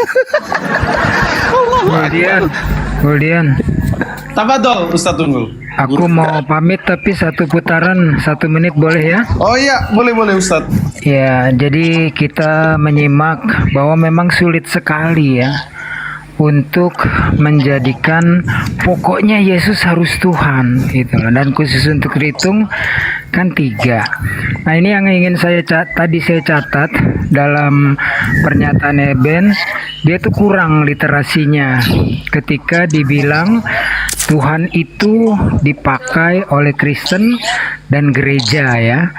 Dia bilang begitu itu salah. Karena seorang mufti Aceh 100 tahun sebelum Leidecker menerjemahkan dengan kata Tuhan di dalam gospel, itu udah kita duluan. Tulisannya ta, waw, ha, dan nun. Terbacanya Tuhan. Jadi kita udah pakai duluan. Terus yang kedua, ketika dia membandingkan, memaksa benar, ini namanya recycling argument. Berputar-putar aja, pokoknya harus dia argumennya yang masuk, tidak mau cross reference dengan Goldian. Ketika dia bilang logos yang sebetulnya nggak ada dalam Islam logos, karena itu kan dari Yunani ya. Jadi Allah berlogos, Nabi berlogos, ulama berlogos. Nah, yang Erben tidak mau menerima dari Goldian adalah ulama-ulama istihadnya bersumberkan dari Nabi Muhammad SAW. Nabi Muhammad sabdanya atau hadisnya bersumberkan dari Sang Maha Sumber, yaitu Allah. Beda dengan logos, Bapa berlogos. Lalu yang logos tadi yang menjadi SARS, jadi daging, berlogos pula. Goldian jelas banget itu. Ada 2 logos berarti di sini. Nah, terus Bang Ardiansah, emang sulit banget karena pokoknya harus Tuhan. Ini Pak Unggul ya? Gua unggul ya. Wah, Masya Allah. Siap. Jadi waktu Bang Ardi bilang, kita semua tuh ketawa karena pokoknya harus Tuhan. Demi memajukan doktrin pokoknya harus Tuhan, semua dilanggar. Bahasa dilanggar, logika dilanggar. Makanya waktu Bang Ardi tuh pertanyaannya anak SD loh, untuk anak SD. Tapi begitu sulitnya untuk jawab, nggak pernah langsung jeder, langsung dijawab aja, tapi nggak pernah bisa karena harus berputar dulu, menumpulkan akal dulu, lalu kembali tujuannya pokoknya Yesus harus jadi Tuhan. Logikanya sederhana, Firman jadi Tuhan, mulai dari sosok aja dia nggak mau tuh menyebutkan sosoknya siapa, berputar dulu lah, Tuhan itu gelar. Ada saya hitung tadi sekitar 5 menit untuk Bang Ardi nanya, simple banget sosoknya ini siapa, sampai digambarin presiden gelar, sosoknya ada nggak, sampai dibantu begitu kan. Tapi begitu dikembalikan kepada Firman jadi Tuhan, manusia juga jadi Tuhan. Nah, blentot begitu Bang Ardi, mantap, tegas. Gitu aja ya Bang Goldian. Aku capek banget, baru perjalanan jauh. Insya Allah besok-besok aku ikutan. Terima kasih teman-teman semua ya. My Penatua, Bang Ardi, thank you sharing ilmunya. Teman-teman saya mohon pamit. Thank you, Bang Gul. Wassalamualaikum warahmatullahi wabarakatuh. Waalaikumsalam warahmatullahi wabarakatuh. Makasih. Tapi sebelumnya Akhi Goldian, aku pengen minta maaf dulu nih sama Akhi Goldian di sini dan juga sama teman-teman di bawah. Saya secara pribadi mohon maaf Akhi Goldian, misal ada kekeliruan kata dari saya dan juga misal ada kekurangan dalam narasi saya pada saat berdiskusi, saya selaku pribadi saya minta maaf yang sebesar-besarnya. Saya kembalikan kepada Akhi Goldian. Aman-aman Bang. Oke, teman-teman, mungkin kita cukupkan ya. Erben mencret lawan Bang Ardi, lawan saya juga.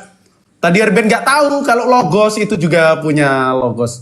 Kita jumpa besok lagi, kita gembalain domba ya. Dari malam ke malam ke malam. Terima kasih. Semoga kita dijaga dari perbuatan menyembah Logos atau malah menyembah banyak Logos. Oke, Allah Tuhan tempat bergantung segala makhluk, merahmati dan memberkati kita semua.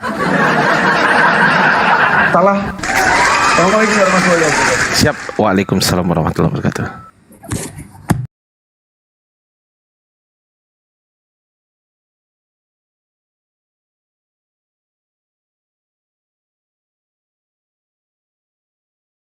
Yang ini juga tadi mengatakan ya, ini nih, ini sesuai dengan perkataan Bang Jatim, Kang Dito. Nah, Markus Lukas adalah, namun Injil tersebut ditulis secara anonim dan baru dikaitkan dengan para rasul-rasul pada abad 2 dan 3. Kayak mana itu, Bang Adi? Anonim. Iya kan? Kan saya bilang tadi gini Bang, ada pemalsuan.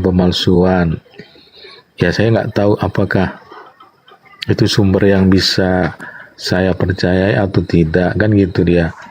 Tapi yang pasti kan orang-orang Kristen dari aliran karismatik mempercayai bahwa apa yang tertulis dalam Alkitab itu adalah kebenaran. Karena apa? Karena dapat dibuktikan kebenaran itu berkuasa gitu kan, terbukti gitu. Nah, misalnya penggunaan nama Yesus. Nama Yesus digunakan bisa menyembuhkan. Ternyata betul bisa. Assalamualaikum warahmatullahi wabarakatuh. Masya Allah, ini suara. Kaget saya. Salah Bang. Ini loh. Kalau Bang Adi mengatakan, oh nama Yesus itu bisa dibuat nyembuhin lah, apalah. Loh, semua juga bisa. Selain Yesus juga pernah. Contohnya itu yang di India itu. Sai Baba. Itu juga bisa Bang Adi. Ya, tapi gini. Atas namanya gini Samudra. Samudra. Kalau tentang nama Yesus, ini kan dikenal hanya di Indonesia. Sepakat? Sepakat nggak? Enggak, saya rasa enggak Bang di Inggris. Bukan. Kalau di Inggris kan juga Jesus ya. Yesus kalau merujuk kepada Inggris, kapital J itu ditemukan abad keberapa? Itu saya nggak tahu. Abad 16. Jadi ya di 16. Jadi sebelum abad 16, nama Jesus itu siapa? Itu udah gugur secara fakta historis ya. Yesus itu Bang Adi hanya dikenal di Indonesia. Ya. Spellingnya adalah Yankee, Echo, Sierra, Ultra, Sierra. Betul? Ini baru dikenal sekitar 1998 sampai 2000 ke atas. Sebelumnya nggak ada nama Yesus. Sebelumnya adalah Isa al-Masih. Ini loh. Nah itu udah jelas tuh. Huruf J, kapital J itu ditemukan di abad 16. Jadi orang-orang Eropa kalau diskusi mengenai kapital J, mereka logrok semua itu. Nggak akan bisa jawab siapa nama Jesus sebelum kapital J ditemukan. Itu udah mencret mereka. Itu udah mabuk tuh, itu ya. Jadi tentang nama nih, nama Yesus. Tapi kalau runtutannya itu adalah Yesus, Bang. Yesus itu dewa pemotong kayu. Yesus, Eko, Shera, Ultra, Shera. Itu dewa ketiga dari agama Celtic. Gitu. Merujuk pada paganisme. Betul, itu Yesus. Saya punya datanya. Silakan searching, Samudra. Yesus God. Coba tampilkan gambarnya. Kemudian terjemahkan ke bahasa Indonesia menjadi Yesus. Ini ilmu loh Bang Adi, bukan apa-apa ya. Ini ilmu ini untuk wawasan. Ya, Ini Bang Adi, kalau sesuai fakta yang dikatakan Kang Tito ini malah makin ngeri. Nih, baca sendirilah. Aku ngeri.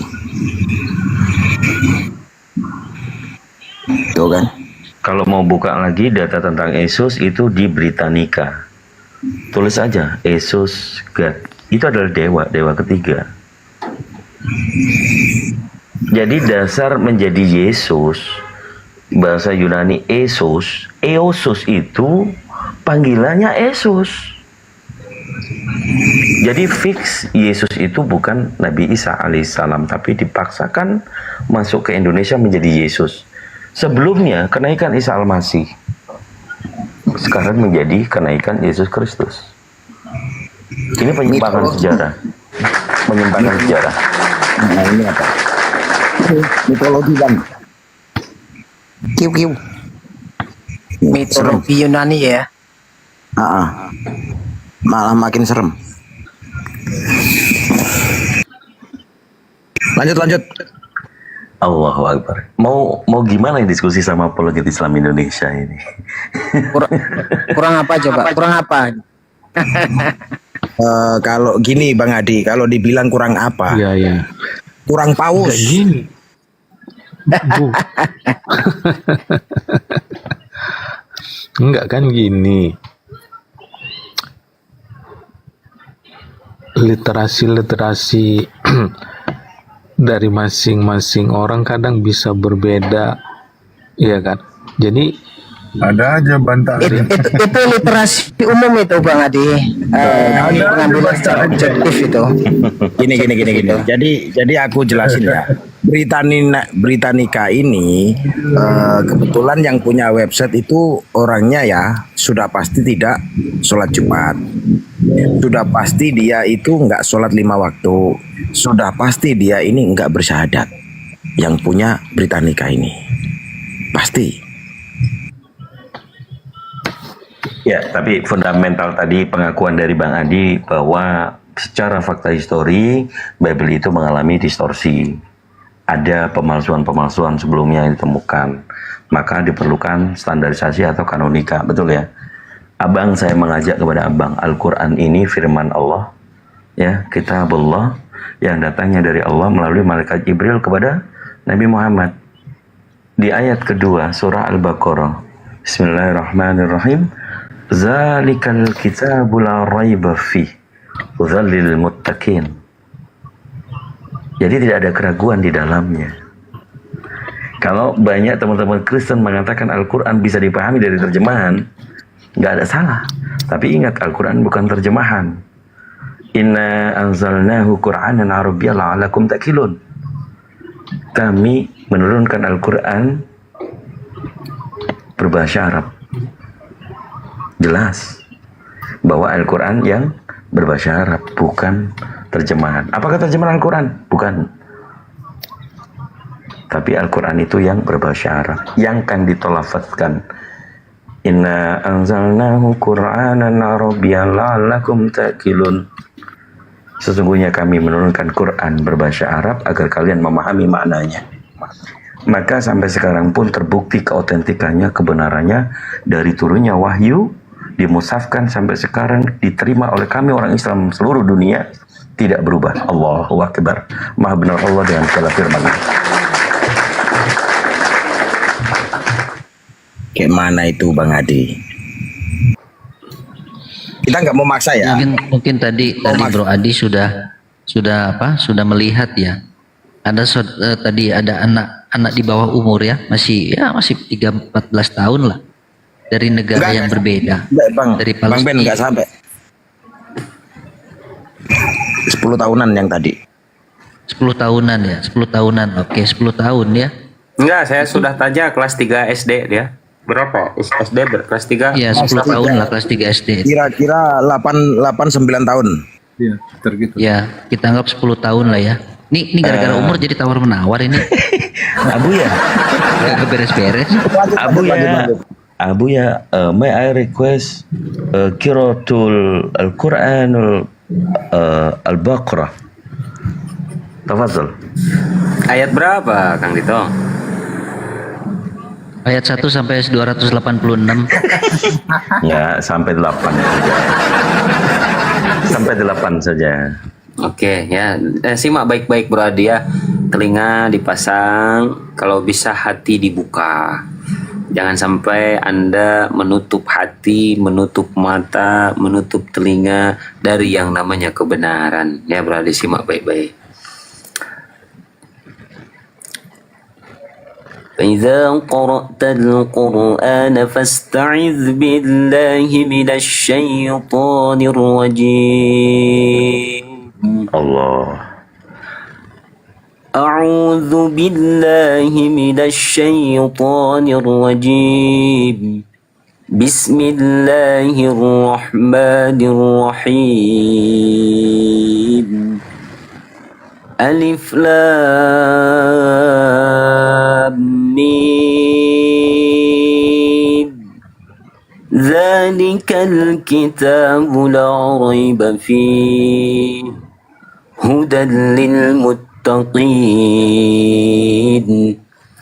الذين يؤمنون بالغيب ويقيمون الصلاة ومما رزقناهم ينفقون والذين يؤمنون بما أنزل إليك وما أنزل من قبلك وبالآخرة هم يوقنون أولئك على هدى من ربهم وأولئك هم المفلحون إن الذين كفروا سواء عليهم أأنذرتهم أم لم تنذرهم لا يؤمنون Allah. ختم الله على قلوبهم وعلى سمعهم وعلى أبصارهم غشاوة ولهم عذاب عظيم ومن الناس من يقول آمنا بالله وباليوم الآخر وما هم بمؤمنين يخادعون الله والذين آمنوا وما يخدعون إلا أنفسهم وما يشعرون في قلوبهم مرض فزادهم الله مرضا ولهم عذاب أليم بما كانوا يكذبون صدق الله العظيم.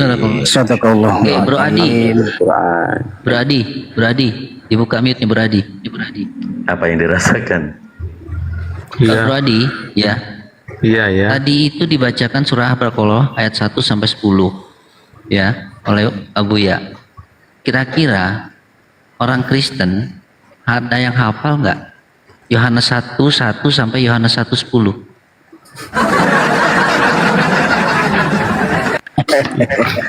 Saya nggak bisa pastikan juga Bu ya. Ya apa? Bang Paling Ben. hafalnya Yohanes 1 ayat 1 sampai 1:14. Udah, itu doang. 1 sampai 13 nya loncat terbang. Sekalian gini ya. di Arab, di Indonesia, di Thailand, di Cina tetap sama bacaannya. Coba Biblos Indonesia sama Biblos Amerika sama apa enggak? Ini gini, karena sudah ayatul Quran yang sudah dibacakan, bisa nggak dibantu Bang Adi atau Kang Denny baca terjemahannya? Nah, bagi-bagi tugas, silahkan. Ya. Ya ini kohlim, Koh Beni belum kerja, ayo Koh. Bismillahirrahmanirrahim. Ya di situ alif lam mim itu zalikal kitabul la raiba fi hudal lil muttaqin. Itu artinya kitab Al-Qur'an ini tidak ada keraguan pada petunjuk bagi mereka yang bertakwa. Mereka yang beriman kepada yang gaib, melaksanakan sholat dan menginfakkan sebagian rezekinya yang kami berikan kepada mereka, dan mereka yang beriman kepada yang diturunkan kepadamu Muhammad dan kitab-kitab yang tidak diturunkan sebelum engkau, dan mereka yakin akan adanya akhirat, yang dapat petunjuk dari Tuhannya, dan mereka itulah orang-orang yang beruntung. Sesungguhnya orang-orang kafir sama saja bagi mereka engkau beri peringatan atau tidak engkau beri peringatan, mereka tidak beriman. Allah telah mengunci hati dan pendengaran mereka, penglihatan mereka telah tertutup, dan mereka akan mendapat azab yang berat. Dan di antara manusia ada yang berkata, kami beriman kepada Allah dan hari akhir, padahal sesungguhnya mereka tidak. Mereka itu bukanlah orang-orang yang beriman. Mereka menipu Allah dan orang-orang yang beriman, padahal mereka hanyalah menipu diri mereka sendiri. Dalam hati mereka ada penyakit, lalu Allah menambah penyakitnya, dan mereka mendapat azab yang pedih karena mereka berdusta. Shadaqallahul adzim. Masya Allah. Jadi kalau nambahin sedikit, terjemahan ini untuk memaknai ayat suci Al-Quran yang dibacakan oleh Abuya. Itu bedanya. Itu bedanya kitab suci Al-Quran ini. Ya jangankan ada yang mau menandingi Al-Quran, nggak ada. Dijaga oleh Allah di dalam surah Al-Hijr ayat 9. Terjemahannya, kami yang menurunkan, kami pula yang akan menjaganya. Dan itu terbukti gitu Bang Adi. Tidak ada distorsi sama sekali. Tidak terimplementasi bahwa tercampur tangan manusia, nggak ada. Sehingga yang diturunkan oleh Allah kepada Nabi Muhammad itu tidak ada yang beranggapan bahwa ini karangan Nabi Muhammad. Poinnya di situ. Jadi kalau mau bertanya silakan, atau membuka diri untuk belajar kepada kitab yang tidak ada distorsi sama sekali. Dan begini Kang Dito ya, meskipun banyak orang-orang kafir, ya kafir versi Islam ya, awas bro Adi, jangan ambil kafir yang ada di dalam Biblos, itu kagak benar. Orang-orang di luar Islam yang menutup dari kebenaran, yang menganggap bahwa Al-Quran ini bukan firman Tuhan. Misalkan kalian beranggapan ini Al-Quran buatan Nabi Muhammad, karangan Nabi Muhammad, silahkan.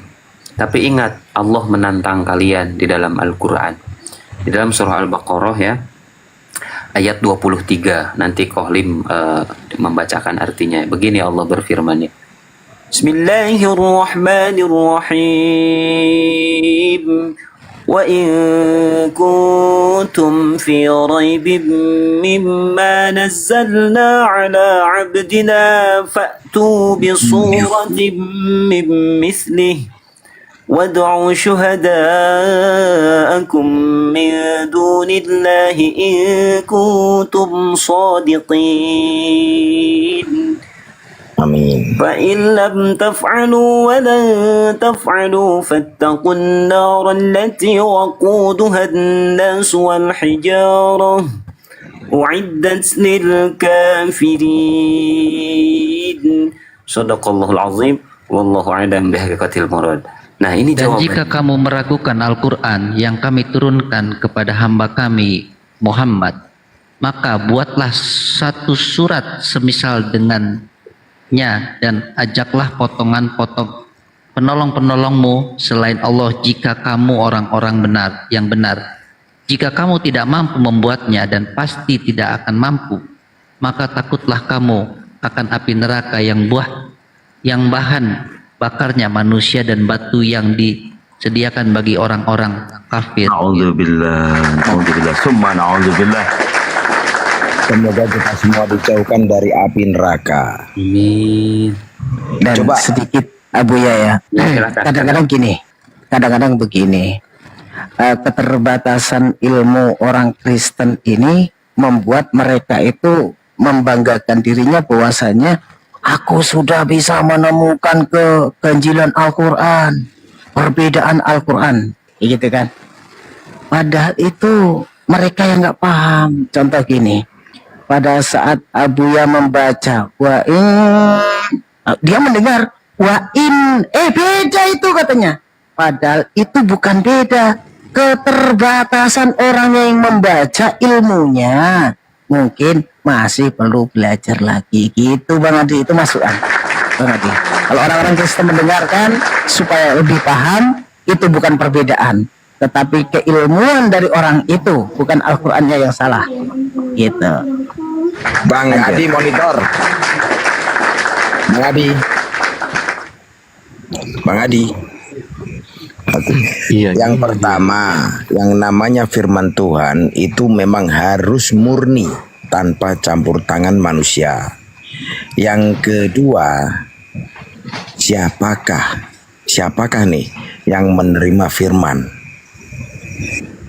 Itu yang kedua. Yang ketiganya, ada nggak sanadnya atau dari siapa? Siapa penulis Al-Quran? Siapa penulis Matius, Markus, Lukas? Tadi sudah dibuka. Tidak ada yang mengetahui siapa penulis Markus, Lukas, Matius. Kan gitu. Coba nanti Bang Adi dipelajari terus. Kita nggak nyuruh Bang Adi itu masuk Islam, enggak. Tapi setidaknya Bang Adi menggunakan akal pikirannya untuk berpikir. Bener nggak sih apa yang dikatakan teman-teman Muslim? Bahwa Matius, Markus, Lukas itu nggak ada penulisnya. Kan gitu Bang Adi. Wah, kalau Adi masuk Islam, gua antrian makin panjang, gua makin belakang nanti. Jangan.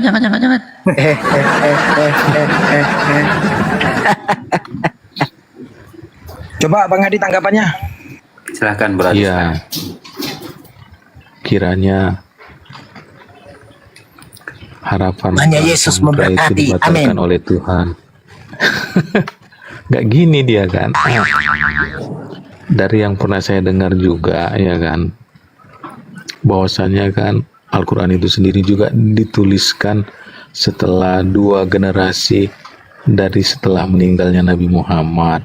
Ya artinya kan ada juga ketidaksempurnaannya. Bro Adi, Belum paham. ya saya potong sedikit. Al-Quran Iya. itu metodenya bukan dalam penulisan. Karena Al-Quran ini ketika Rasulullah menerima wahyu dari Allah melalui perantara malaikat Jibril disampaikan ke para sahabat, itu metode menghafal, Bro Adi. Kenapa sekarang Al-Quran harus ditulis? Karena pada saat zaman itu banyak para penghafal Quran, para sahabat meninggal di medan perang. Nah, maka dibuatkan mushaf Al-Quran, disusun Al-Quran. Maka ada yang namanya mushaf Utsmani karena disusunnya pada zaman Sayyidina Utsman, sahabat Nabi. Ada yang namanya mushaf Ali, disusun pada zaman Sayyidina Ali. Dan itu semua ditulis ketika Rasulullah masih hidup, masih ada. Terkonfirmasi oleh Rasul, terverifikasi oleh Rasul. Tapi kalau kita berbicara tentang Biblos, apakah terkonfirmasi, terverifikasi oleh Yesus? Tidak. No. Tidak mungkin.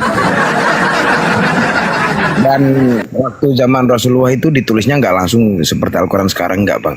Ditulis di kulit domba, kulit kambing, disimpan Abuya contohnya, disimpan di pelepah kurma saya yang simpen, disimpan di punggung, ditulis di punggung Bang Erwin, nanti dikumpulin. Itu Bang, bukan ditulis setelah generasi kedua, enggak, salah Bang Adi. Itu loh. Jadi kita dari kecil itu sudah diajarin menghafal Al-Quran. Itu abangku. Ya kita pun harus maklum ya, mungkin keterbatasan informasi dari Bang Adi ini yang masih simpang siur ya, bahwasannya sebenarnya Al-Quran itu bukan yang dimaksud cetak ulang, itu bukan, itu yang dimaksudkan awalnya. Anda jangan memahami cetak ulang. Kadang-kadang ya, enggak kan, kadang-kadang ada orang Kristen ini menganggap cetakan ulang ini itu direvisi, ada yang beranggapan seperti itu. Jadi ada informasi-informasi yang Bang Adi ini sebenarnya belum tahu jelasnya, langsung dipahami. Padahal banyak sekali ya, kalau di zaman sekarang tuh penghafal Quran. Nah dulu itu hanya dihafalkan awalnya, setelah itu dituliskan. Nah, metode penghafalan ini yang kadang-kadang disalah mengertikan orang Kristen, beranggapan bahwasanya Al-Quran itu turun bukan pelafazan yang dihafalkan, tetapi kedebuk buku. Nah, itu pikirannya kan gitu, kedebuk buku. Nah, itu pemahamannya. Memang kita harus menyadari, mungkin Bang Adi masih perlu banyak informasi untuk mengetahui ini. Itu Abu ya. Kalau cuman kedebuk ya, kalau cuman kedebuk itu nggak mungkin kan. Seperti ini, malaikat Jibril bertemu dengan Nabi Muhammad, terus ayat pertama Iqra bismi rabbikal ladzi khalaq, itu berangsur-angsur, bukan sekali buak seperti Bang Adi kejatuhan durian di kepala, itu kagak.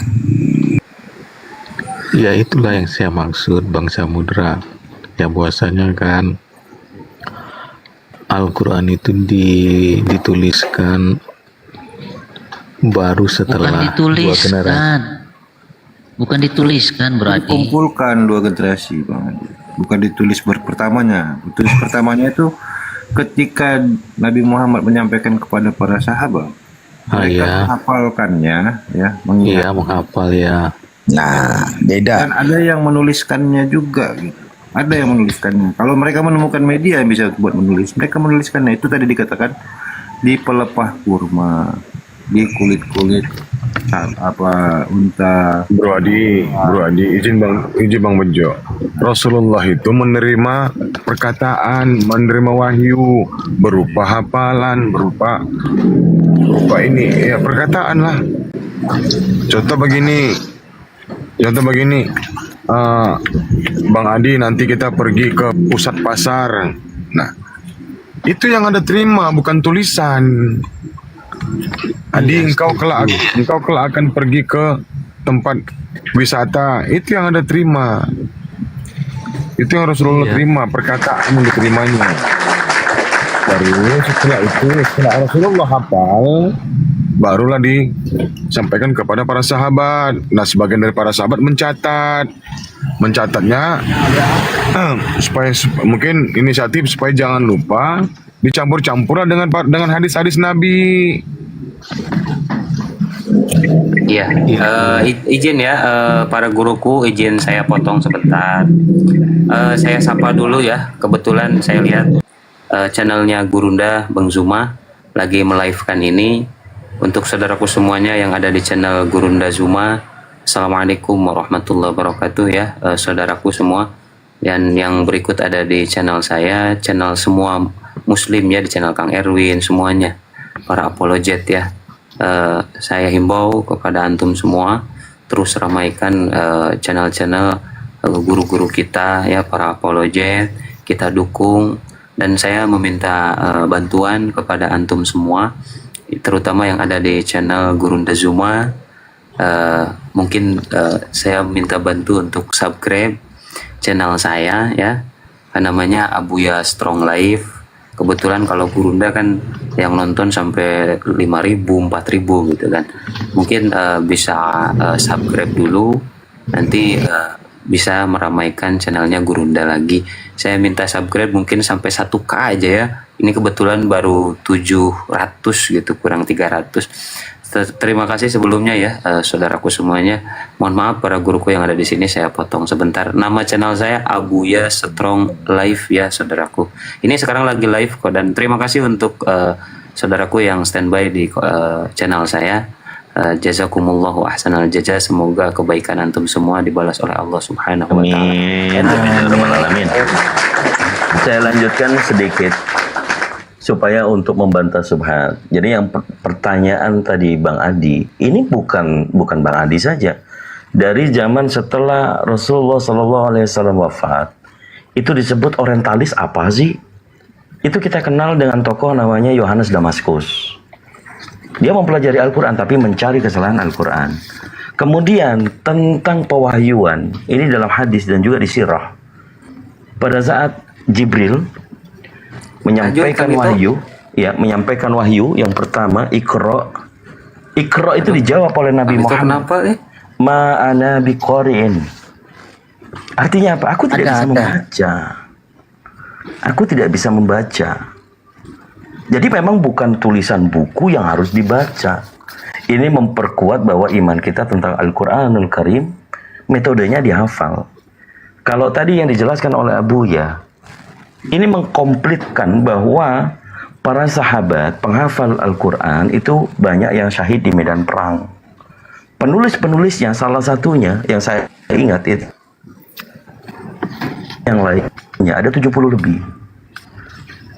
Jadi apapun yang kita argumentasikan di sini itu tidak menggoyangkan, atau ada subhat itu tidak akan menggoyangkan daripada keimanan kita, karena yang sekarang Rasulullah Muhammad SAW, Al-Quran dan As-Sunnah. Cuman dua itu aja.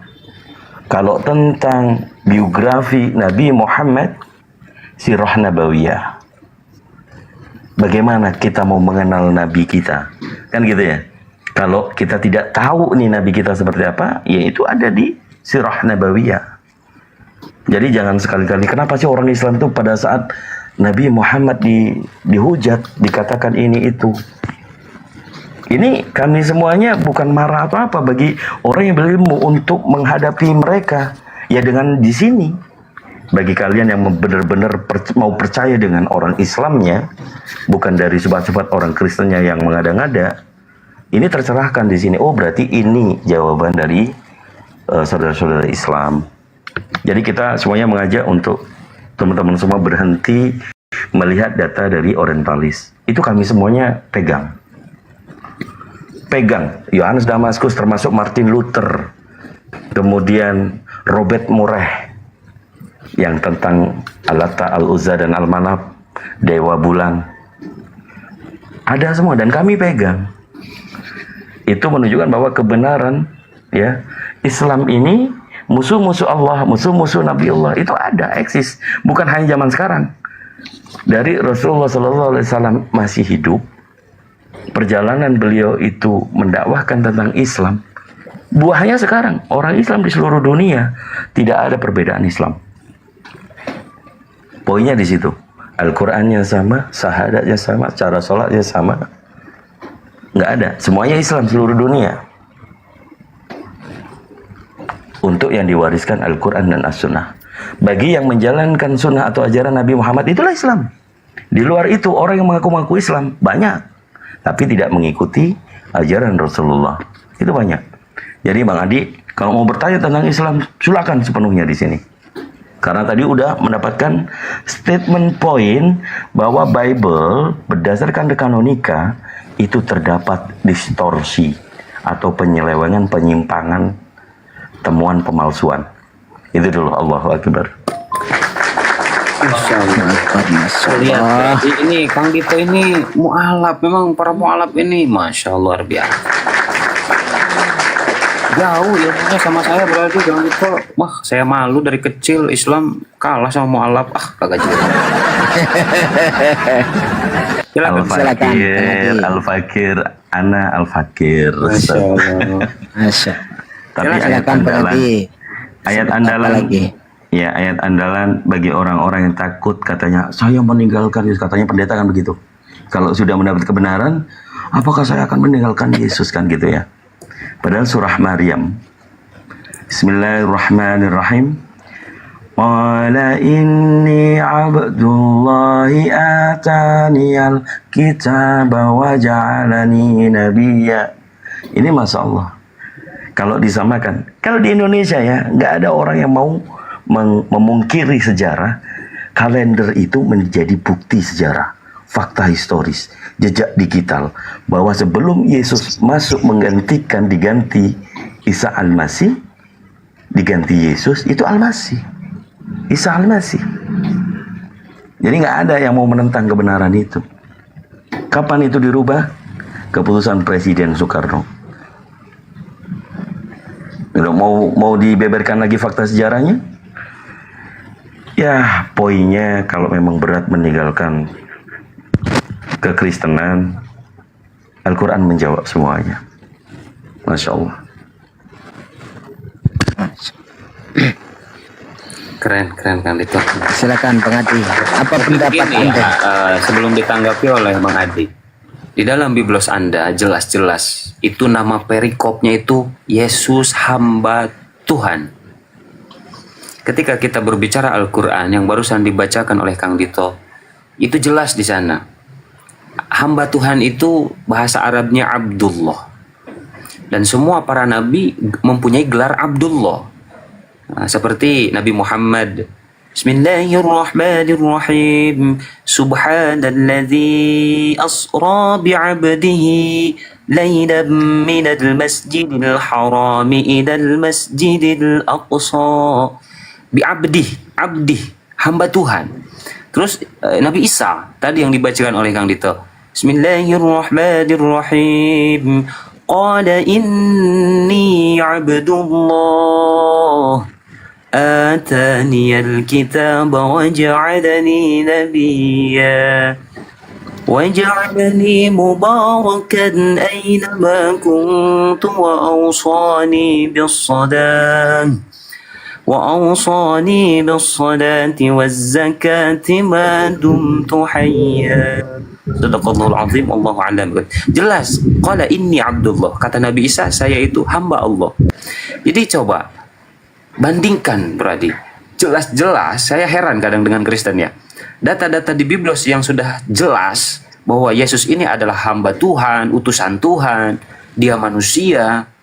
Tetapi data jelas itu kalian remang-remangkan, kalian buramkan, kalian pokoknya tafsirkan. Tuhan, pokoknya Yesus Tuhan.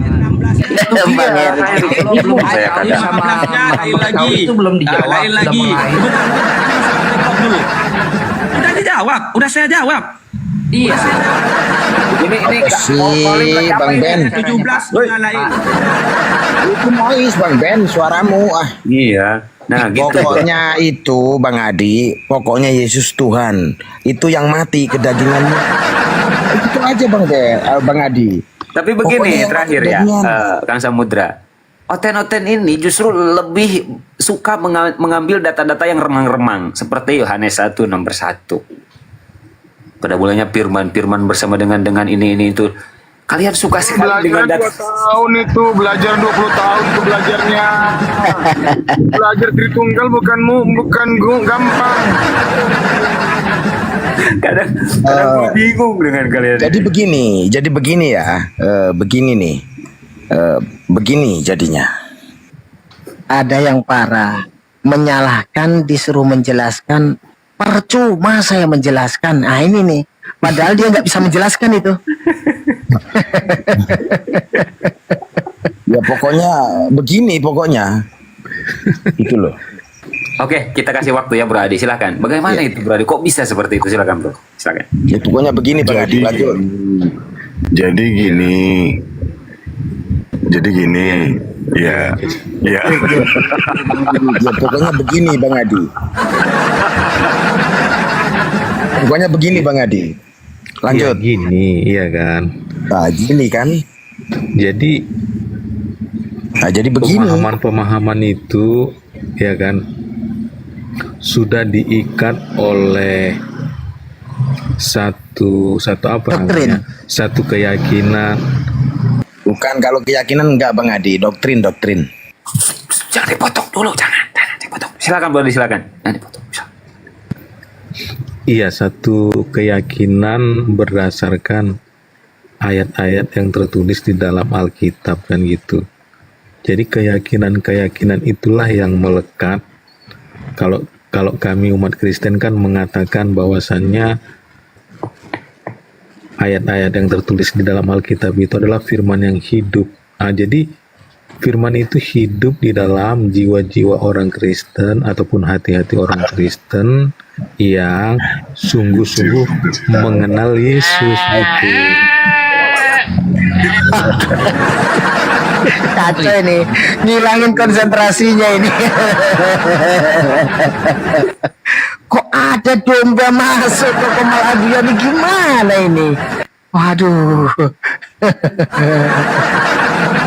Win, jangan gitu Win, orang lagi ngomong jangan dipotong-potong Win, nggak boleh Win. Ya lucu kita suara mbek tadi lo bikin kaget. Tertulis dalam Bible itu apa aja yang hidup, Bang Adi, barangmu yang hidup. Kalau Bang Adi mengatakan firman yang hidup, bingung firman dari Tuhan itu yang mana, firman dari Paulus yang mana, bingung Bang Adi. Makanya Bang Erik ini gitu. Enggak, itu tertulis dalam Alkitab, ya kan, di kitab 1 Tesalonika. Jadi gini Bro Adi, izin ya sebentar. Berarti menurut Bro Adi secara tidak langsung untuk memahami Biblos ini pakai iman dulu, terus pakai Roh Kudus dan pakai akal. Jadi akal di akhir begitu. Ya, dalam pemahaman saya dan beberapa orang pengajar saya dengar seperti itu gitu. Jadi iman, Roh Kudus, akal. Iya. Pantesan ya orang Kristen ini, banyak orang Kristen yang mematikan akalnya gitu. Karena bahkan di sana jelas ya, di mana Kang Erwin datanya bodoh karena Kristus itu?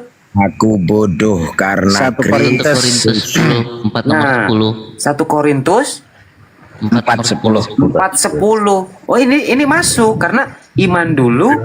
Yohanes 1 nomor 1. Mulai. Tapi memang apa di dalam perjanjian lama pun ada, sungguh bodohlah umatku itu ada juga.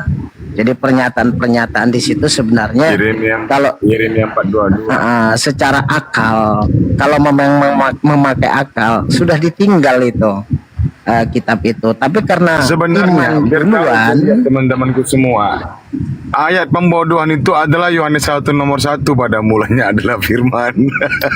Firman bersama-sama dengan Allah. Firman itu adalah Allah, itu pembodohan. Ini ada Pak Nugroho nih, ada Pak Nugroho. Bentar, sabar. Sabar. Pak Nugroho, selamat malam Pak Nugroho. Selamat malam semuanya. Sugeng Tadi Bang Abu ya. Sugeng dalu. Tadi Bang lagi bawa mobil habis mau nyembah manusia dulu kan tadi hari Sabtu nih. Jadi dulu nyembah manusia dulu. Keren. Aduh. Berarti saya Bang Nugroho itu nyembah anak ini ya. Saya nyembah anak Tante Maria Bang Nugroho. Banyak yang disembah. Itu kejujuran yang bisa menghancurkan atau gimana itu ya? Ya nggak apa-apa, biarpun menghancurkan tapi kan jujur. Sebelum ke tamu kita Bang Nugroho, ini sedikit tadi kita menganggap mendengarkan dari Bang Adi ini firman Tuhan yang hidup. Perjanjian lama itu juga berlaku seperti itu enggak? Bang Adi? Enggak, kalau perjanjian lama itu adalah peraturan-peraturan yang disampaikan Allah kepada bangsa Israel. Jadi bukan firman Tuhan. Itu berubah. Karena bukan firman Tuhan. Perkataan-perkataan Yesus kan. Jadi terus kalau ini bukan dianggap firman Tuhan juga, kenapa dipaksain tempelin, Bang? Gimana? Kalau perjanjian lama ini tidak dianggap sebagai firman yang hidup juga, kenapa harus ditempel? Apa gunanya? biar keren, Kan, biar tebel. kan itu menjelaskan perjanjian baru, Bang. Seperti dalam kitab Yesaya pasal 53 itu menubuatkan bagaimana Yesus akan disalibkan, ya kan, akan mengalami penderitaan. Oh, enggak nyambung. Ya saya 53 enggak ada hubungannya sama Yesus. Jangan ngadi-ngadi ente. Ada, Bang. Enggak ada. Gue udah baca. Ini cocok Tafsirnya semua gue udah baca. Enggak ada. Ya, bentar. Baca Yesaya 1 ayat 1 aja dulu Bang Adi. Yesaya 1 ayat 1 menjelaskan nubuatan Yesaya itu nggak sampai kepada Yesus. Nggak sampai. Kan gitu ya Pak Nugroho ya. Kalau memang mau mengkaji ya isi yang disampaikan dalam nubuatan perjanjian lama, sebenarnya apa Pak Nugroho tuh bisa memastikan itu bisa diarahkan kepada sosok Yesus yang selama ini dikatakan mengarahkan kepada nubuatan sebagai Mesias, sebagai datangnya anak Tuhan yang akan membalas iblis untuk mengampuni dosa, ya. Apakah memang Pak Nugroho juga sependapat? Karena kalau yang saya baca, ya, perjanjian lama ini hanya digunakan sebagai dasar bahwasannya Yesus itu adalah bangsa Israel, keturunan Palestina, ya, orang-orang dari Bani Israel yang membawa pengajaran dari Musa, sehingga ada hubungannya untuk bisa diyakini sebagai utusan Tuhan di wilayah Israel. Ya, karena apa? Karena kisah ini disampaikan oleh orang-orang Romawi kalau di Bible ya. Tapi kalau yang dipakai juga termasuk yang apokrifa, mungkin saya bisa lebih mempercayai kepada riwayat tentang sosok anak Maria. Tapi karena ini dari wilayah Romawi, orang Yunani yang membawa, saya anggap ini sebagai apa ya? Perjanjian lama ini mengukuhkan aja bahwasan ini mengambil kisah dari orang-orang Yahudi, mengajar para nabi. Mana tuh Pak Nugroho? Ya, yang kayak kemarin ditanya ke pengarti itu, saya percaya nggak kalau itu firman Tuhan? Saya nggak percaya, itu sejarah. Kalau Alkitab Bible itu sejarah. Jadi kalau ada yang sekiranya cocok itu ya mungkin cocok logi aja menurut saya loh ya, ini kan. Nah, kalau Yesaya menubuatkan gini ya dipas-paskan aja kalau saya, karena itu sejarah kan. Wah ngeri, boleh logi di pas-pasan ngeri nih kitab suci kok kayak ngeri. supaya tahu ngerinya. Soalnya kan yang penulis semua itu kan penulis murid-murid juga, tidak langsung Yesus yang nulis di situ kan. Nah, itu. Oke, konteksnya masih di perjanjian lama, Bang Adi. Ya, izin saya akan coba jelaskan tentang kitab Yesaya tadi pasal 53 tadi ya kan. Di dalam pasal 53 ayat 5 kan tertulis demikian. Tetapi dia tertikam oleh karena pemberontakan kita. Dia diremukkan oleh karena kejahatan kita.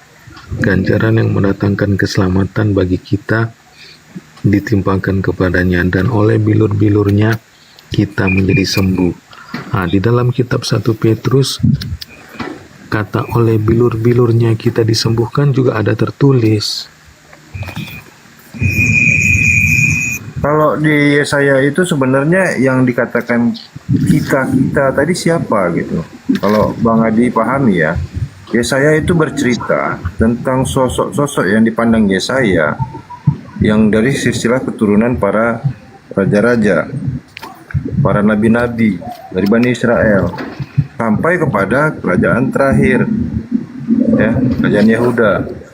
Iya, jelas sampai, itu telah lahir itu. Ya, nggak sampai kepada Yesus itu, Bang Adi.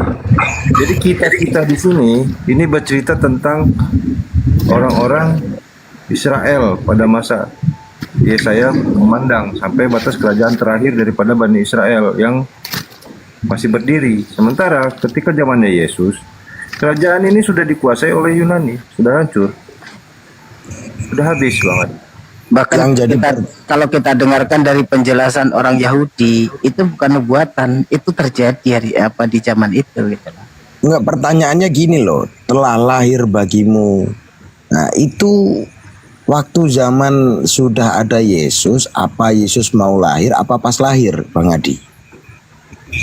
Mau lahir. Mau lahir. telah lahir bagimu. Telah kan berarti sudah terjadi toh? Apa akan terjadi? Nah, disinilah pemaksaan logika yang harus dimasukkan. Padahal kepala botol mau dimasukin bola kaki ya kan? Kan gitu. Ya, saya cuma nambahin begini. Kenapa saya bawa ke perjanjian lama? Ulangan 13 nomor 7 sampai dengan 12 itu ada perintah untuk killing other religion. Coba dibacakan. Ulangan 13 nomor 7 sampai dengan nomor 12. Itu bahasa kasarnya, bunuhlah pengikut agama lain. Kalau di perjanjian lama ini tentang ajaran agama yang diminta membunuh selain ajaran nenek moyang itu. Coba dibaca. Ulangan 13 nomor 7 sampai 12. Salah satu itu kan. Ulangan 13 pasal 7 kan Kang Dita ya. Pasal 13 nomor 7 sampai 12. Salah satu Allah bangsa-bangsa sekelilingmu, baik yang dekat kepadamu maupun yang jauh daripadamu, dari ujung bumi ke ujung bumi, maka janganlah engkau mengalah kepadanya dan janganlah mendengarkan dia. Janganlah engkau merasa sayang kepadanya, janganlah mengasihani dia dan janganlah menutupi salahnya. Tetapi bunuhlah dia. Pertama-tama tanganmu sendiri yang bergerak untuk membunuh dia, kemudian seluruh rakyat. Engkau harus melempari dia dengan batu sehingga mati, karena ia telah berikhtiar menyesatkan engkau daripada Tuhan Allahmu yang telah membawa engkau keluar dari tanah Mesir, dari rumah perbudakan. Maka seluruh orang Israel akan mendengar dan menjadi takut, sehingga mereka tidak akan melakukan lagi perbuatan jahat seperti itu di tengah-tengahmu. Apabila di salah satu kota yang diberikan Tuhan Allahmu kepadamu untuk diam di sana, kau dengar orang berkata, itu TB baru ya, TB 1. Coba yang di NAB-nya.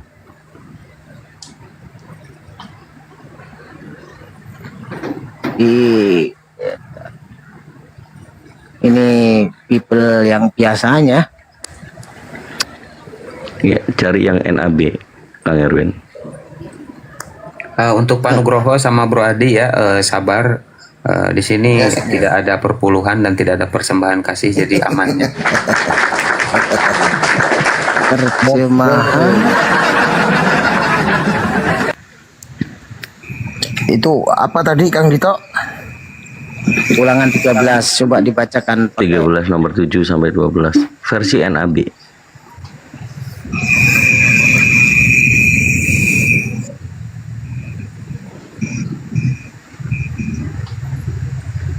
NAB itu apa? Nambah dikit bro gitu ya, bukan?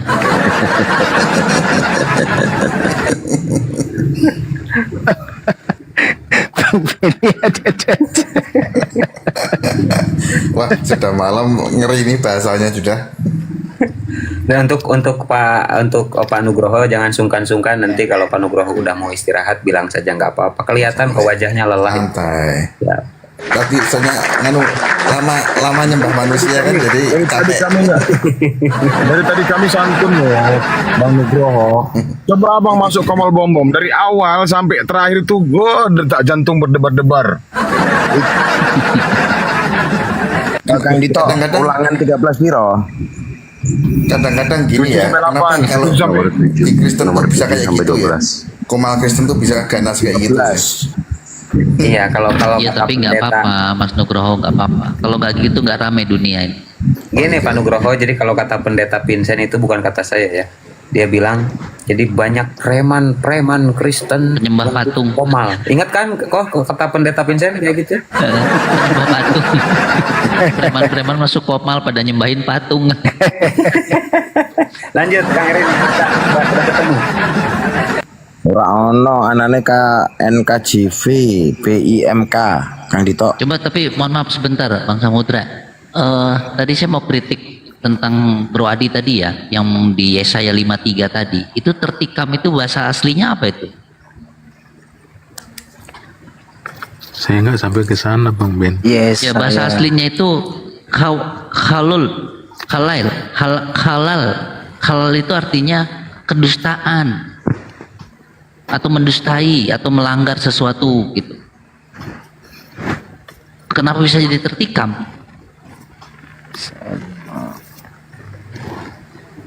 Saya nggak bisa menjelaskannya. Coba Anda cari terjemah apa? Halal itu Anda terjemahkan ke dalam bahasa Indonesia itu artinya apa?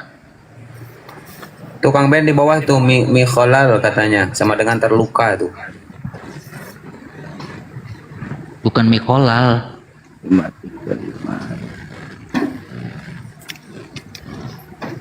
Nah inilah susahnya ini. Kristen kagak paham original teks Biblos. Aduh, benar itu Bang Ben.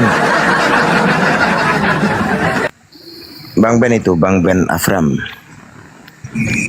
Yang halal terluka.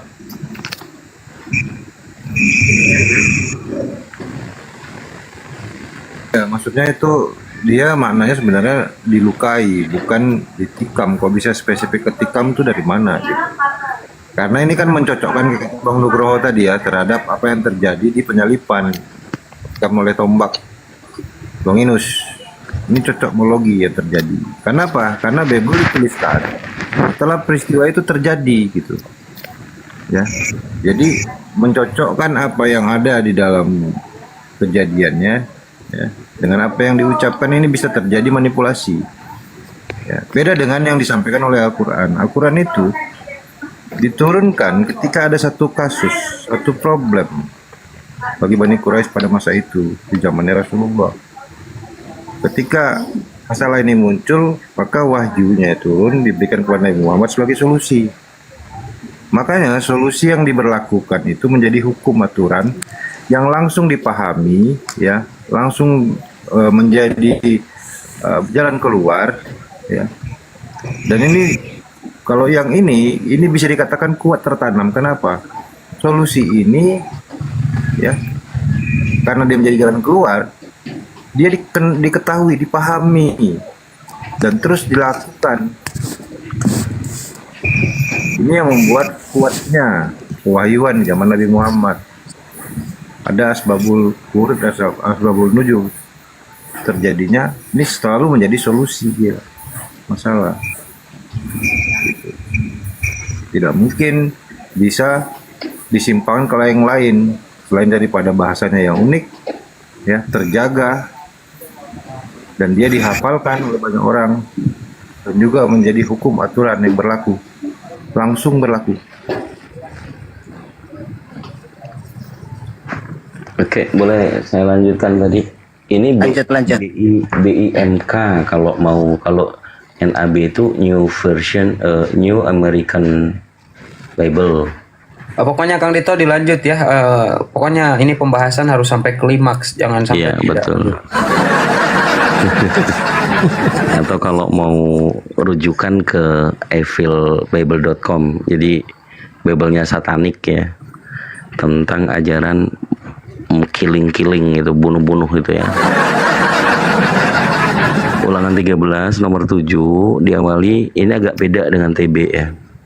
Apabila saudaramu atau anakmu, laki-laki atau perempuan, atau istrimu yang kau kasihi, atau kawan karibmu, dengan diam-diam membujukmu untuk menyembah ilah-ilah lain yang tidak kamu kenal dan tidak dikenal leluhurmu, ilah-ilah dari bangsa-bangsa yang tinggal dekat dan jauh, jangan dengarkan dia dan jangan biarkan dirimu dibujuk olehnya.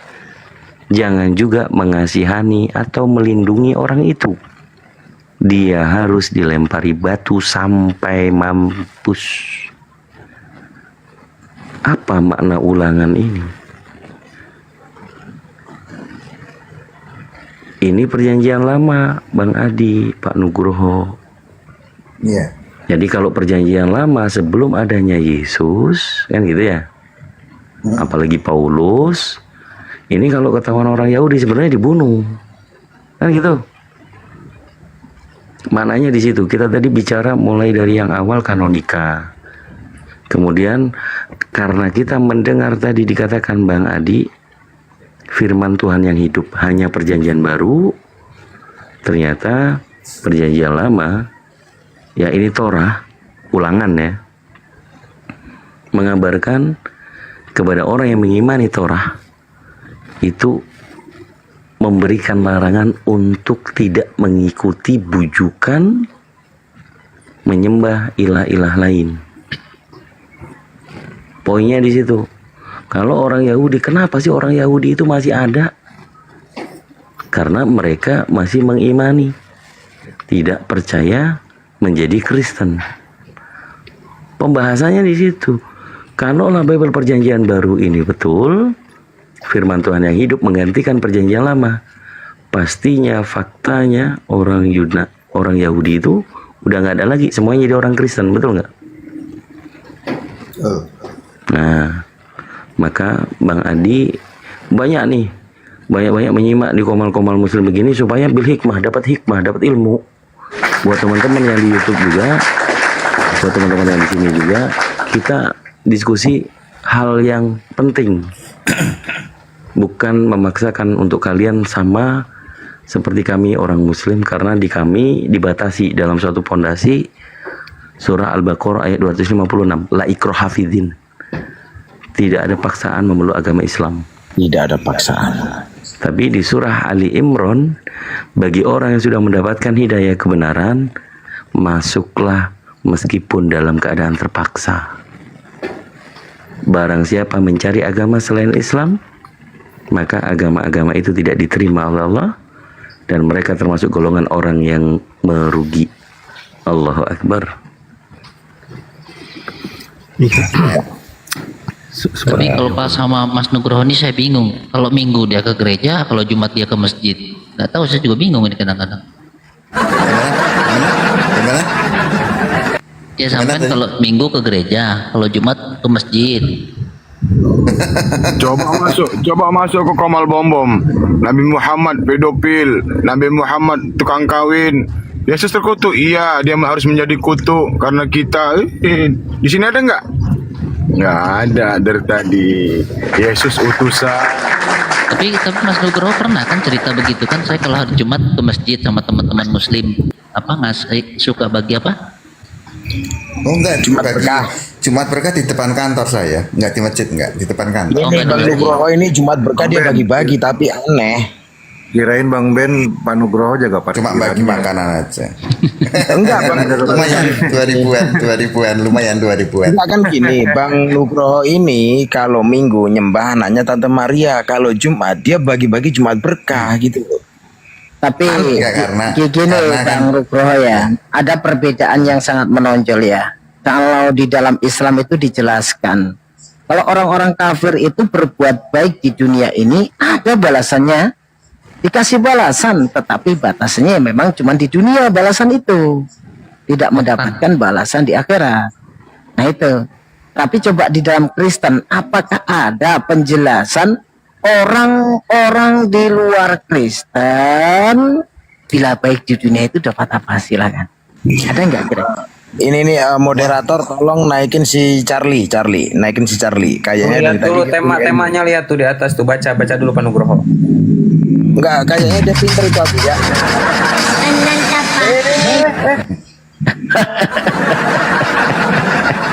Wah ini kok masalahnya dia itu pinter dari tadi. Kok Ben ini memang jagain kita terus Abu ya. Enggak cari masalah. Apa sih orang saya mute dari tadi kok? Ini loh Abu ya. Kenapa saya minta Charlie naik? Yang pertama dia tadi kan meminta kita untuk berdiskusi siapa ayahanda dan ibunda baginda Nabi Muhammad. Nah, kita pertanyakan balik, siapakah bapak dan ibunya Paulus? Sama-sama kita jawab, ayo. Charlie, jawab. Jangan cuma typing nggak jawab. Samudra itu sampah di bawah itu, dia pengecut. Enggak. Udah bisuin aja, bisuin. Bisuin tar. Ya. Dan ini ya Pak Nugroho sama Bro Adi, Pak Nugroho ini pengikut Yesus kan? Bener gak Pak Nugroho? Betul. Iya, Yesus disalib atau tidak? Mau disalibkan. Disalib. Nah, ayo kita salibkan rame-rame nih. Pak Nugroho. Oh iya, dua ini disalib. Ya tahu aku mau disalibkan.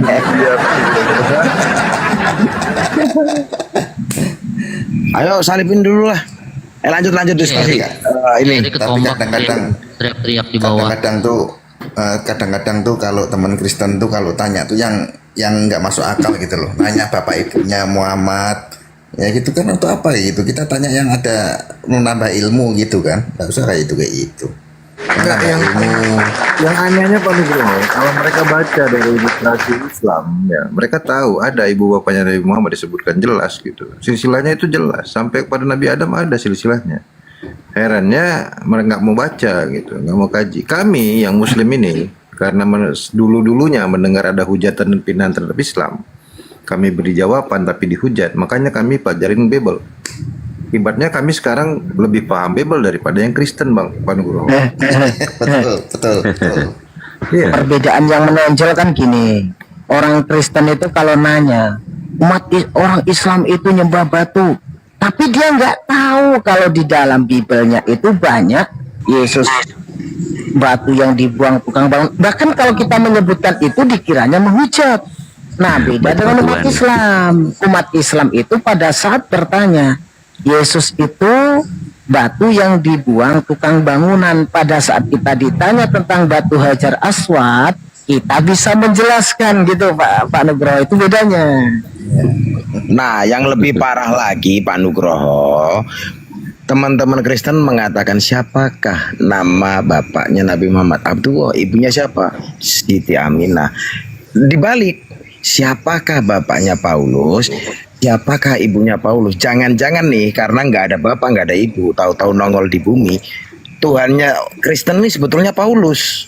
Asumsi saya. Mancing keributan Bang Samudra. Aku Bang Bejo ya. Saya tanggapi tadi Bang Bejo lebih hafal Bible ketimbang orang Kristen sendiri. Mungkin Bang Bejo mau tuker pemain? Gini dulu ya, ini pasti Pak Nugroho mungkin mau istirahat ya. Sebelum Pak Nugroho istirahat, mungkin Kang Dito ada sedikit pembahasan buat pengetahuan baru, terutama untuk Pak Nugroho ya. Sebelum istirahat, Pak Nugroho mantik nanti kemarin Bang Abu ya, saya kok tertarik ilmu mantik kemarin loh, itu tertarik tuh. Kalau mantik nanti ini Akhi Daman. Daman. Oh, Daman. Iya. Tapi sebelum ke mantik makin pusing nanti Pak Nugroho. Enggak, kemarin ini kok yang tertarik gitu loh Bang Abu yang ngomong mantik tuh, kok tertarik gitu kan? Kok tertarik ilmu itu kan? Iya. Mantik. Begini Pak Nugroho, memang kalau kita berbicara ilmu mantik dengan orang Kristen, mohon maaf 1000 maaf gitu. Itu tidak akan masuk kecuali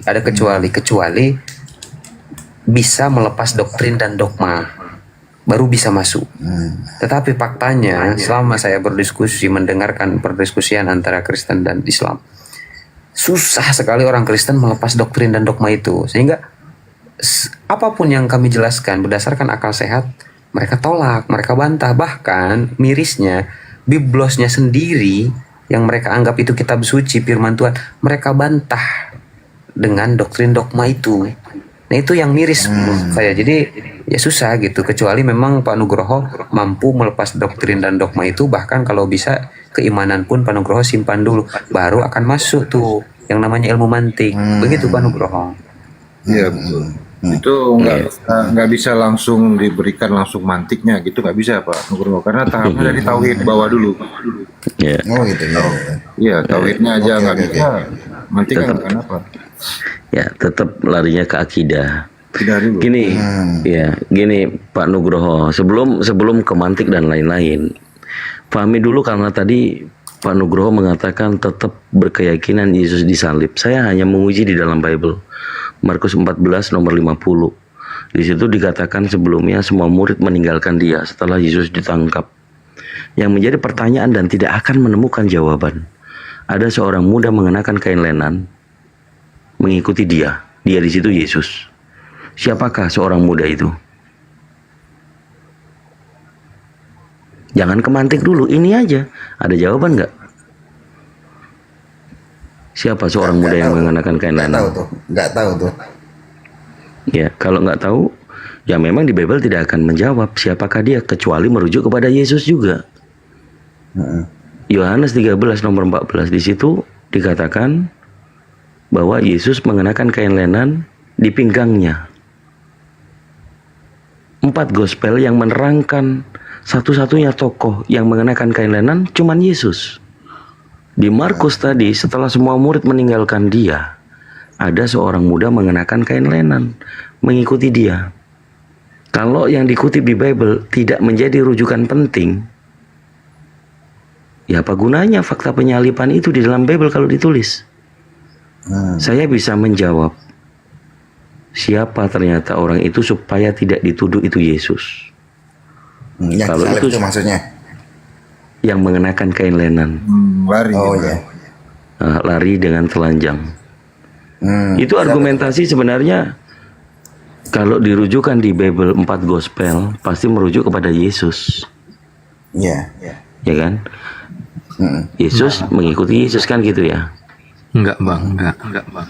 Itu kan ada seorang pemuda yang lain datang ke area itu. Nah, jadi pemuda itulah yang memakai kain lenan. Nah, tapi karena dia mau disuruh untuk hal yang enggak pantas, ya kan? Dia melarikan diri dan meninggalkan pakaiannya di situ. Nah, Disuruh ya bang. Disuruh yang nggak pantas atau mau ditangkap juga? Di mana itu yang dikatakan disuruh? Itu mau ditangkap itu Bang Adi, tertulis kok. Itu mau ditangkap. Jadi misinya orang Romawi sudah nangkep Yesus, ngapain dia mau nangkep pemuda itu? Kelihatan kondisinya. Ada pemuda memakai kain lenan lari. Kelihatan kondisinya. Pada saat ada pemuda memakai kain lenan lari. Kelihatan kondisinya. Pada saat ada pemuda memakai kain lenan. Ada satu ending kalau dibahas hanya Yesuslah orang yang memakai kain lenan. Itu yang pertama. Yang kedua, pada saat orang Kristen kalau ditanya belum bisa menentukan siapa yang memakai kain lenan, kita boleh dong berspekulasi kan gitu. Jadi 50-50 karena belum ada jawaban. Oke, karena tidak ada jawaban merujuknya kepada Yesus, saya kasih literasi referensi. Kita rujukan kepada Gospel Barnabas bab ke-216. Di situ setelah perubahan wajah Yudas, seorang muda yang mengenakan kain lenan adalah Yohanes bin Zebedius. Silakan dibaca. Jawabannya ternyata di Apokrif. Gospel Barnabas, ambil yang secret text, chapter 216. Gospel Barnabas itu Novaris tolong di mute dulu. Noise. Palsu itu bang. Iya, dikatakan apokrifa. Di mute Pan. Tolong diturunin dulu Abu ya, Novaris, noise. Ini Novan nggak apa-apa.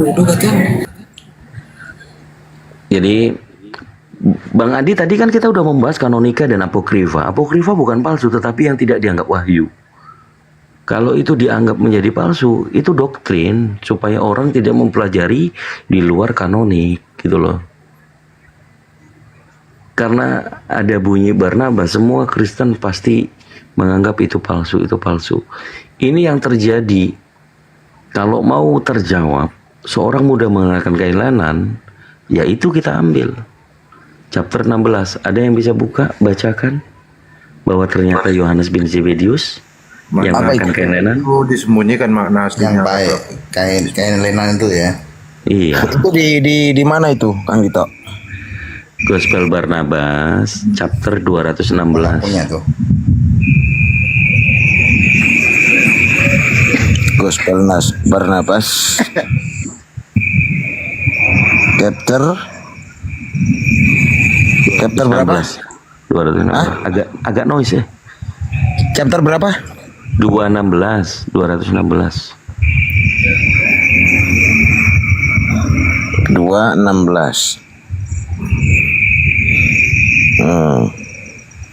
Secret text. Yudas. Yudas. Tertulisnya memang Yudas, Bang Nugroho. Yang disalib ya? Oh. Yang disalib Bukan. maksudnya. Yudas. Cari yang mengenakan kain lenan. Lenan ini yang pakai kain lenan. Yudas. Yohanes. Yohanes bin Zebedius. Ada itu Bang Dito di Yohanes 14 nomor 3. Ya, itu Yesus. Itu Yesus yang mengenakan kain lenan. Ya kalau memang yang merujuk Bible yang dipegang orang-orang Kristen itu memang mau dicari kemanapun selain orang yang memakai kain lenan waktu lari itu, ya memang ada satu Yesus melepaskan kain lenan, ada itu yang disebutkan Markus 14. itu jelas, nggak ada lain lagi selain Yesus, nggak ada yang pakai kain lenan, nggak ada. Cuman kejujuranlah di hati Anda masing-masing yang menjawabnya, itu aja sebenarnya. Oke, assalamualaikum guruku Al Hidayah. Ya, aku boleh open cam nggak nih sebentar? Lanjut. Assalamualaikum warahmatullahi wabarakatuh. Waalaikumsalam. Waalaikumsalam warahmatullahi wabarakatuh. Kang Dito dilanjut dulu ya, aku tak mudun sih. Ya. Ini ya, kalau udah malam jangan nakal, Kang Samudra udah malam jangan nakal, awas. Assalamualaikum warahmatullahi wabarakatuh. Ya. Waalaikumsalam warahmatullahi wabarakatuh. Kalau di sini ngelihatnya Yudas yang ditangkap prajurit, tapi yang kita cari kan Yohanes yang mengenakan kain lenan nih, dan Yohanes yang dibungkus kain lenan. Izin Pak Ustadz, itu Yudas yang ditangkap ya jadinya ya, ketemunya ya. Iya. Tapi kita kan nggak poin ini nih, poinnya yang jangan kejebak Pak Nugroho. Aku bahas yang telanjang, yang pakai kain lenan. Jadi kalian jangan melihat ini, kalian ini aja. Dan Yohanes yang dibungkus kain lenan terbangun dan melarikan diri. Dan ketika seorang prajurit mencengkeram kain lenan itu, ia meninggalkan kain lenan itu dan melarikan diri dengan telanjang, karena Tuhan mendengar doa Yesus dan menyelamatkan ke-11 murid itu dari kejahatan.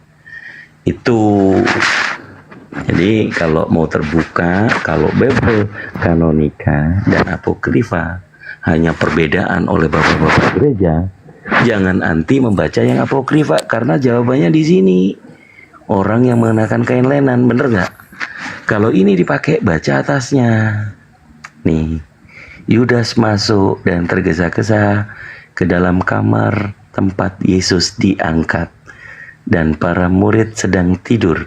Kemudian Tuhan yang Maha Ajaib bertindak ajaib, sehingga Yudas berubah dalam ucapan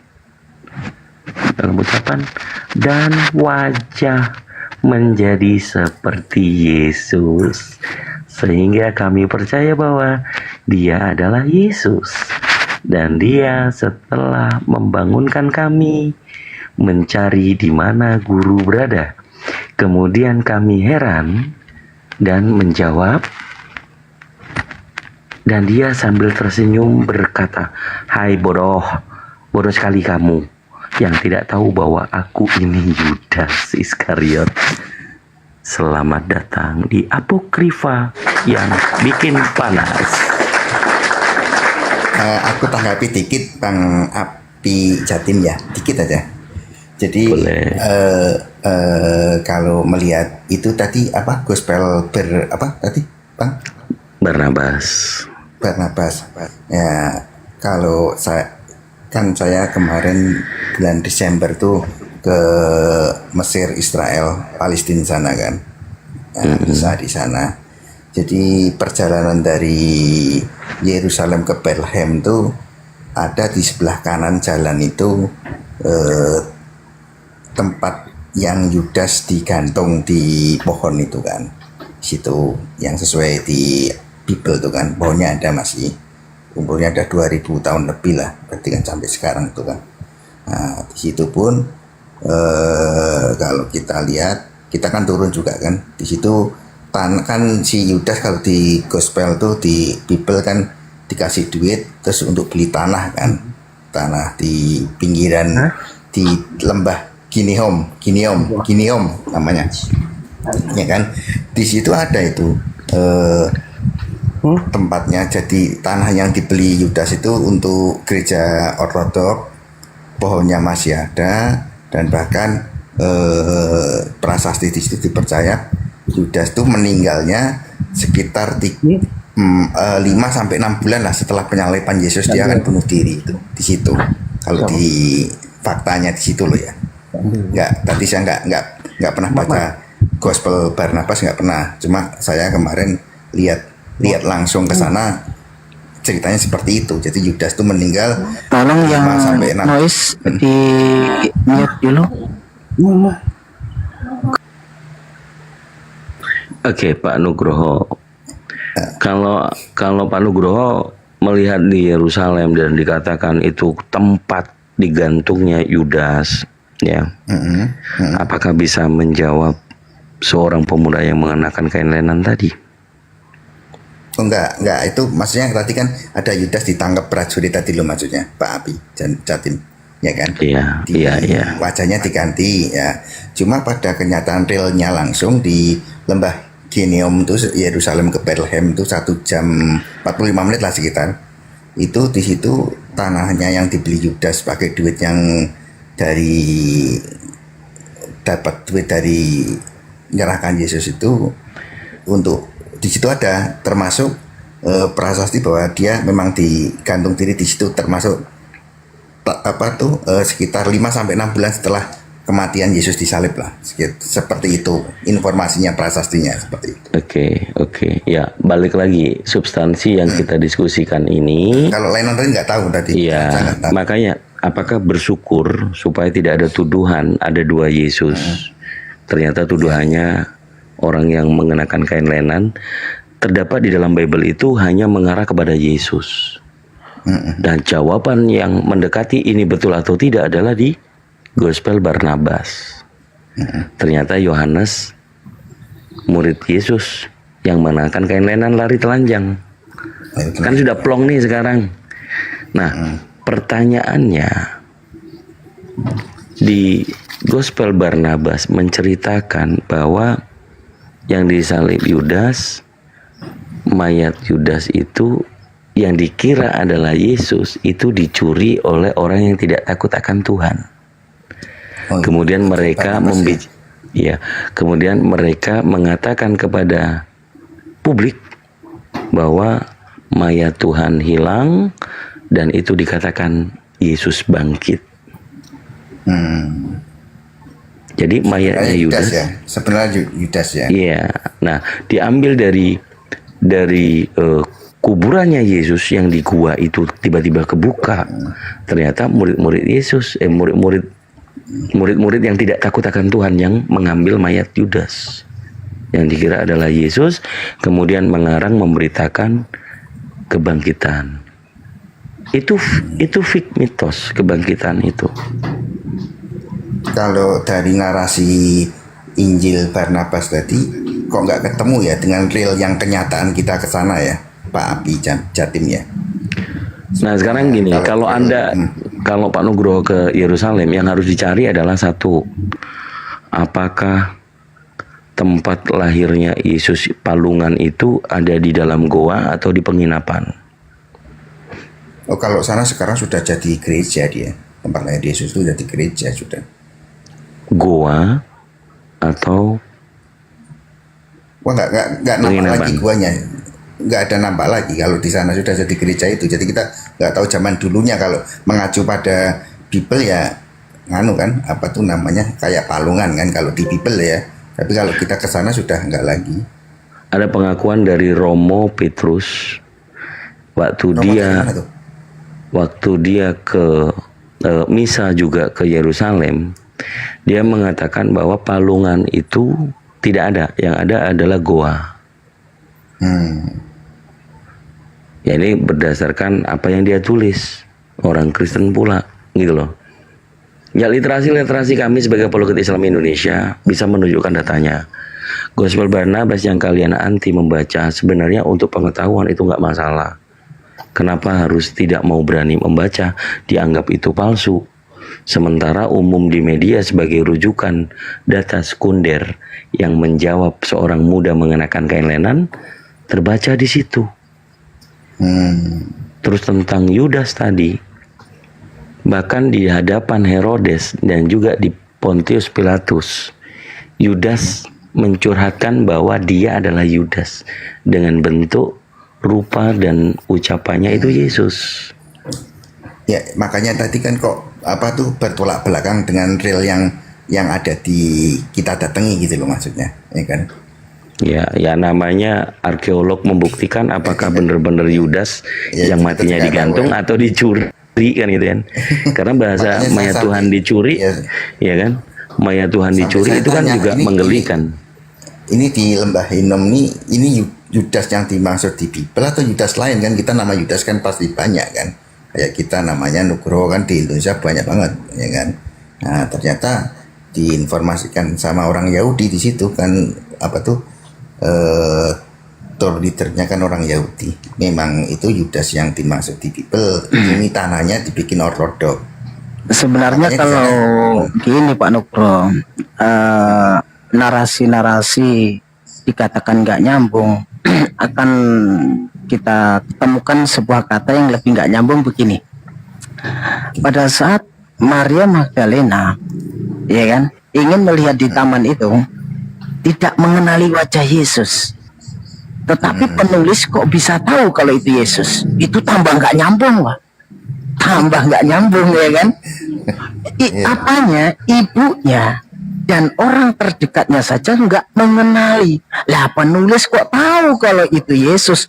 Wes tambah nggak nyambung itu Pak sebenarnya. Kalau kita bicara tentang nggak nyambung, ya kan gitu ya. Nah, sebenarnya kalau apa yang dikatakan Kang Dito itu kan kita itu mengajak gini, dijadikan sebuah wawasan karena apa? Tentang itu asli atau tidaknya, ya kan? Semua yakin nggak tahu, karena dipakai atau tidaknya yang menentukan bukan Yesus, kitab itu yang menentukan Bapak Gereja pada saat konsili, terkecuali yang menyeleksi itu Yesus. Ini dipakai, ini enggak, ini dipakai, ini enggak. Nah itu baru mantap. Nah tapi ini yang menseleksikan orang setelah jauh dengan Yesus, sama-sama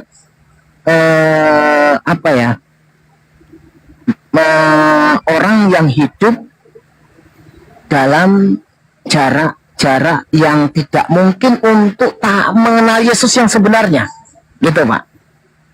Iya, Bang Erwin. Ya cuma kalau jujur aja, kalau saya sih jujur aja kurang baca Bible ya. Cuma saya lebih senang langsung ke tempatnya. Oh gini, nah itu menurut saya sih. Dan memang waktu di sana itulah dikasih tahu. Kita ada fotonya di TikTok saya itu aku posting itu. Ini nggak bicarakan iman loh Pak Nugroho. Kita bicarakan tentang berbagi wawasan di mana ada sumber-sumber yang seandainya ini dibaca bisa menjadi renungan, bisa menjadi penambahan ilmu. Siapa tahu, ya kan? Hal-hal ini memang sebuah kebenaran. Kalau saya senangnya langsung real gitu Bang Erwin. Contohnya kalau di Bible itu kan gunung kapalnya Nabi Nuh di Gunung Ararat, tapi kenyataannya di Gunung Judi. Saya udah sampai sana. Saya buktikan berarti Bible salah nih, yang benar Judi. Saya sampai sana juga. Karena sedikit ya Pak Nugroho, yang menjadi pertanyaan besar itu sebenarnya gini. Barnabas, siapa sih sebenarnya murid atau orang terdekat Yesus? kenapa yang dipakai malahan punya orang yang jauh dari Yesus? Contoh nih, Pak Nugroho yakin nggak kalau ibunya Yesus punya catatan? Maria Magdalena punya catatan? Kira-kira punya nggak menurut Pak Nugroho? Catatan apa nih maksudnya? Ya catatan, ya mengkisahkan Yesus itu siapa, Nggak lahirnya. Nggak ada. Maria Magdalena? Nggak ada. Soalnya di Injil kan ada Injil Maria Magdalena. Orang-orang terdekat apa? Orang-orang terdekat Yesus selain Maria Magdalena dan ibunya? Selain murid-muridnya ya sama Ya, kayak itu Petrus, kayak apa lah itu kan? Kayaknya kok nggak ada ya. Sepengetahuan Pak Nugroho, ada yang menulis kitab dan ada nggak yang tidak dipakai masuk dalam kanonik? Oke, mulai izin sebentar. Kurang paham. Lanjut Kang Dito. Oke, di sini di 218-nya. Nih Pak Nugroho ya. Boleh digedein moderator host Abu ya. Sebentar habis ini kita ke guru kita Ustadz Al-Hidayah.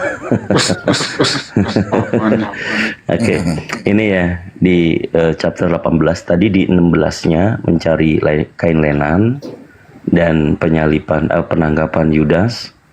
Ini tentang berita bohong yang dibuat. Para pengikut yang tidak takut akan Tuhan itu pergi pada malam hari dan mencuri mayat Yudas dan menyembunyikannya sambil menyebarkan berita bahwa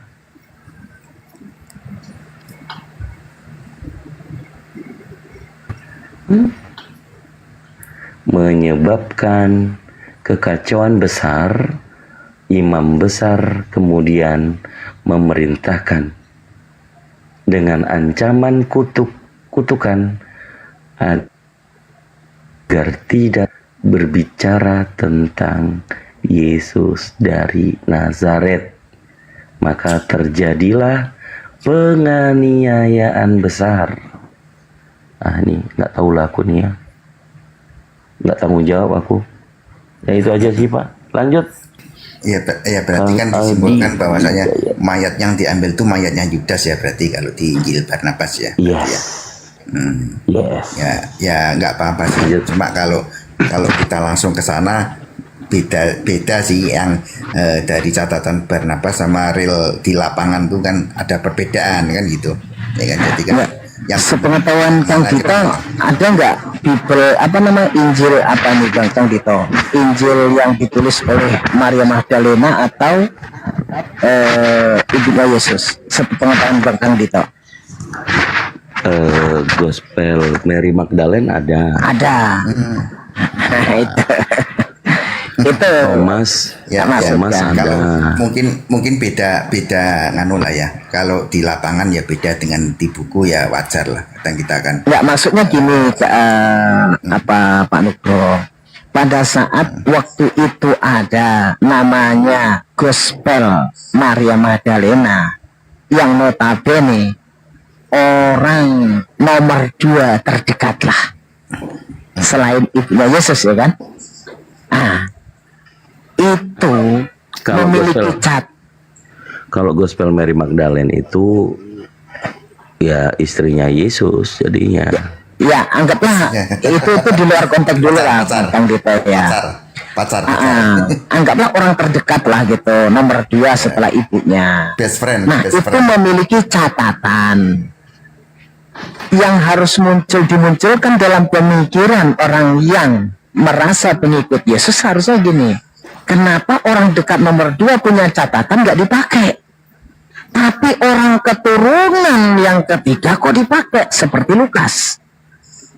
Nah, ini pertanyaan sangat besar sekali gitu loh Pak Nugroho. Bahkan bukan keturunan Bang Irwin. Lukas bukan keturunan Yesus. Maksudnya keturunan bukan keturunan, ini maksudnya generasi. Nah, Ya, itu generasi orang ketiga. lain maksudnya. Generasi Contoh mungkin Bang Edwin, dulu ya, izin dulu turun, udah malam. Bro Adi sebelum tidur merenung dulu ya Bro Adi ya. Salam Bang Adi, salam. Ya, salam Bang Nuroho. Bro Adi. Berkati. Semoga Tuhan Yesus memberkati Bang Adi. Amin. Halo. Iya, Bro Adi jangan lupa merenung ya. Terima kasih Bro Adi, sehat-sehat. Silakan. Ini saya sapa dulu ya. Ini Pak ada Ibu Pak. Halo. Iya, halo Ibu siapa namanya ini? Ibu Kristen apa Muslim yang lope-lope ini? Kristen. Oke, siap Ibu bentar. Saya mute dulu ya, satu-satu bentar ya. Nanti Ibu boleh ngomong kok aman. Yang penting kondusif. Ini Namanya Ibu Krisdipa. namanya Bu Tati. Namanya Bu Tati. Oh iya. Ini Krisdipa Muslim apa Kristen Bu? Buka mute-nya. Ibu atau Bapak? Thomas. Hei, buka Bu. Mbak. Hei. Kalau enggak saya turunkan nih. Krisdipa. Satu kali lagi Krisdipa. Oke, terima kasih. Nah, Bobo sana Bobo ya Bobo. Bobok manis. Itu yang saya maksudkan Pak Nugroho. Sebagai perbandingan, kalaupun mau jujur, oh iya ya, orang yang dekat kok nggak dipakai ya, yang jauh kok dipakai ya. Ya itu tergantung pribadi masing-masing larinya lagi kan. Saya malah belum pernah tuh lihat apa tuh Injilnya Maria Magdalena lah, Barnabas lah, belum pernah sih saya. Belum pernah baca. Lihat aja belum pernah. Pak Nugroho, saya tanya dulu Bu Tati ini. Ibu Tati buka mute-nya Bu. Iya. Bu Tati. Bu Tati. Awas Buka nge-report. mute. Awas nge-report. Ayo Awas saya undang nih. nge-report. Buka, silakan ngomong. Kalau nggak ngomong saya turunkan Bu. Ayo Bu. Awas nge-report. Satu, Bu. Woi. Bu. Woi, oke, saya Awas turunkan ya. nge-report. Bahaya ini. Ya itu bukan tuh. Aduh, Ibu naik lagi Bu. Barusan buka saya nyuruh buka. Takut nge-report saya naik lagi Bu, naik lagi. Apokrifa itu Pak Nugroho bukan hanya Gospel Mary Magdalene. Ada Gospel 5, ada Gospel 12, ada Gospel Thomas, Gospel Filipus, Barnabas juga. Kemudian banyak lah. Cuma tadi yang sepotong Injil Barnabas tadi tentang penyaliban Yesus kok Halo. beda. Iya Bu, halo. Halo. Apa yang mau ditanggapi Bu? Silakan Bu. Saya mau tanya. Enggak, Ibu buka kamera dulu baru tanya. Buka dulu. Udah, ini ada kameranya udah buka gini loh. Silakan. Diokekan. Oke, sudah. Oke kan yang mana ini ya? Oke. Ya. Halo. Ya, gimana Bu? Ya. Saya mau tanya, apakah Anda sudah membaca kitab Barnabas dari awal sampai akhir? Saya sudah. Ya. Kalau begitu saya di awal ya, saya tanya ada 3 pertanyaan, nanti tolong jawab, jangan diputus dulu ya. Apakah bagaimana pendapat Anda di awal kitab Barnabas? Karena saya sudah baca dari awal Barnabas sampai akhir Barnabas, sampai ujung bawahnya Barnabas, kitab Barnabas. Sudah lama sekali saya baca waktu itu. Ya, dari teman dosen saya waktu zaman saya masih kuliah. Di situ ditulis bahwa kitab Barnabas ditemukan surat Barnabas di dada seorang yang bernama Yusuf setelah meninggal selama 2 tahun. Kira-kira bagaimana mungkin dikubur 2 tahun tapi tiba-tiba surat itu masih utuh dan dapat? Itu pertama ya. Kedua, di ujung kitab terakhir kitab Barnabas paling bawah ditulis inilah kitab 1001 malam. Apakah kitab 1001 malam adalah suatu dongeng atau nyata? Terus yang ketiga, saya mau komentar, tadi Anda menunjukkan bahwa Yudas yang dirubah yang begini. Saya mau tanya, Al-Quran isinya kebenaran atau tidak? Kalau kebenaran, tolong dibaca surat Maryam 33 dan komentar apa Anda surat Maryam 33? Apakah itu wahyu Allah? Apa itu bukan? Kenapa pernyataan Ibu izin bentar Bu, gini Bu izin satu-satu, kenapa Bu satu dijawab, nanti tanya lagi satu. Jangan ini, aduh Ibu ini gimana sih Ibu satu. Semangat ya, semangat. Dibuka mute-nya Bu, Bu, silakan dibuka. Oke, saya jawab yang Barnabas tadi. Ya, Ibu ini kitab saya yakin ditemukan setelah 2 tahun di Saya dalam jawab, Bu. kubur tanah. Saya jawab dulu, Bu. 1 bulan. Saya jawab dulu, Ibu. Boleh? Boleh, Bu ya? Pastikan Anda mendengar suara saya. Oke, silakan Kang Dito. Ibu simak baik-baik Bu, simak baik-baik, lanjut Kang Dito. Oke. Di sini tidak ada yang tertulis 1001 malam. Kalau di dalam indeks secret text ya. Pastikan mendengar Kang Dito. Itu masih ngomong orangnya. Iya, masih ngomong. Pastikan Abu ya, kalau sudah mendengar nanti malah ulang-ulang lagi nanti.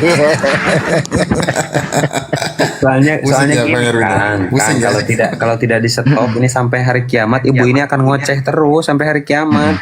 Oke. Ini udah dilihat ya teman-teman. Pastikan ditanya dengar nggak orangnya. Oke. Di sini tidak ada tulisan 1001 itu nggak ada. In the first chapter is contained the annunciation of the angel Gabriel to the Virgin Mary concerning the birth of Jesus. Yang mana? Nggak ada 1001. Itu poin secret text ini ya. Ini diterbitkan di London 1907 oleh, yang jelas orang ini juga nggak mungkin sholat yang mengeluarkannya. Ini ya, ini secret text. Oke. Kemudian saya jawab lagi yang selanjutnya, Ibu Tati, mengenai Gospel Barnabas keberadaan sekarang itu ada di Museum Turki. Yang ditemukan Museum Turki. Silakan kalau ya silakan nanti Pak Nugroho yang hobi traveling nih ya. Traveling religi kekristenan. Mampir ke Turki, ngelihat di museumnya itu Gospel Barnabas dijaga, yang bertuliskan tinta emas itu ada di sana. Paus Vatikan sempat bernego mau membelinya, itu nggak dikasih. Yang bertinta emas, ya. Kemudian ya Museum Topkapi namanya, termasuk Topkapi.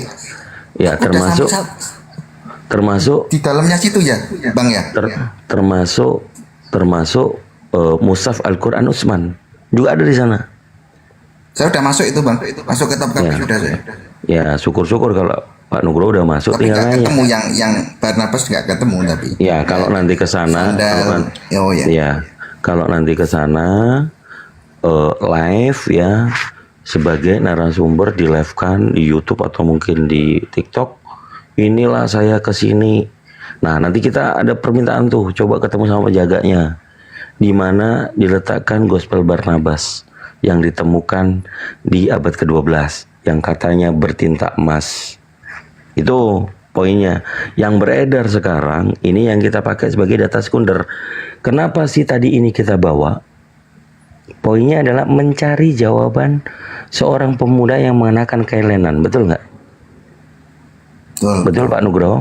Nah, ibu ini nggak tahu apa-apa, dibilang ngawur apa segala macam. Bagi kami orang Islam tidak mengiman itu gospel. Bagi kami itu Al-Quran, gitu loh. Kalau yang surah Maryam ayat 33, sebelum ke ayatnya, ibu ini jadi pendengar, jangan pendengar dari orientalis atau yang mempelajari Islamologi, Bu. Bertanyanya harusnya kepada kami orang Islam. Al-Quran itu terjemahan apa? Yang berbahasa Arab. Itu yang harus Ibu pahami. Tadi saya ulangi lagi ya, surah Yusuf ayat 2 atau surah ke-12 ayat 2. Baca terjemahannya pun kami, sesungguhnya kami menurunkan Al-Quran berbahasa Arab agar kalian memahami maknanya. dari terjemahan ini sudah pasti kita yang berakal tahu Al-Quran yang berbahasa Arab, itu ya. Itu poinnya. Kemudian surah Maryam ayat 33 katanya. Bismillahirrahmanirrahim.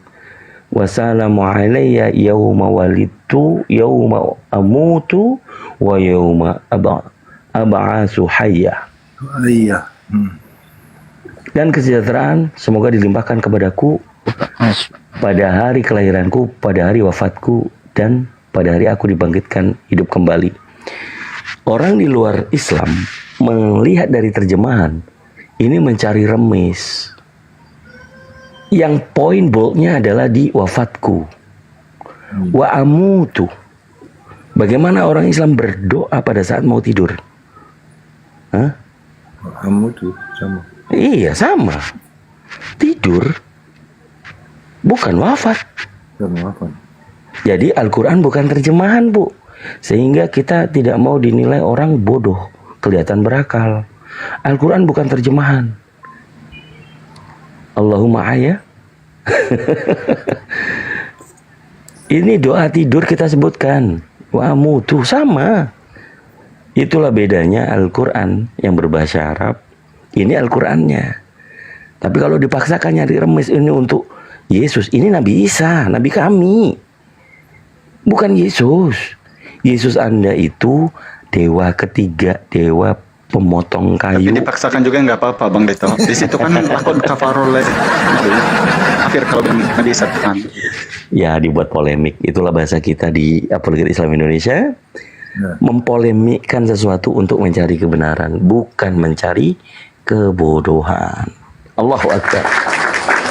Allahu Akbar.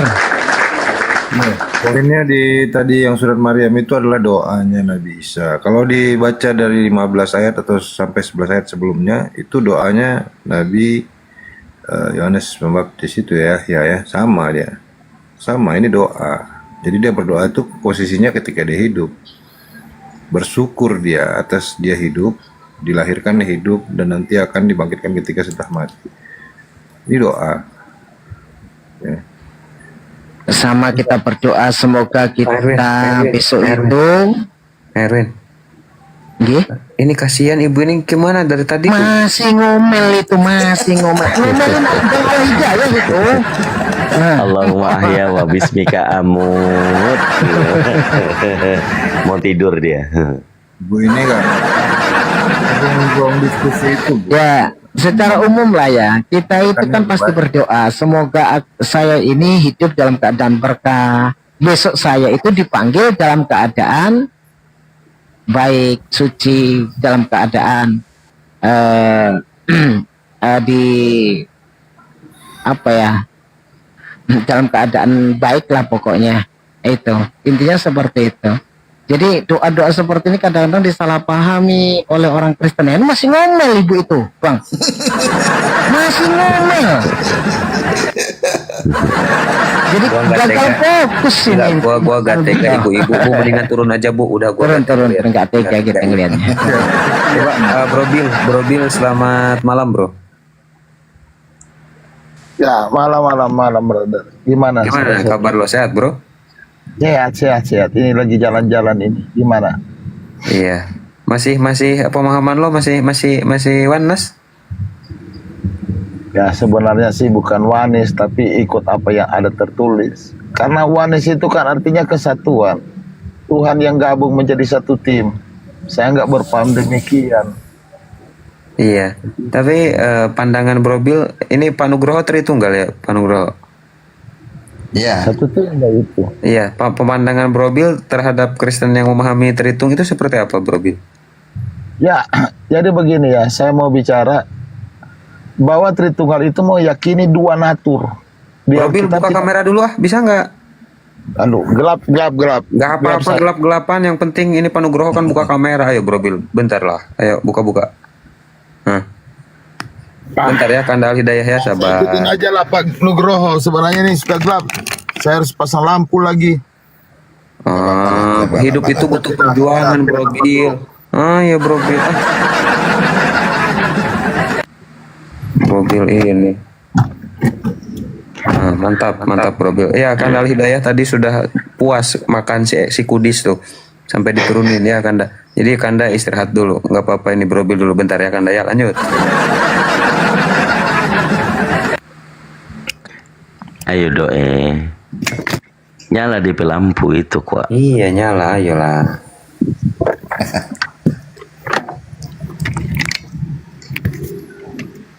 Ini lagi di mana sih Bro Bill sampai lampu kayak dipasang dulu apa gimana sih? Rasa kita di mobil dia. Gak ada. Dia pulang ya. Billy, kamu memang tinggal di mobil apa di rumah? Emang gak ada rumah ya?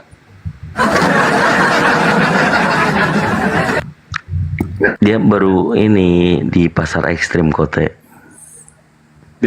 Ini Kang Dito, dia takut dicari OTN Tritunggal. Kayaknya dia yang ngunci di mobil.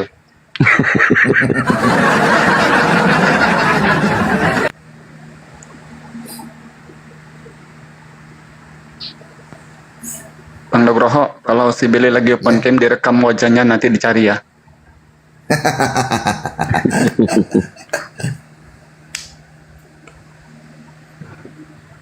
Tapi seru kali, Malikil kemarin naik di tempatnya Aldo nggak berani naikin. Pokoknya malam ini si Kudis mampus. Dinaikkan pula aku di kumelnya. Kebetulan dia membahas tentang Lukas. Katanya Al-Quran nyelong. Cari penyakit itu, Edis. Naikkan berkali daya cari Sampai penyakit. aku di-kick tadi. Edis. Nggak pernah loh dia Edis ya? kick orang Bukan. Islam tuh. Edis maksudnya. Kudis itu Edis ya. Iya. Ah. Dari 7K aku naik menjadi 10K penontonnya, akhirnya aku diturun. Ya kalau Edis naikkan Bang Al-Hidayah itu cari penyakit, bukan cari apa ya, bukan cari masalah lagi, cari penyakit. Nggak lagian kalau diskusi kalau sama Edis nggak nambah ilmu lah. Cuma istrinya menjawab ini cari kesalahan, jawab ini cari kesalahan, cari dibantah inilah itulah. Males lah dengerin. Kalau gini kan enak kita nambah ilmu. Di mana Billy tadi? Tahu sendiri kok. Kenapa diturunkan Pak ya? Lagi beli token Pak Al-Hidayah, lagi beli token. Ke Alfamart dulu, Alfamart. Wah, Pak Nugroho dengan Billy ada sarkas pula ya, Pak Nugroho. Bisa sarkas juga ini. Aduh. Silakan mungkin disambung Kanda Al-Hidayah ya. Mungkin Pak Nugroho sebelum Ya, istirahat. Silakan. baik. Terima kasih ya. Sudah dikasih kesempatan sama guru-guruku, terutama guruku Kang Deto sama Kang Erwin. Nah, kalau tadi tentang validasi Barnabas, gospel Barnabas. Kalau bagi kami ya orang Islam, kalau kami ini tidak dipermasalahkan tuh mau gospel, Injil, Barnabas tidak masalahnya. Kalau aku nih, sebab aku nih Bang Nugroho, aku nih lebih fokus kepada yang namanya Bible sebagai pegangan orang-orang Kristen. Sehingga jangankan yang namanya gospel yang di luar itu ya, di luar Bible. Bible sendiri Bang. Kan Kang Nugroho ini kan mengaku bahwa tidak pernah membaca Bible itu utuh kan? Nah kira-kira kalau sudah Bible tidak pernah dibaca, apalagi gunanya Injil lain itu? Nah yang kedua, dalam keislaman nih, terpaksa aku bilang dalam kami ya, keislaman, karena memang di luar. Kami tidak percaya apapun selain daripada wahyu yang dari Tuhan itu adalah Injil. Kalaupun dikatakan kemudian Injil Barnabas, itu demi untuk mendekatkan argumentasi supaya kita saling menghargai saja. Tapi di hati kecilku Bang, di luar Al-Quran itu tidak pernah ada wahyu Tuhan lagi yang ada di muka bumi sekarang. Benar. Mau Torah yang dipegang sama orang Yahudi, Setuju itu. mau Bible yang dipegang sama Kristen, itu tidak ada lagi. Kenapa? Al-Quran kan ada janji. Allah berjanji kalau Al-Quran itu untuk dijaga. Inna nahnu nazalna zikra wa inna lahu lahafizun. Dijaga oleh Allah. Sementara Torah yang diturunkan oleh Allah terdahulu tidak ada janji untuk menjaga dia. Jadi bila wafatnya Nabi Musa, maka Torah itu otomatis hilang. Bukti itu hilang karena terlihat nanti pengikut-pengikutnya Nabi Musa yang sedikit ini ternyata sekarang menyimpang daripada ajaran-ajaran Musa. Banyak yang mereka simpangi. Begitupun yang namanya Injil.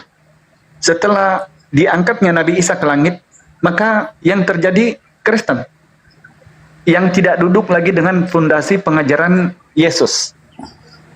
Artinya di sini memang diturunkan Al-Quran itu sebagai jalan wadah kepada manusia yang mencari kebenaran agar kembali kepada fitrah sebagai manusia. Nah, sekarang aku sambung tentang penyaliban. Karena aku sudah merungkai kenapa aku tidak percaya yang namanya Bible. Kalau aku mencuri, ada Kang Irwin, ada Kang Dito. Sebagai saksi toh.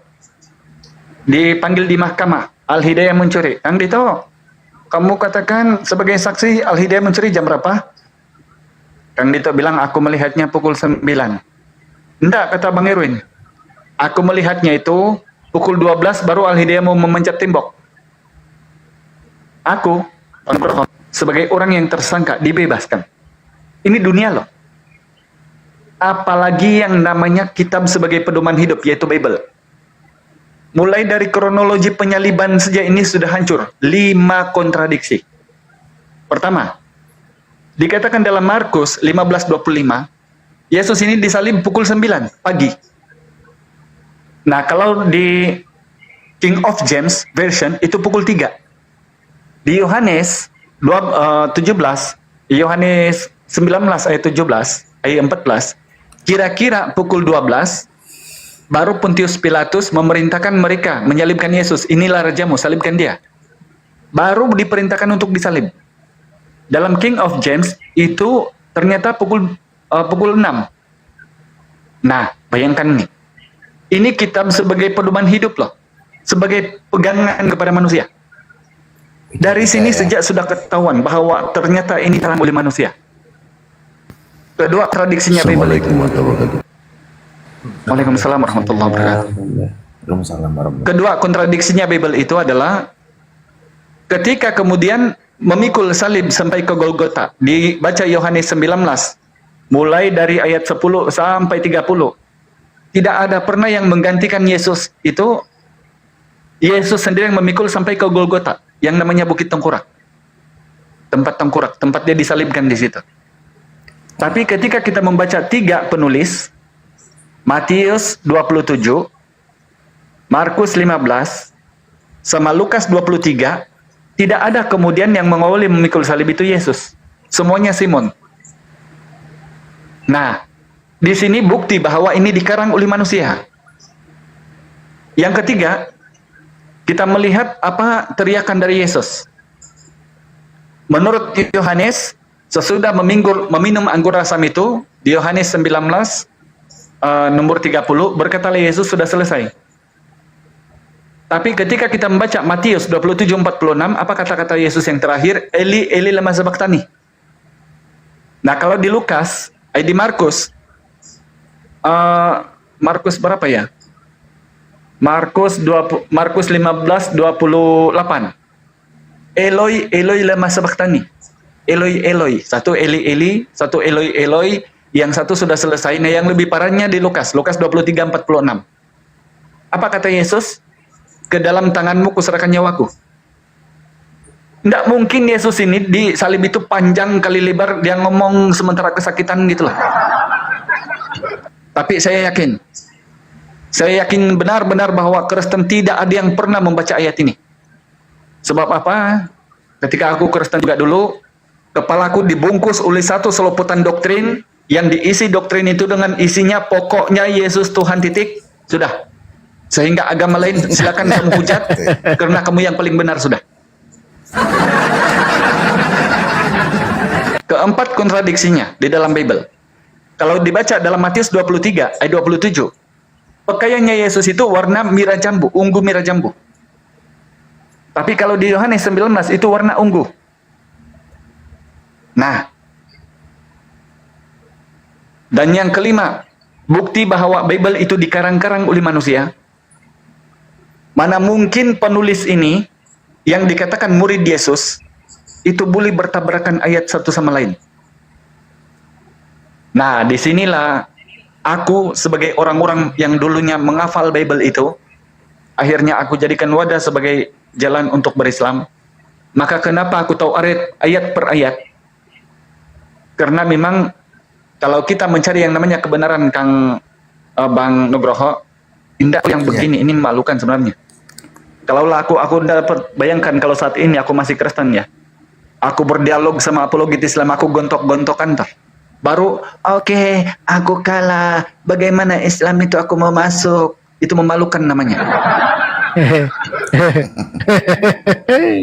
Tapi coba, baca Bible, itulah sebabnya aku kalau berdialog, banyak aku kasih tahu ayat Bible. Kenapa Bang Nugroho?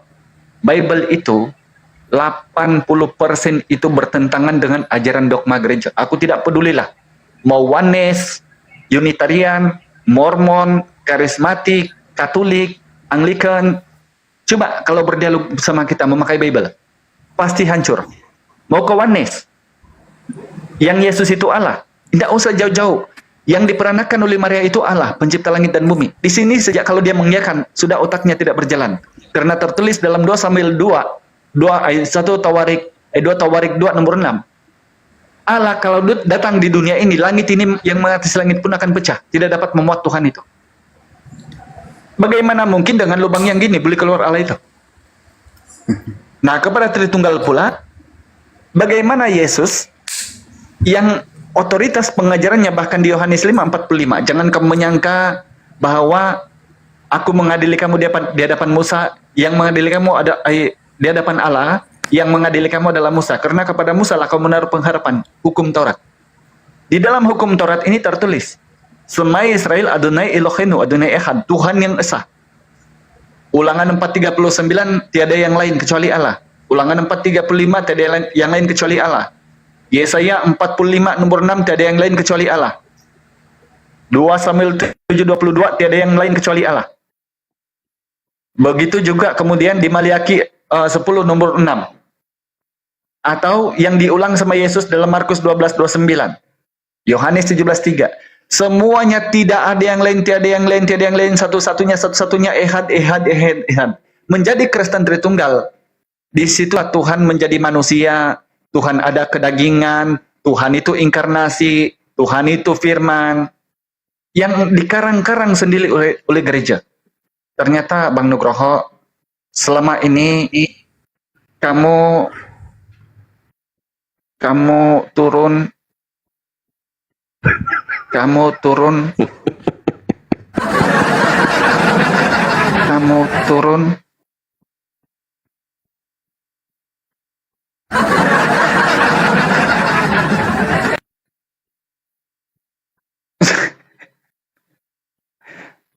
Kang Nugroho, Kenapa signal dia tuh lompat-lompat kayaknya? Lompat signalnya. habis anunya Terpental itu. Ditombak ya, ditombak. Kena tombak. ditombak sama Boya nih. Dah. Ya. Lanjut. Ternyata selama ini Kang Nugroho, Bang Nugroho, sepakat tidak sama aku kalau aku mengatakan selama ini kita ditipu sama pendeta, sama gereja? Pendeta? Wah, Sepakat pendeta enggak? saya nggak ada pendeta. Pendeta nggak ada pendeta saya. Maksudnya gereja. Mas, kalau ditipu ya, kalau kita kan Katolik ya, mau ditipu apa enggak ya kita tetap ikut itulah perintahnya Paus, ya kan? Nah, berarti selama ini Bang, Kang Nugroho, untuk menjadi Kristen, kemuncak daripada doktrin itu Bang, kalau arti kata dalam berdialog, bila sudah disampaikan habis semua tuntas tentang Bible, tentang pengajaran, last itu yang paling mampan dipakai itu last-lastnya menurut aku pribadi dan iman kami kekristenan. Nah, kalau di sini kalau masuk sudah ke dalam kata yang menurut iman kami atau aku percaya ini, tidak ada sudah guna dialog itu. Sebab yang namanya berdialog, kalau menurut aku pribadi, aku yakin Bang, karena ini banyak guru-guruku di atas ini Bang, aku yakin apa yang aku sampaikan ini tadi ini tidak semua diterima sama orang-orang yang di sini nih. Aku bilang menurut aku pribadi. Sementara aku ini berkata-kata mewakili Islam. Itulah sebab tidak boleh. Kalau menurut aku pribadi itu tidak boleh. Apa yang kita ketahui itu yang kita kasih tahu. Yang kita tidak tahu, diam. Itu lebih baik. Nah, kalau kemudian menurut keislaman, kenapa aku bilang tidak boleh menurut keislaman? Karena di Islam itu final. Tuhannya siapa? Allah. Kitabnya apa? Al-Quran. Kiblatnya Baitullah. Nabinya siapa? Rasulullah. Final. Tidak perlu sudah dikasih tahu. Begitupun Kristen. Yang aku juga pernah Kristen. Tidak perlu sudah dikasih tahu menurut Kristen, tidak pernah. Tidak perlu sudah. Sebab Tuhan di Kristen itu Tritunggal, ada yang menjadi daging untuk penebus dosa, untuk juru selamat, yang menggenapi perjanjian lama, dan kitabnya Bible, yang dipanggil Alkitab padahal itu Bible, yang kemudian divalidasi oleh surat-surat Paulus yang dipanggil sebagai Rasul. Tidak perlu sudah dikasih tahu. Tapi itulah gunanya kita berdialog. Namanya berdialog itu mencari yang namanya kebenaran. Ternyata Bang Nugroho, untuk kebenaran, kenapa kami orang Islam ini susah untuk memasuk Kristen, apalagi yang sudah menyimak dalam kumal-kumal perdebatan. Sebab memang bagaimana kami menambah derita orang-orang Kristen, tiada kemudian kami yang sudah Islam masuk Kristen, ada Oneness sama Tritunggal itu gontok-gontokan selama 2000 tahun. Tentang ketuhanan lah. Kami yang jelas tauhid, mau masuk ke sana menambah derita mereka. Akhirnya dipertanyakan, kalau kami mau masuk Kristen, masuk di nama apa kami? Katolik ini dibilang sama Kristen Protestan orang bidat, orang sesat. Apalagi kalau Oneness, dua-duanya nih Katolik sama Protestan dibilang orang ajaran iblis. Bayangkan toh. Nah, inilah sebabnya orang-orang manusia di abad-abad yang terakhir ini diwajibkan, diperintahkan agar kembali kepada fitrah. Sebagai manusia, kembali kepada ajaran Islam, begitu loh. Nugroho. Silahkan. Keren. Iya, mu'alaf memang keren-keren Pak Nugroho. keren. Tapi Pak Nugroho, kalau boleh sharing-sharing, Pak Nugroho ini kan dari narasinya tidak 100% sudah mengatakan bahwa Biblos ini banyak campur tangan manusia gitu. Benar gak Pak Nugroho? Bukan banyak, memang itu yang nulis manusia. Iya, tapi itu ada firman Tuhannya nggak menurut Pak Nugroho? Kalau firman Tuhan ya kita jujur-jujuran aja ya dalam diskusi kan, ya nggak. Nah, selama itu manusia yang nulis ya kita nggak bisa ngomong 100% itu firman Tuhan. Nah itu ngomong jujur aja, ya kan? Oke. Selama manusia yang nulis lo ya. Tapi yang barusan dipaparkan oleh Kanda Al-Hidayah, Pak Nugroho bisa menangkap kan, paham? Bisa. Kalau Al-Quran kan memang langsung dari yang di atas langsung kan. Kalau di Muslim dari Allah Subhanahu Wa Taala langsung kan. Nah, tapi kalau Bible kan namanya manusia tuh ya kita nggak bisa ngomong bener 100% nggak mungkin lah 100% bener. Iya. Itu manusia. Jadi kalau saya kan dari kemarin pengarti tanya juga Pak Nugroho percaya nggak itu kitab suci? Saya lihatnya itu sejarah, buku sejarah, ya kan? Buku sejarah di situ, ya kan? Jadi kita dasarnya diskusi itu harus jujur. Kalau kita ngomong ini kurang bagus ya kita ngomong walaupun itu katakanlah anak sendiri, ya kan? Istri sendiri ya kalau kita ngomong kelakuan nggak bagus ya nggak bagus. Kita jujur aja kan? Makanya saya ngomong jujur. Bible selama yang nulis itu manusia mana sih yang sempurna, nggak akan ada, ya kan? Tuh. Iya, terima kasih Pak Nugroho atas kejujurannya Pak Nugroho. Ya kita jujur aja kan. Tapi mencikapi tadi Bang. Ya lanjut Pak Nugroho, lanjut. APII Jatim tadi masalah istana Topkapi tadi memang ada di situ Injil Barnabas, bahkan sandal Nabi Muhammad, pedangnya Utsman segala macem kan itu kan ada di sekitar Blue Masjid kan. Itu bagus itu dalamnya. Bagus. Iya. Memang izin ya para guru semuanya. Ya. Sedikit mungkin Iwan Pilah sambil di tap-tap ya biar kuat komalnya, dan jangan lupa yang belum follow narasumber muslim di atas bantu di follow ya saudaraku. karena akun sekarang cepat kena tombak ya, jadi banyak akun. Kenapa dilapor-laporkan gitu? Namanya diskusi kok dilapor-laporkan ngapain? Tapi Kanda Al-Hidayah, Kanda lagi live nggak Kanda Al-Hidayah? Kanda, YouTube-nya maksudnya? Gimana? Ya, YouTube lagi live nggak Kanda Al-Hidayah? Enggak. Oh enggak. Teman-teman ya, jangan lupa sekali lagi ini ya seperti yang tadi Kang Bejo ada komen, kebetulan saya sapa dulu yang ada di YouTube-nya Gurunda Bang Zuma ya yang masih menyimak. Kebetulan melivekan ini dan yang ada di channel saya juga ya, Abuya Strong Life. Sekali lagi kami ucapkan terima kasih terhadap support kalian ya. Jadi ramaikanlah channel-channel muslim, guru-guru kita para apologet ya, daripada meramaikan channel-channel Kristen. Mungkin akan banyak manfaat yang kita ambil dari channel-channel muslim, terutama menambah keilmuan dan menambah wawasan kita, yang mana keimanan kita semakin kuat, karena iman akan kuat kalau dasarnya ilmu, tidak ikut-ikutan gitu. Nah ini Pak Nugroho pun di sini lagi belajar ya, luar biasa. Di malam hari kita diskusi santai dan yang sudah ngantuk juga. Bang Abu ya, saya diskusi gini ini yang DM banyak loh. Dari Kristen-Kristen yang aduh. Pasti Pak Nugroho pasti. Cuma itu. kalau dari lingkungan Kristen Katolik dia nggak cuma ngomong aja kan. Nah, cuma dia negur tuh nggak akan berani negur aku. Ya kan? Cuma kalau DM kan nggak kenal, kalau kenal nggak akan berani dia. Iya, dan izin ya sedikit Ikhwan Fillah ya. 2K mata memandang, mudah-mudahan malam ini bisa tembus 1K ya.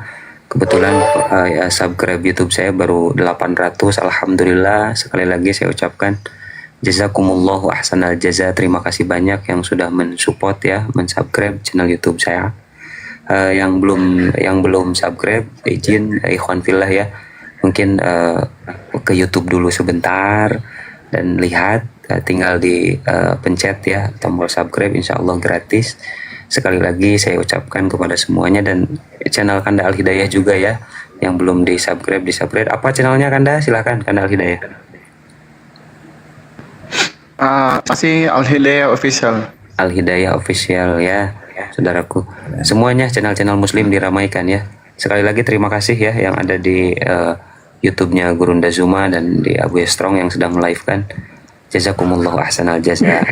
Selamat beristirahat semuanya. Lanjut Pak Nugroho sama Kanal Hidayah. Maaf ya terpotong. Lanjut Pak Nugroho. Enggak apa-apa. Saya konfirmasi, ternyata Pak Nugroho Katolik. Ya, gitu ya. Katolik saya. Katolik ya. Oke. Ya. Makanya tanya-tanya Kang Dito. Aduh, berapa lama di sini? Ya, pastinya tahu perbedaan dengan Protestan dari sisi Bible-nya ya, 73. Protestan 66. Tapi Pak Kang Dito, jujur loh Pak Nugroho ini benar gak Pak Nugroho selama Katolik rata-rata jadi Katolik dari kecil sampai sekarang belum pernah baca dari Kejadian sampai Wahyu, benar? Enggak. Belum pernah. Aduh, bahaya. Saya dari umur 9 tahun gini, aduh. Bahaya ini. Saya hobinya nonton film Netflix hobinya. Cuma sore tadi Bang Abuya pas telepon aku nyimak pas live nyimak, kok kepencet posisi lagi mau nyembah manusia dulu kan tadi sore itu.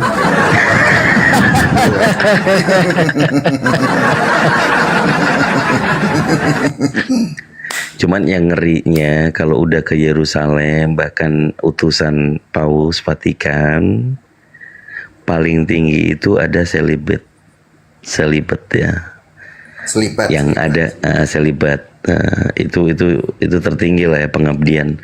Cuman begini Pak, kita ke kulit-kulitnya aja ini di Bible Katolik. Kebetulan saya kan mantan. Oh, Katolik juga?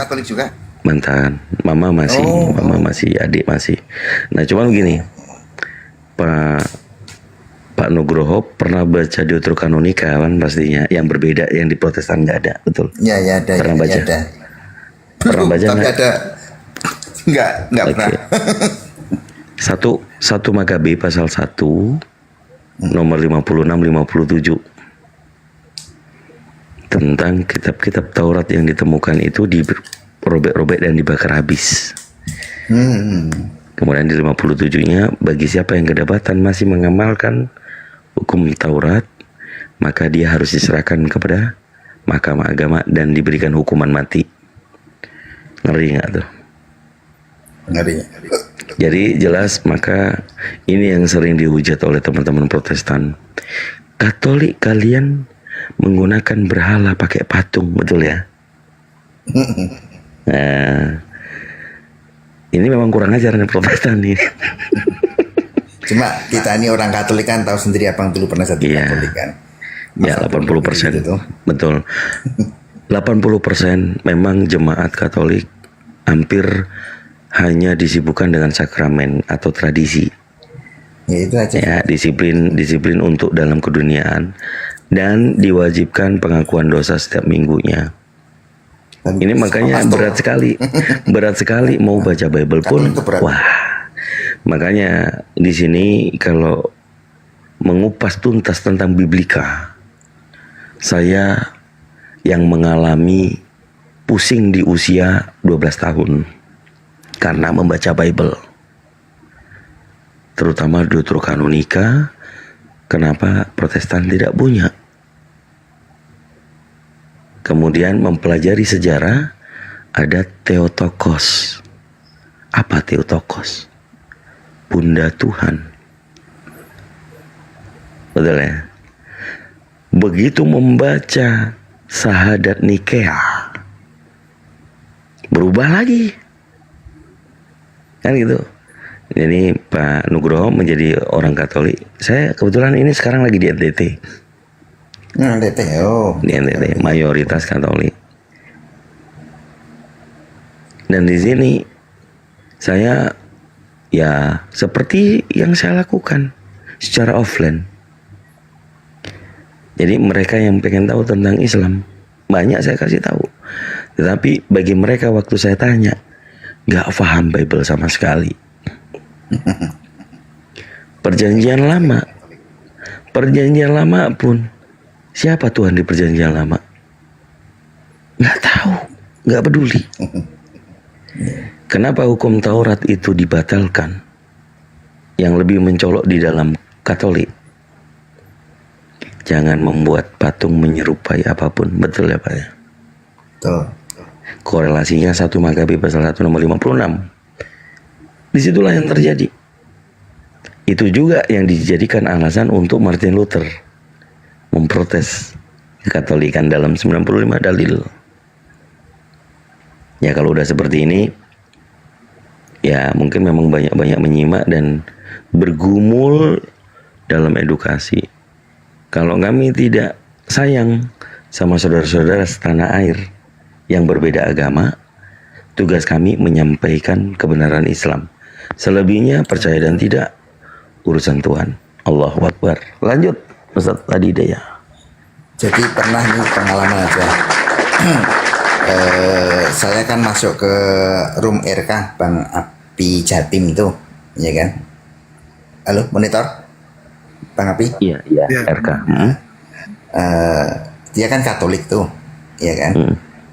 Saya masuk, ya kan? Kalau kita Bang Api kan tahu, kalau di Katolik tuh yang berhak ngoceh-ngoceh tentang Bible itu kan pastor ke atas kan seperti itu. Kalau umat-umat biasa kan kita nggak bisa khotbah seenak jidat kita, nggak kayak pendeta kan. Kalau pendeta kan kumpulin orang khotbah kan gitu bisa. Kalau kita kan nggak bisa Katolik. Nah, saya ngomong sama mereka, kamu kan bukan pastor, ya kan? Kamu tidak punya kapasitas untuk ngomongkan Bible ke orang-orang, ya kan? Mending kamu kalau mau niat mewartakan Bible langsung aja seminari, habis itu langsung ikut tabisan frater, kan lebih pas gitu kan? Karena kita hierarki Katolik kan beda, Bang Api Jatim, nggak bisa kita keluar Bible kayak Kristen kan nggak bisa, ya kan? Malah saya dikira saya Islam dan sebagainya, namanya Nugroho, padahal nama saya tuh Yohanes Febrianto Nugroho, nama saya Yohanes kan. Nah, tapi kan itu F Nugroho. Wah kamu nih Islam, wah sudah. Saya kan ngomong apa adanya kan, Bang Api Jatim. Iya, Bang Api kan Katolik, kita kan ada hierarki, iya kan?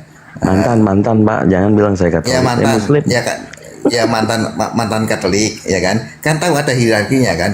Nah itu ya kan, kita nggak bisa pinter people terus keluar di pinggir jalan orang pada ngumpul, mana bisa kalau bukan pastor, malah kena marah. Ya sudahlah ya. Dia nyari Karena kita duit, malu, jangan kan? diganggu. Pak Nugroho, dia tuh nyari duit, jangan itu diganggu. repot. Mbak berobat. Repotnya di situ ya. Itulah repotnya ya. Jadi karena kalau sesama Katolik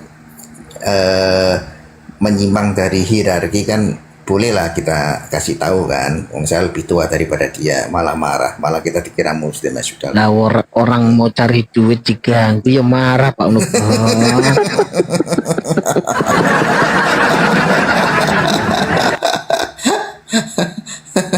Itu. Ya dari sejak awal dia muncul kan Pak Nugroho, kita udah lihat caranya dia menggunakan simbol-simbol Islami gitu. Itu kelihatan. Kalau Katolik biasanya kan nggak begitu ya. Ada kejujuran biasa di Katolik itu menampilkan ya, dan tidak mau untuk Dan kita nggak boleh, kita memang nggak punya kapasitas untuk ngomong-ngomong kayak gitu kalau bukan pastor. Ya tanyalah bang Api Jatim tuh yang mantan Katolik, kan nggak punya kapasitas kita. Ya.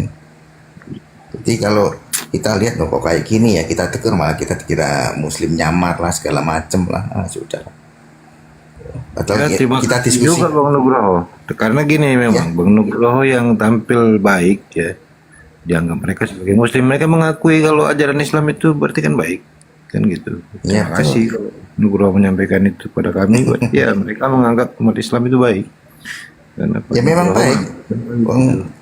Mungkin kalau saya aja kan di rumah Simbah kan di Pekalongan ada ada kayak garasi tapi agak bersih, nggak kepake. Belum ada sebulan ini minta izin untuk bikin TPQ, aku suruh pakai aja sudah untuk TPQ. Ya kan? Itu ya daripada nyari-nyari tempat buang-buang duit kan, mending pakai itu aja. Aku juga nggak pakai tempatnya di rumah yang di Pekalongan tuh dipakai untuk TPQ. Nanti Bang Bejo bisa lah DM saya, nanti aku kirim foto-fotonya keluarga saya waktu TPQ. Pekalongan ya, aku pernah juga ke Pekalongan. Tulis Tapi Pak gini Pak Nugroho, kebaikan Pak Nugroho baiknya sama kita ini menyakitkan bagi mereka gitu loh Pak Nugroho. Ini yang jadi masalah. Saya di nganu Pak, saya di Bang Erwin di DM lah segala macam orang-orang Kristen. Padahal yang kita harapkan kan begini Pak Nugroho ya. Pada saat kita berdiskusi ini kan ranahnya itu bukan ranah kita itu harus mencari musuh atau menebar kebencian ya kan. Boleh kita tegas, boleh kita keras, tapi dalam narasi argumen untuk mempertahankan satu data atau dalil yang kita bawakan gitu. Nah, tapi kalau ada satu kebaikan, kesantunan, menunjukkan bahwasanya seperti Pak Nugroho ini adab dalam berdiskusi, ini malah dianggap apa ya? Dianggap ini menyamar atau jangan-jangan Anda Islam. Berkhianat. Nah, ini kadang-kadang kita itu bisa melihat orang-orang yang seperti itu memang niatnya beda. Itu Pak Nugroho, niatnya beda. Ya itulah tadi Pak. Cuma kalau lanjut Bang Alhidayah. Ya. Nyimak mantap nih. Ya itu sebenarnya Bang Nugroho, daripada kalau aku ya, daripada aku dikatakan bidat, dikatakan sesat, tulis sama kan gitu. Bagus aku mikir-mikir lah mulai saat ini kan gitu. Makanya apa sih sebenarnya Bang Nugroho yang membuat kamu itu macam, adakah masih ragu dengan Islam gitu kan? Kita mau tahu juga nih, apa yang membuat kamu macam susah menerima walaupun memang kebenaran itu sudah ada, Bible itu sudah jelas, itu di karang-karang manusia. Yang lebih tepatnya itu Bang, memang sebenarnya tidak ada bagi manusia ya. Bagi manusia yang berpikir sedikit, memang bukan untuk menjadi Kristen Bang. Jadi mau Katolik, mau Protestan, itu kan sudah kita tahu. Katolik bedanya dengan Protestan ini karena Makabe ini 2 Makabe yang ada 4, itu hanya 2 kan. Ortodoks itu 4 dipakai. Itu sejarah-sejarahnya nabi-nabi. Nah, kalau di Protestan tidak ada itu. Itu sebabnya 6, dari 66. Nah, yang aku mau tekankan di sini adalah yang kita sudah tahu bahwa ternyata ini hanya untuk diyakini, untuk diimani saja. Bukan untuk landasan kita mendapatkan Tuhan yang benar itu. Bagaimana kita ini tidak menerima yang namanya kebenaran? Sebab itulah kita, saya pribadi mau tanya sama Bang Nugroho ini, kira-kira di Islam itu ada enggak menurut Bang Nugroho ini yang masih janggal, yang tidak boleh diterima gitu ajarannya? Kalau saya yakin memang itu baik semua Islam, ajaran Al-Quran baik semua, dan memang masuk akal, dan kita sudah buktikan sendiri kan. Itu malah justru sebaliknya. Kalau Al-Quran kan memang langsung dari sumbernya yang di atas langsung kan. Kalau Alkitab kan tulisan manusia, sejarah, berdasarkan sejarah. Nah, kalau masalah kok nggak menemukan hidayah segala macam, ya itu kan dalam proses kan Pak Al-Hidayah. Nah itu. Nah, ini saya sudah menemukan Pak Hidayah ini, udah menemukan Pak Hidayah ini. Sekarang ketemu nih kita. Insya Allah. Ya. Masalah. Semoga Ya, Tuhan tapi Yesus memberkati. Amin. Ya, tapi ini ya Bang Nugroho ya, memang aku tidak menyalahkan kamu, sebab aku sendiri sebagai orang yang, bahkan aku ya, yang bukan aku ini bangga diri aku, enggak. Aku saja yang masuk Islamnya karena Bible, Bang. 2 tahun loh aku masih mengkaji Bible itu sambung. Apalagi yang orang-orang memang tidak pernah membaca Bible. Nah, ini yang membuat mereka memang susah mau keluar dari Kristen tuh. Nah, yang di kumal-kumal seperti ini, banyak orang bersyahadat, mualaf itu. Sebab langsung dikasih tahu sama orang apologet Islam ini, keterangan Al-Quran, Islam, dan kejanggalan Bible.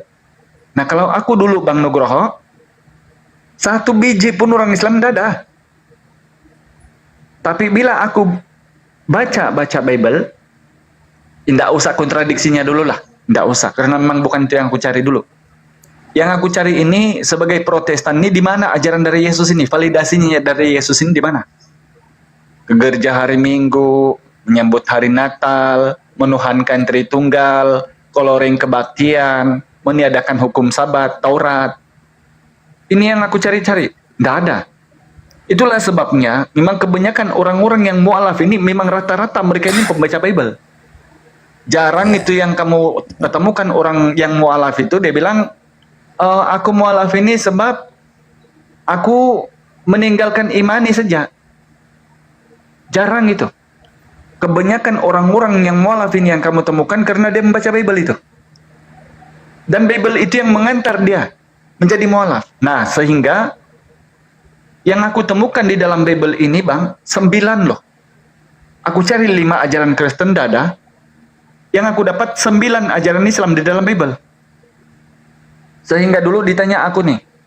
Dia bilang, Al-Hidayah, kalau kamu bilang Bible itu ada masih ada kebenaran, kenapa kamu masuk Islam? Ya, Bible itu kan milik orang Kristen. Bukan milik untuk orang yang Kristen separuh, Islam separuh. Bukan. Kalau Islam itu kitabnya ada Al-Quranul Karim. Sebagai landasan, validasi dari Tuhan semesta alam, bahwa inilah kitab yang sempurna, yang benar. Sehingga pertanyaan-pertanyaan yang seperti itu kemudian membuka cakrawala kita berpikir bahwa kalau yang namanya kebenaran itu dicari, tidak boleh aku mengikut Pak Bumbum, mengikut Edis, mengikut Resuli Lubis, mengikut Emien. Karena mereka itu berapa tahun mereka baru ada, lagi pun berapa ribu tahun bedanya dengan Yesus. Bahkan bukan orang Israel. Nah, sehingga pertanyaan-pertanyaan dari teman-teman Muslim itu selalu didasari dengan jawaban menurut kami kekristenan, menurut saya pribadi, akhirnya gagallah semua ayat-ayat yang dibacakan. Nah, Bang Nugroho, Allah berfirman, semua yang bernyawa ini pasti merasakan mati. Kalau aku ditanya, kenapa aku tidak mau masuk Kristen, ya karena tadi Nggak tahu mau aku masuk di nom apa aku. Nggak mungkin aku saling dibidatkan sesama Kristen. Itu aja simple poinnya. Tapi sebaliknya, kalau aku tanya sama Kristen, apa alasannya tidak menerima Islam? Itu. Nah, kalau Allah berfirman kemudian semua yang bernyawa itu pasti merasakan mati, Bang Nugroho, hati-hati Kang, Bang. Mana tahu kan, tiba-tiba kita 2 menit ke depan tertidur, tinggal bangun pagi-pagi udah enggak ada. Nah, bahaya loh. Kalau enggak berislam dulu.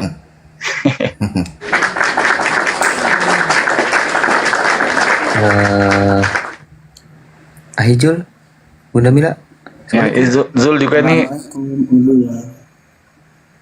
Waalaikumsalam. Waalaikumsalam warahmatullahi wabarakatuh. Pak, para guru yang di atas, para guru yang di atas yang sudah ngantuk, bilang ya, Pak Suki mau naik, biar ada temannya Pak Nugroho. Oke, lanjut. Siap, Pak Hijau, sehat-sehat akhi ya, makasih Kanda, barakallah. Lanjut, teman-teman bantu di share ya, teman-teman. Besok bisa bangun siang, Bang Abu ya. Besok bisa bangun siang sudah. Iya kan Pak Nugroho besok libur, iya. Tadi habis nyembah manusia katanya Pak Nugroho. Sudah tadi nyembah manusia tadi. Nyembah manusia. Ya, sudah absen katanya Bunda. Sudah absen nyembah manusia tadi katanya. Sudah. Oh, silakan.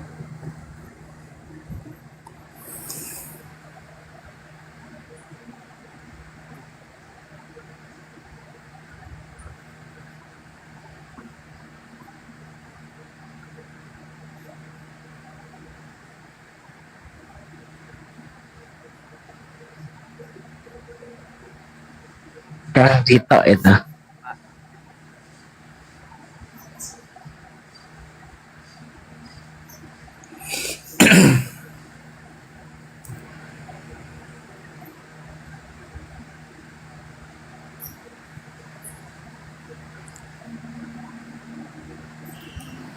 Iya, ya silakan teman-teman sambil di follow ya, barakallah semua. Yang di bawah ada yang kenal tuh kayaknya Bang Abu ya. Yang di bawah ada kenal saya itu, ketawa dia. Temen muslim juga. Kenal saya itu, ketawa dia. Tetangga. Nah, ini ada saudara kita yang ya. Waalaikumsalam. Waalaikumsalam warahmatullahi. Mohon maaf ya akhi, baru dinaikkan karena sangat banyak yang minta naik. Gimana akhi? Ada yang mau disampaikan? Antum mualaf tahun berapa sih? 2017 di Pemalang. Oh, 2017.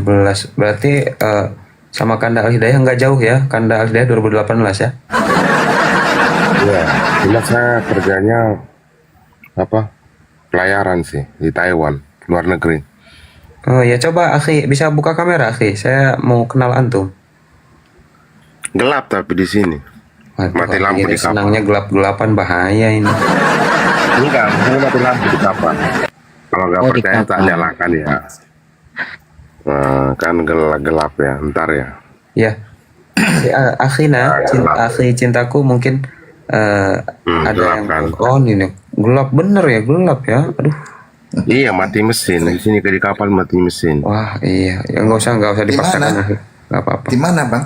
Di mana posisinya? Nah, ini di Taiwan, lagi di Taiwan, lagi di Liuqiu.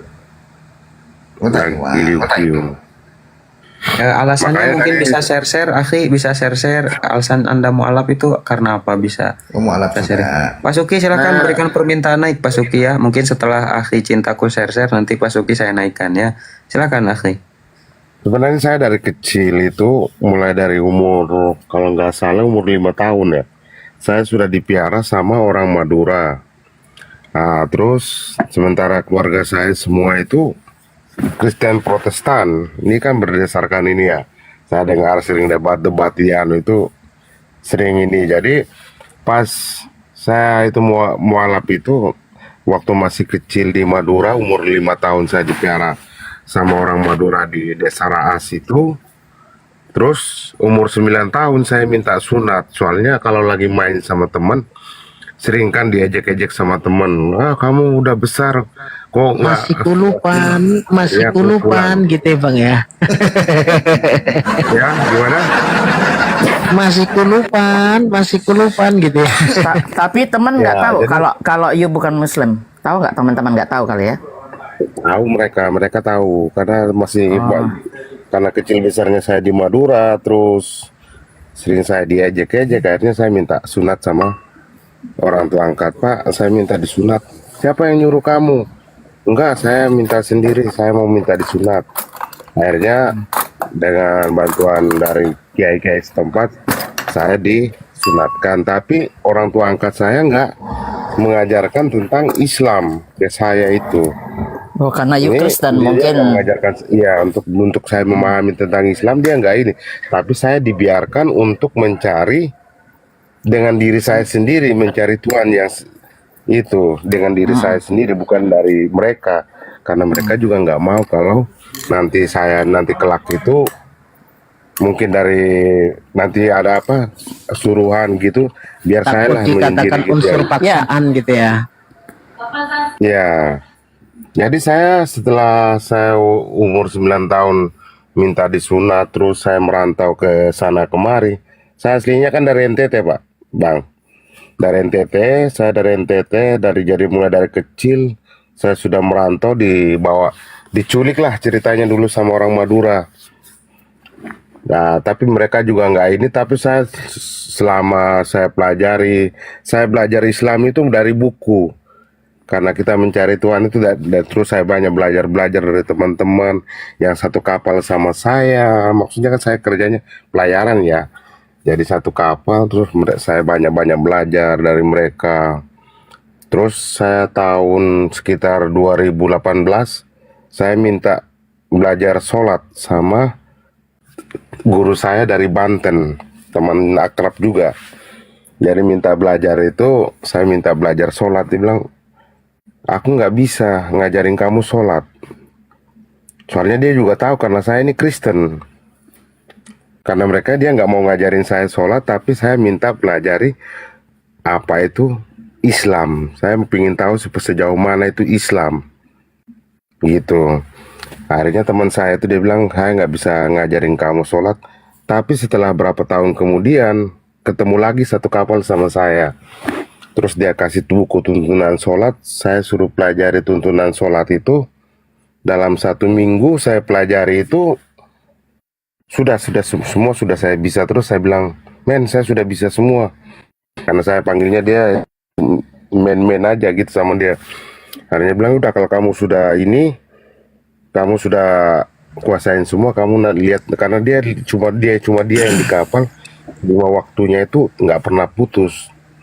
Akhirnya setelah itu dia bilang, kamu lihat saya kalau lagi sholat, kamu di belakang saya. Akhirnya saya mulai cara dekatin dia untuk seperti apa rakaat-rakaat yang tersebut yang dia kerjakan sama guru saya dari Banten itu. Oh, jadi kalau subuh 2 rakaat dan seterusnya kan. Terus saya bilang, karena kita ngambil dari nama agama Islam, kamu nanti belajar sholat pertama mulai startnya sama saya. Kamu harus belajar mengikut saya sholat mulai dari sholat Isya. Dia bilang gitu sama saya. Jadi saya bilang, oh ya dari Islam. Tapi begini, saya potong. Islam ini diambil dari Kanda izin, dari mohon semua maaf saya potong ya. sholat itu. Begini, Kanda izin, Kanda cinta ya. Mungkin poinnya, ketika Kristen mengatakan, ketika dia ingin menerima Islam, tapi dia mengatakan, saya nggak mau meninggalkan Yesus. Itu banyak orang Kristen seperti itu. Iya, banyak. Apa yang Kanda rasakan ketika sudah masuk Islam? Justru gimana? Apakah Kanda merasa meninggalkan Yesus, atau justru di Islam ini kita memuliakan Nabi Isa atau Yesus? Silakan. Karena banyak hidayah yang datang sama saya setelah saya dari awal itu saya pertama mau belajar sholat, terus saya ditampakkan di dunia kiamat. Ini sampai merinding bulu badan saya. Saya waktu pertama karena mau diajarin saya mulai dari sholat Isya, pas saya mau ikut dia sholat sama guru saya itu mau sholat, saya mau belajar dia sholat, terus yang ditampakkan sama saya seperti kayak di Aceh lah, tsunami gitu, bangunan-bangunan nggak ada yang utuh. semua minta pertolongan bahwa untuk nyelamatin diri gimana caranya biar kita bisa selamat dari bangunan aja rubuh seperti tsunami itu. Jadi setelah itu saya lari, terus ada yang suara bisikan dari suara, ada yang manggil saya bilang lari ke atas gunung biar hidup katanya. Giliran saya mau Tapi gini, kanda kita fokus ya biar ada edukasi dalam artian kita di sini kan ada banyak Kristen gitu, di bawah pun ini sangat banyak Kristen yang melihat gitu. Nah, yang apa yang Kanda rasakan ketika dulu menjadi seorang Kristen dan sekarang sudah menjadi Muslim, apakah lebih tenang atau sekarang? Ya lebih tenang. Karena saya sebelum saya jadi Muslim itu intinya saya juga banyak belajar. Saya belajar terus dan nggak ada pernah berhenti. Sedangkan Alkitab saya baca cuma 2 tahun sudah saya bisa kuasai semua Alkitab itu. Sekarang banyak versi. Tapi kalau Al-Quran kita baca, walaupun aku khatam 3 kali ya, Al-Quran itu kita ini satu ayat aja kita bisa sampai ribuan artinya. Iya kan? Itu yang kita harus pelajari itu. Makanya kalau Alkitab paling cuma dari Injil dari itu 2 tahun saya kuasai semua. Siap Kandaku untuk antum istiqomah sehat-sehat selalu ya Kanda. Begini Kanda, mungkin kita di lain waktu bisa share-share lagi. Mohon maaf ya Kanda di bawah dulu karena saya naikkan Kristen biar lanjut diskusi lagi ya Kanda ya. Oke siap Kanda, sehat-sehat ya, istiqomah. Terima kasih ya. Assalamualaikum Kanda. Ya, waalaikumsalam warahmatullahi. Oke, Pak Suki nih. Lanjut Kanda Al-Hidayah, ini ada Pak Suki nih. Apakah dia sudah sembuh ini Pak Suki? Aduh. Obatnya sudah dikantongi apa belum tadi Abu ya?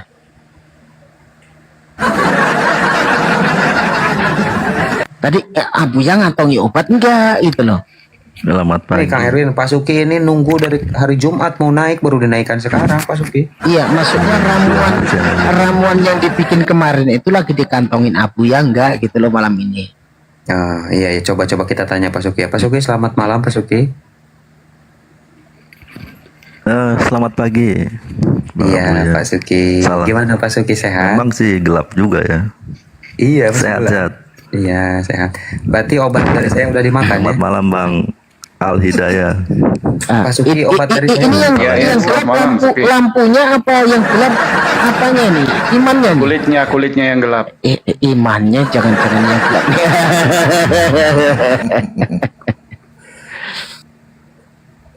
Silahkan Pak Suki. Ya mau ditaringin gimana? Gini Kanda Al-Hidayah, Pak Suki dari tadi nyimak ya. Coba apa yang ingin Pak Suki tanggapi ketika tadi Kanda Al-Hidayah sama Pak Nugroho ini berbincang-bincang gitu. Silahkan Pak Suki. Saya dengarnya yang terakhir malah yang dengan Pak Nugroho kurang jelas ya. Cuman saya pernah dengar aja Pak Nugroho dulu tinggal di lingkungan Islam gitu ya. Dari keluarga Islam. Iya, keluarga saya Islam.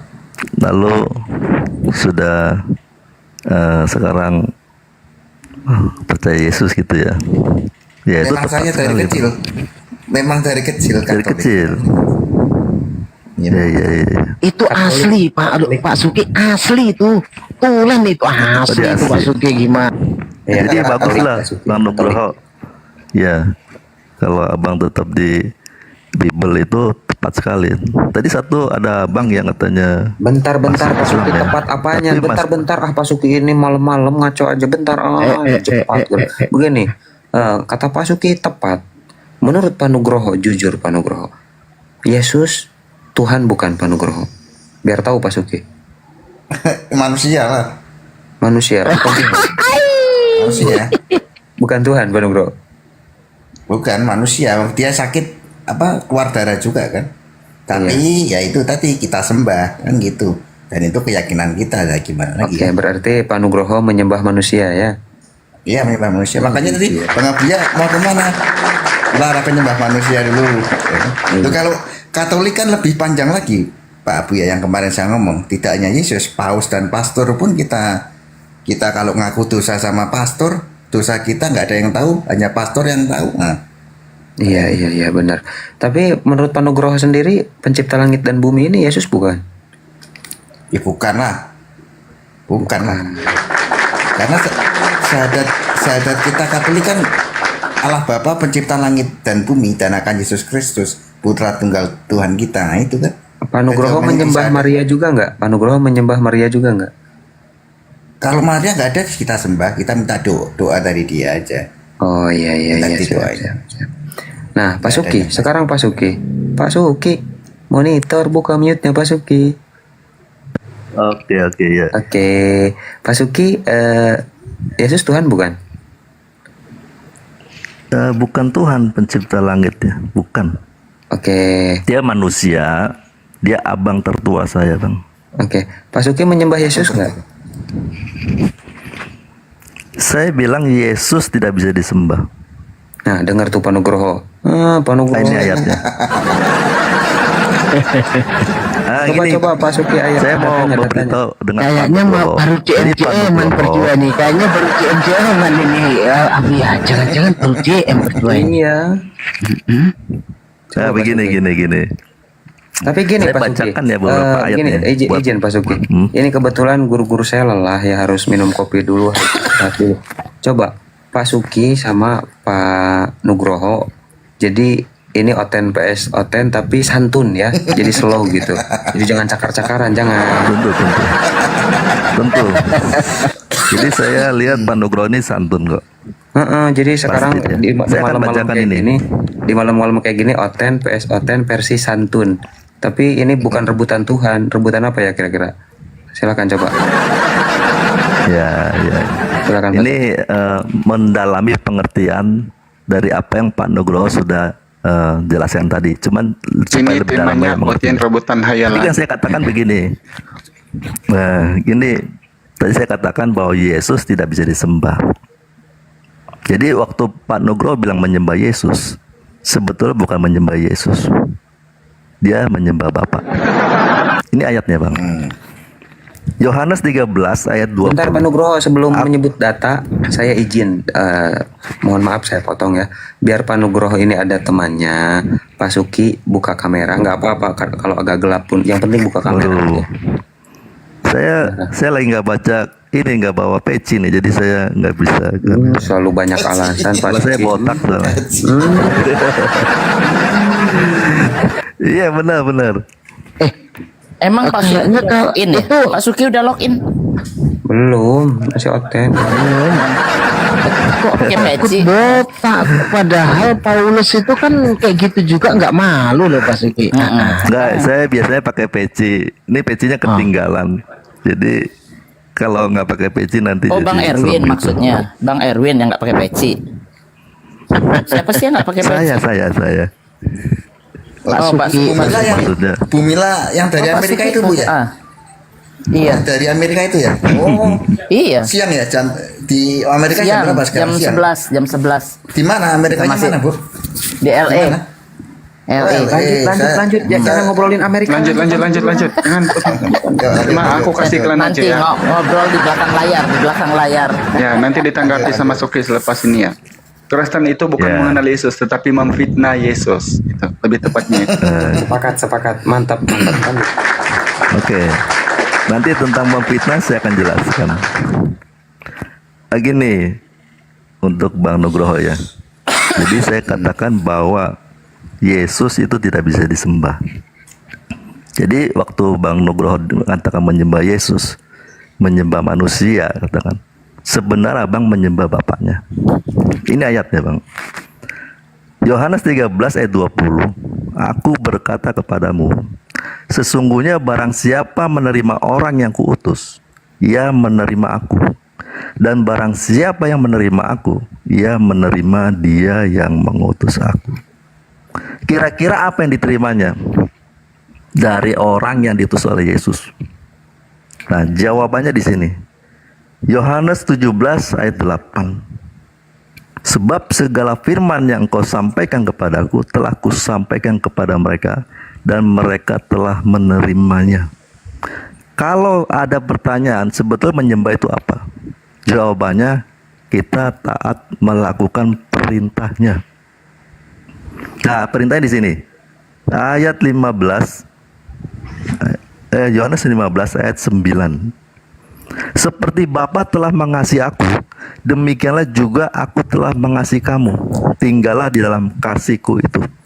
Jikalau kamu menuruti perintahku, kamu akan tinggal di dalam kasihku. Seperti aku menuruti perintah Bapakku dan tinggal di dalam kasihnya. Jadi Bang Nugroho menyembah Yesus benar, tepat sekali. Walaupun dikatakan itu manusia, ya. Sebab Yesus tidak berkata-kata dari dirinya sendiri. Apa yang dia perintahkan itu perintah dari Bapa. Jadi waktu Bang Nugroho mengatakan aku menyembah Yesus, itu sebetulnya Bapa yang disembah. Beda.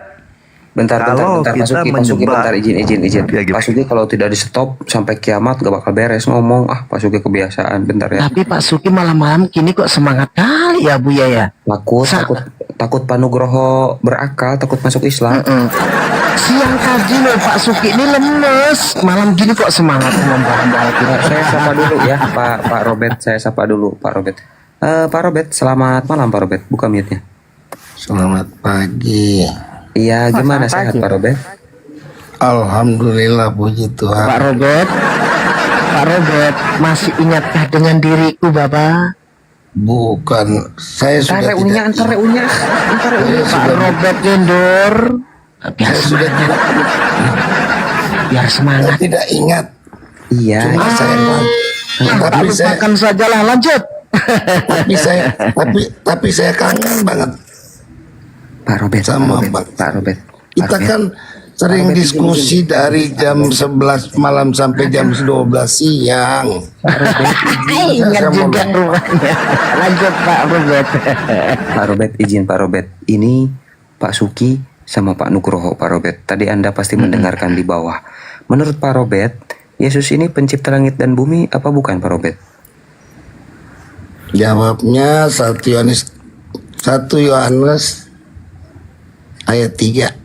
Coba dibaca silakan Pak Robert. 1 Ibrani 1 Ibrani 1 ayat 2. Dibaca dulu aja Pak Robert biar ada edukasi, biar pada tahu. Silakan Pak Robert.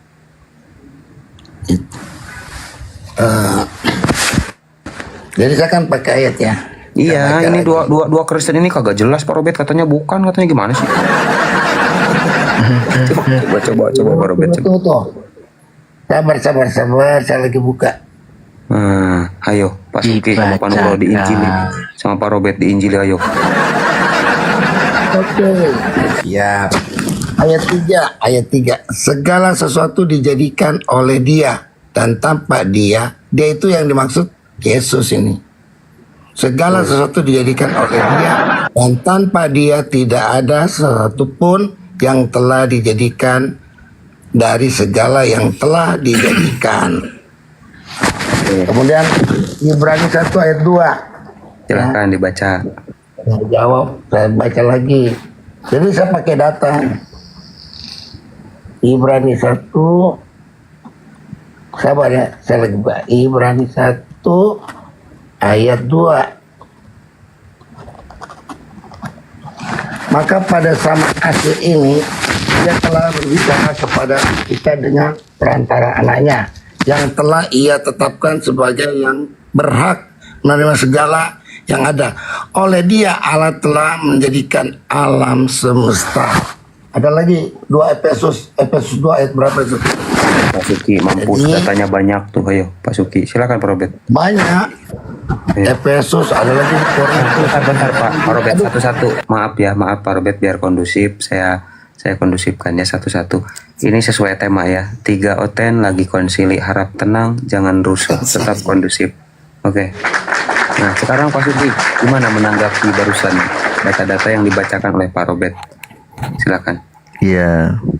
Jadi kitab Yohanes itu kan ditulis oleh Yohanes. Yohanes ini murid Yesus. Tentu pengertian Yohanes itu harus mengacu kepada apa yang Yesus telah katakan. Kalau Yesus mengatakan di dalam Matius 11 ayat 25, Aku bersyukur kepadamu Bapa, Tuhan langit dan bumi. Lalu ke Matius 19 ayat 4. Jawab Yesus, tidakkah kamu baca bahwa Ia yang menciptakan manusia? Jadi tulisan Yohanes itu harus mengacu kepada apa yang Yesus jelaskan. Jadi di dalam Dia dijadikan segala sesuatu, itu Bapaknya, Allah itu sendiri yang menciptakan, bukan Yesus. Kalau Yesus dikatakan menciptakan, itu bukan menciptakan langit dan bumi. Dijelaskan di dalam Kolose 1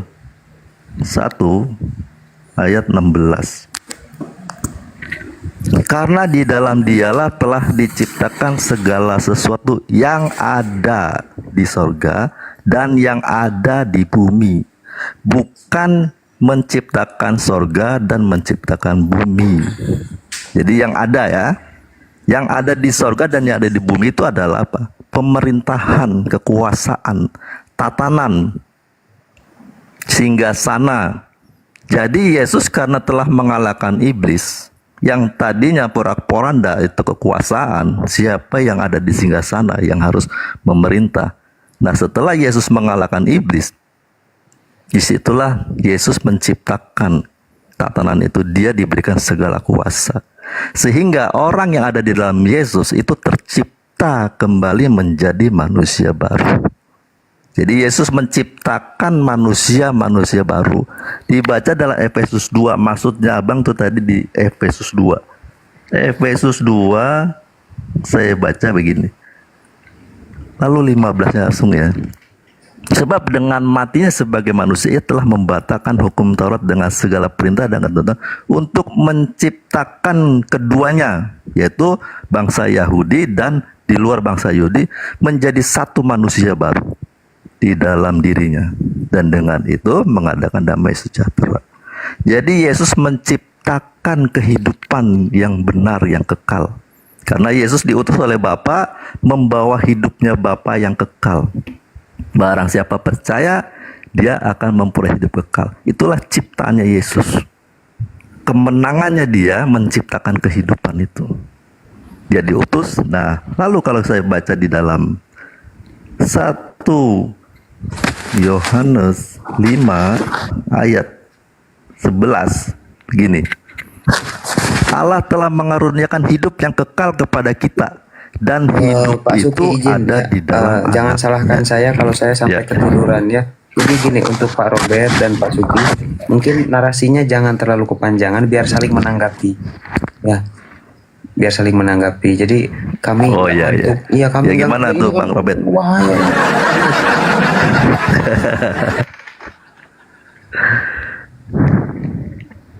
Silakan. Lanjut Bang Robert. Ini ada waktu 10 menit ya untuk konsili 10 menit, nanti Pak Anggur Asam boleh masuk ya. Silakan 10 menit. Ini Yohanes ini kan Bapak mengutip di Kolose. Kolose itu kan ditulis oleh Paulus ya. Nah ini ditulis oleh Yohanes ya. Mute Pak Nugroho. Ya. Lanjut. Pak. Ini Bapak saya nggak mau tafsir. Ini sudah jelas. Pak Robert, bentar Pak Andre, saya izin dulu ya. Ada karyawanku datang tuh kantor truk. Nanti ya, Pak besok Nugroho, terima kasih ya. Terima kasih. Lanjut. Teruskan terdakwa. Salam untuk semuanya. Pak Buya masih ingat saya. Shalom Pak Robert, Pak Suki ya. Pak Buya masih ingat saya kan? Iya Pak Robert, saya selalu ingat Pak Robert. Kok tenang aja Pak Robert, ini lanjut Pak Robert. Kok Sinogra udah keluar, ya ampun. Ada tamu katanya, gak apa-apa ini sama Pak Suki, karena Pak Robert dan Pak Suki ini perbedaan yang sangat signifikan dalam ketuhanan, jauh berbeda. Coba konsili dulu, ada waktu 10 menit. Lanjut. Ini Pak, saya nggak mau tafsir ya. Ini ayat 3 ini kan berbicara tentang Sang Firman. Dan itu kita terkenal yaitu si Yesus ya. Dia Sang Firman loh, Sang Firmannya Bapa. Segala sesuatu nih Pak, namanya segala sesuatu, ada yang tersisa nggak? Segala sesuatu dijadikan oleh Dia. Dia itu maksudnya Sang Firman itu ya, si Yesus. Dan tanpa Dia tidak ada sesuatu pun yang telah jadi dari segala yang telah dijadikan. Nah itu Pak ya. Jadi Yesus adalah Sang Firman. Jadi Bapa itu menciptakan melalui Sang Firman, Pak. Ya, jadi yang menciptakan Bapa tapi melalui Sang Firman. Itu jadi semua yang ada yang setelah jadi itu dijadikan oleh Dia. Itu kan nggak perlu lagi saya tafsir. Kemudian tadi saya kasih lagi Ibrani ya. Ibrani 1 ayat 2. Saya buka supaya saya jangan dibilang saya ini numpang pusing. Siap, Daeng, aman. Lanjut. Ibrani 1 ayat 2 ya. Maka pada zaman akhir ini Ia telah berbicara kepada kita, yaitu Yesus ya, dengan perantaran yaitu ya Bapa ya, dengan perantaran anaknya itu Yesus, yang telah Ia tetapkan sebagai yang berhak menerima segala yang ada. Oleh dia maksudnya oleh si Yesus, Allah telah menjadikan alam semesta. Jadi Allah itu Bapa itu mau menjadikan alam semesta dan segalanya itu melalui Sang Firman-Nya, itu Yesus, Pak. Ya, kemudian tadi Bapak tambahkan lagi malah di Kolose itu. Di Kolose. Ada lagi, Pak, di 1 Korintus 8 ayat 6. Nah itu, kalau saya bacakan panjang lagi nanti. Jadi itu Pak Suci ya. Pak Robert, Ya, jadi gini, Bang dulu Robert. gini setengah menit. Pak Robert, Bapak ini berfirman atau Bapak beryesus?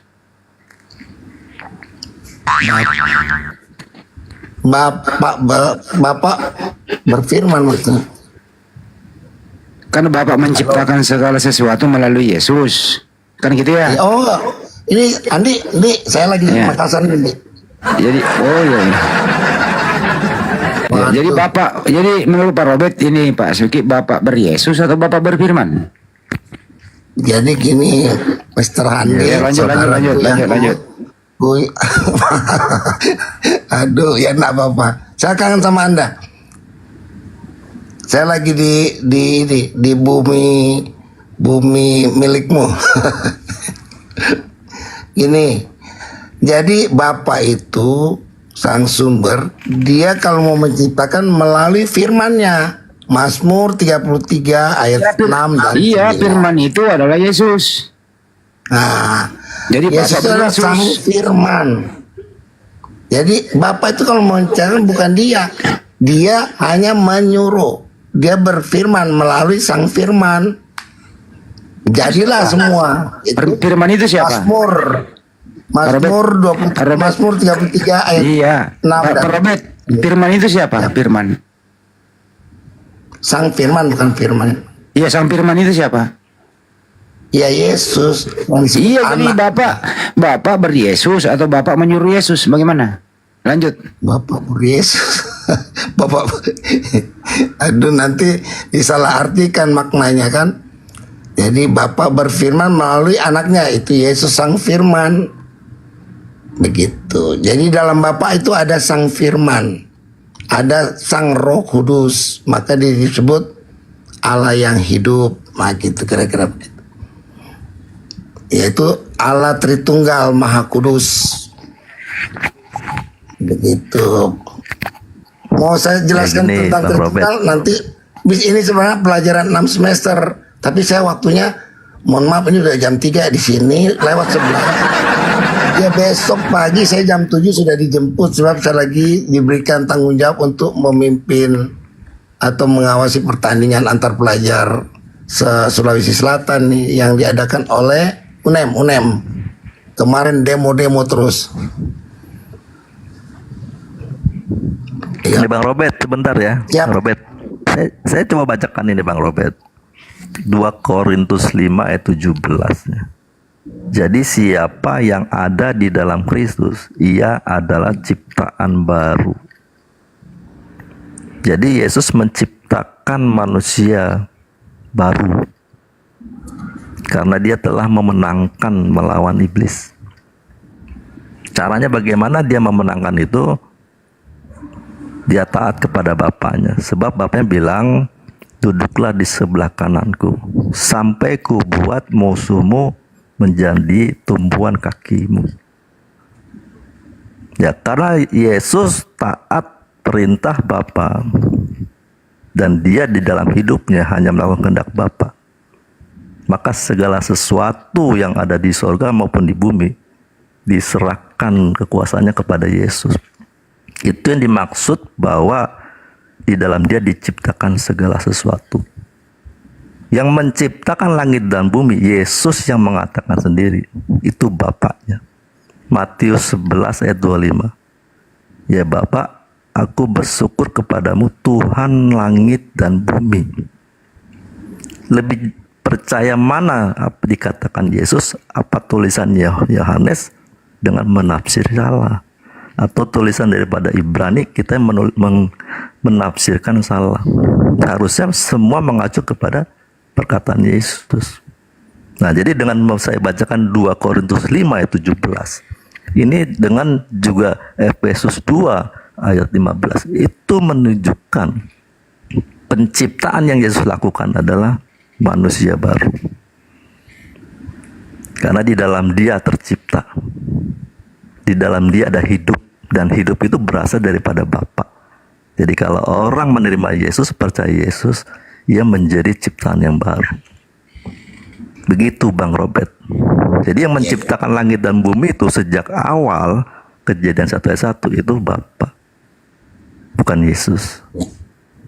Nah, karena kita dipengaruhi karena ada kata-kata diciptakan oleh, ada katanya Yesus. Seperti Kolose 1 sebelum ayat 16-nya kan begini. Kolose 1 ayat 15-nya. Ia adalah gambar Allah yang tidak kelihatan, yang sulung, lebih utama dari segala yang diciptakan. Jadi Yesus ini manusia pertama yang mencapai gambar rupa Allah. Karena rencana Tuhan menciptakan manusia menurut gambar dan rupanya tidak tercapai di dalam diri Adam. Maka dilahirkanlah Adam, atau diciptakanlah Adam yang terakhir, Yesus ini. Ya, Yesus mencapainya. Nah, karena Yesus mencapaikan, segala kuasa diserahkan kepada dia. Seharusnya kepada Adam, kalau dia taat melakukan kehendak Bapa. Yang karena melanggar, sekarang yang taat hanya Yesus, dan diberikan kepada Yesus. Tadi jelas saya bacakan di Yohanes 13 kan ayat 20. Kalau kamu menerima orang yang kuutus, kamu menerima aku. Kalau kamu menerima aku, kamu menerima dia yang mengutus aku. Kalau saya baca di dalam Lukas 3 ayat 38, Adam itu anak Allah, dan Yesus mengakui diri sendiri, aku anak Allah. Sama kan? Adam manusia, kita keturunannya, tetapi karena kita keturunan dari Adam yang telah tidak memenuhi melakukan kehendak Bapa. Jangan panjang-panjang dong, tiktokan aja tanya jawab. Jangan panjang-panjang, tiktokan. Supaya Bang Robert langsung jelas itu. Gimana Bang Robert? Ya itu Pak, konteksnya beda. Ciptaan baru dalam manusia, sebab Yesus itu adalah satu kemenangan ya, untuk mengalahkan dosa. Jadi manusia yang percaya sama dia menjadi ciptaan baru, itu maksudnya. Konteksnya itu Pak. Tapi tadi dijelaskan, masa Bapak nggak percaya Yohanes yang ditulis oleh Yohanes? Kenapa ya? Mazmur Daud mengatakan, Mazmur Daud 33 ayat 6 dan 9. Bapa itu atau Allah mau menjadikan segala sesuatu melalui firman-Nya, Pak. Nah, gimana ya? Iya. Dengar dulu, Pak. Maksudnya melalui firman-Nya itu begini, Bang. Bapa itu kan hidup, punya roh, juga punya akal budinya, punya kecerdasannya. Waktu dia menciptakan, dia berkata-kata, itu maksudnya berfirman. Jadi firman itu bukan berarti Yesus. Saya bacakan ya Bang, di dalam 1 Petrus Bang. 1 Petrus 1 ayat. Dan saya mau tanya dulu Pak, Bapak ini pemahamannya apa? Yohanes atau Tritunggal ya, saya mau tanya dulu. Ya, saya monoteisme, saya ikut Yesus saja. Oh, Kan Yesus bilang, Yesus only pantesan ya yang ini. bukan Yesus only. Bukan Oh, Yesus ya. only, Bang. Bukan. Ini saya bacakan dulu ini, 1 Petrus 1 ayat 23. Karena kamu telah dilahirkan kembali, bukan dari benih yang fana, tetapi dari benih yang tidak fana, oleh firman Allah. Bukankah Yesus juga dilahirkan oleh Bapa, oleh Allah? Nah, kita pun kalau dilahirkan oleh Allah, saya bacakan langsung di dalam 1 Yohanes 3 ayat 9. Setiap orang yang lahir dari Allah tidak berbuat dosa. Bukankah demikian Yesus? Makanya kemana sih? Satu Sebab ke kiri, satu benih ke lahir. kanan loh. Pak Roba ke kiri, Pak Suki ke kanan. Gimana sih? yang Ya, ke nggak kanan apa-apa, siapa nih? kita denger aja dulu. Nah, jadi gini Bang Robert. Jadi Yesus kan diperanakan oleh Allah. Kita pun dikehendaki untuk diperanakan kembali oleh Allah. Maksudnya apa? Ini di Yohanes 17 ayat 14. Ini Mana jawabannya. Pak Suki juga jangan ngomong Allah ada peranakan. Ngomong Bapak aja ya. Allah itu kan sembahnya umat Islam kan didengar. Oh iya, Bapak. Ya, Bapak. Ya, Yohanes 17 ayat 14 gini Bang Robert. Aku telah memberikan firman-Mu kepada mereka. Ini Yesus mengatakan, aku telah memberikan firman-Mu.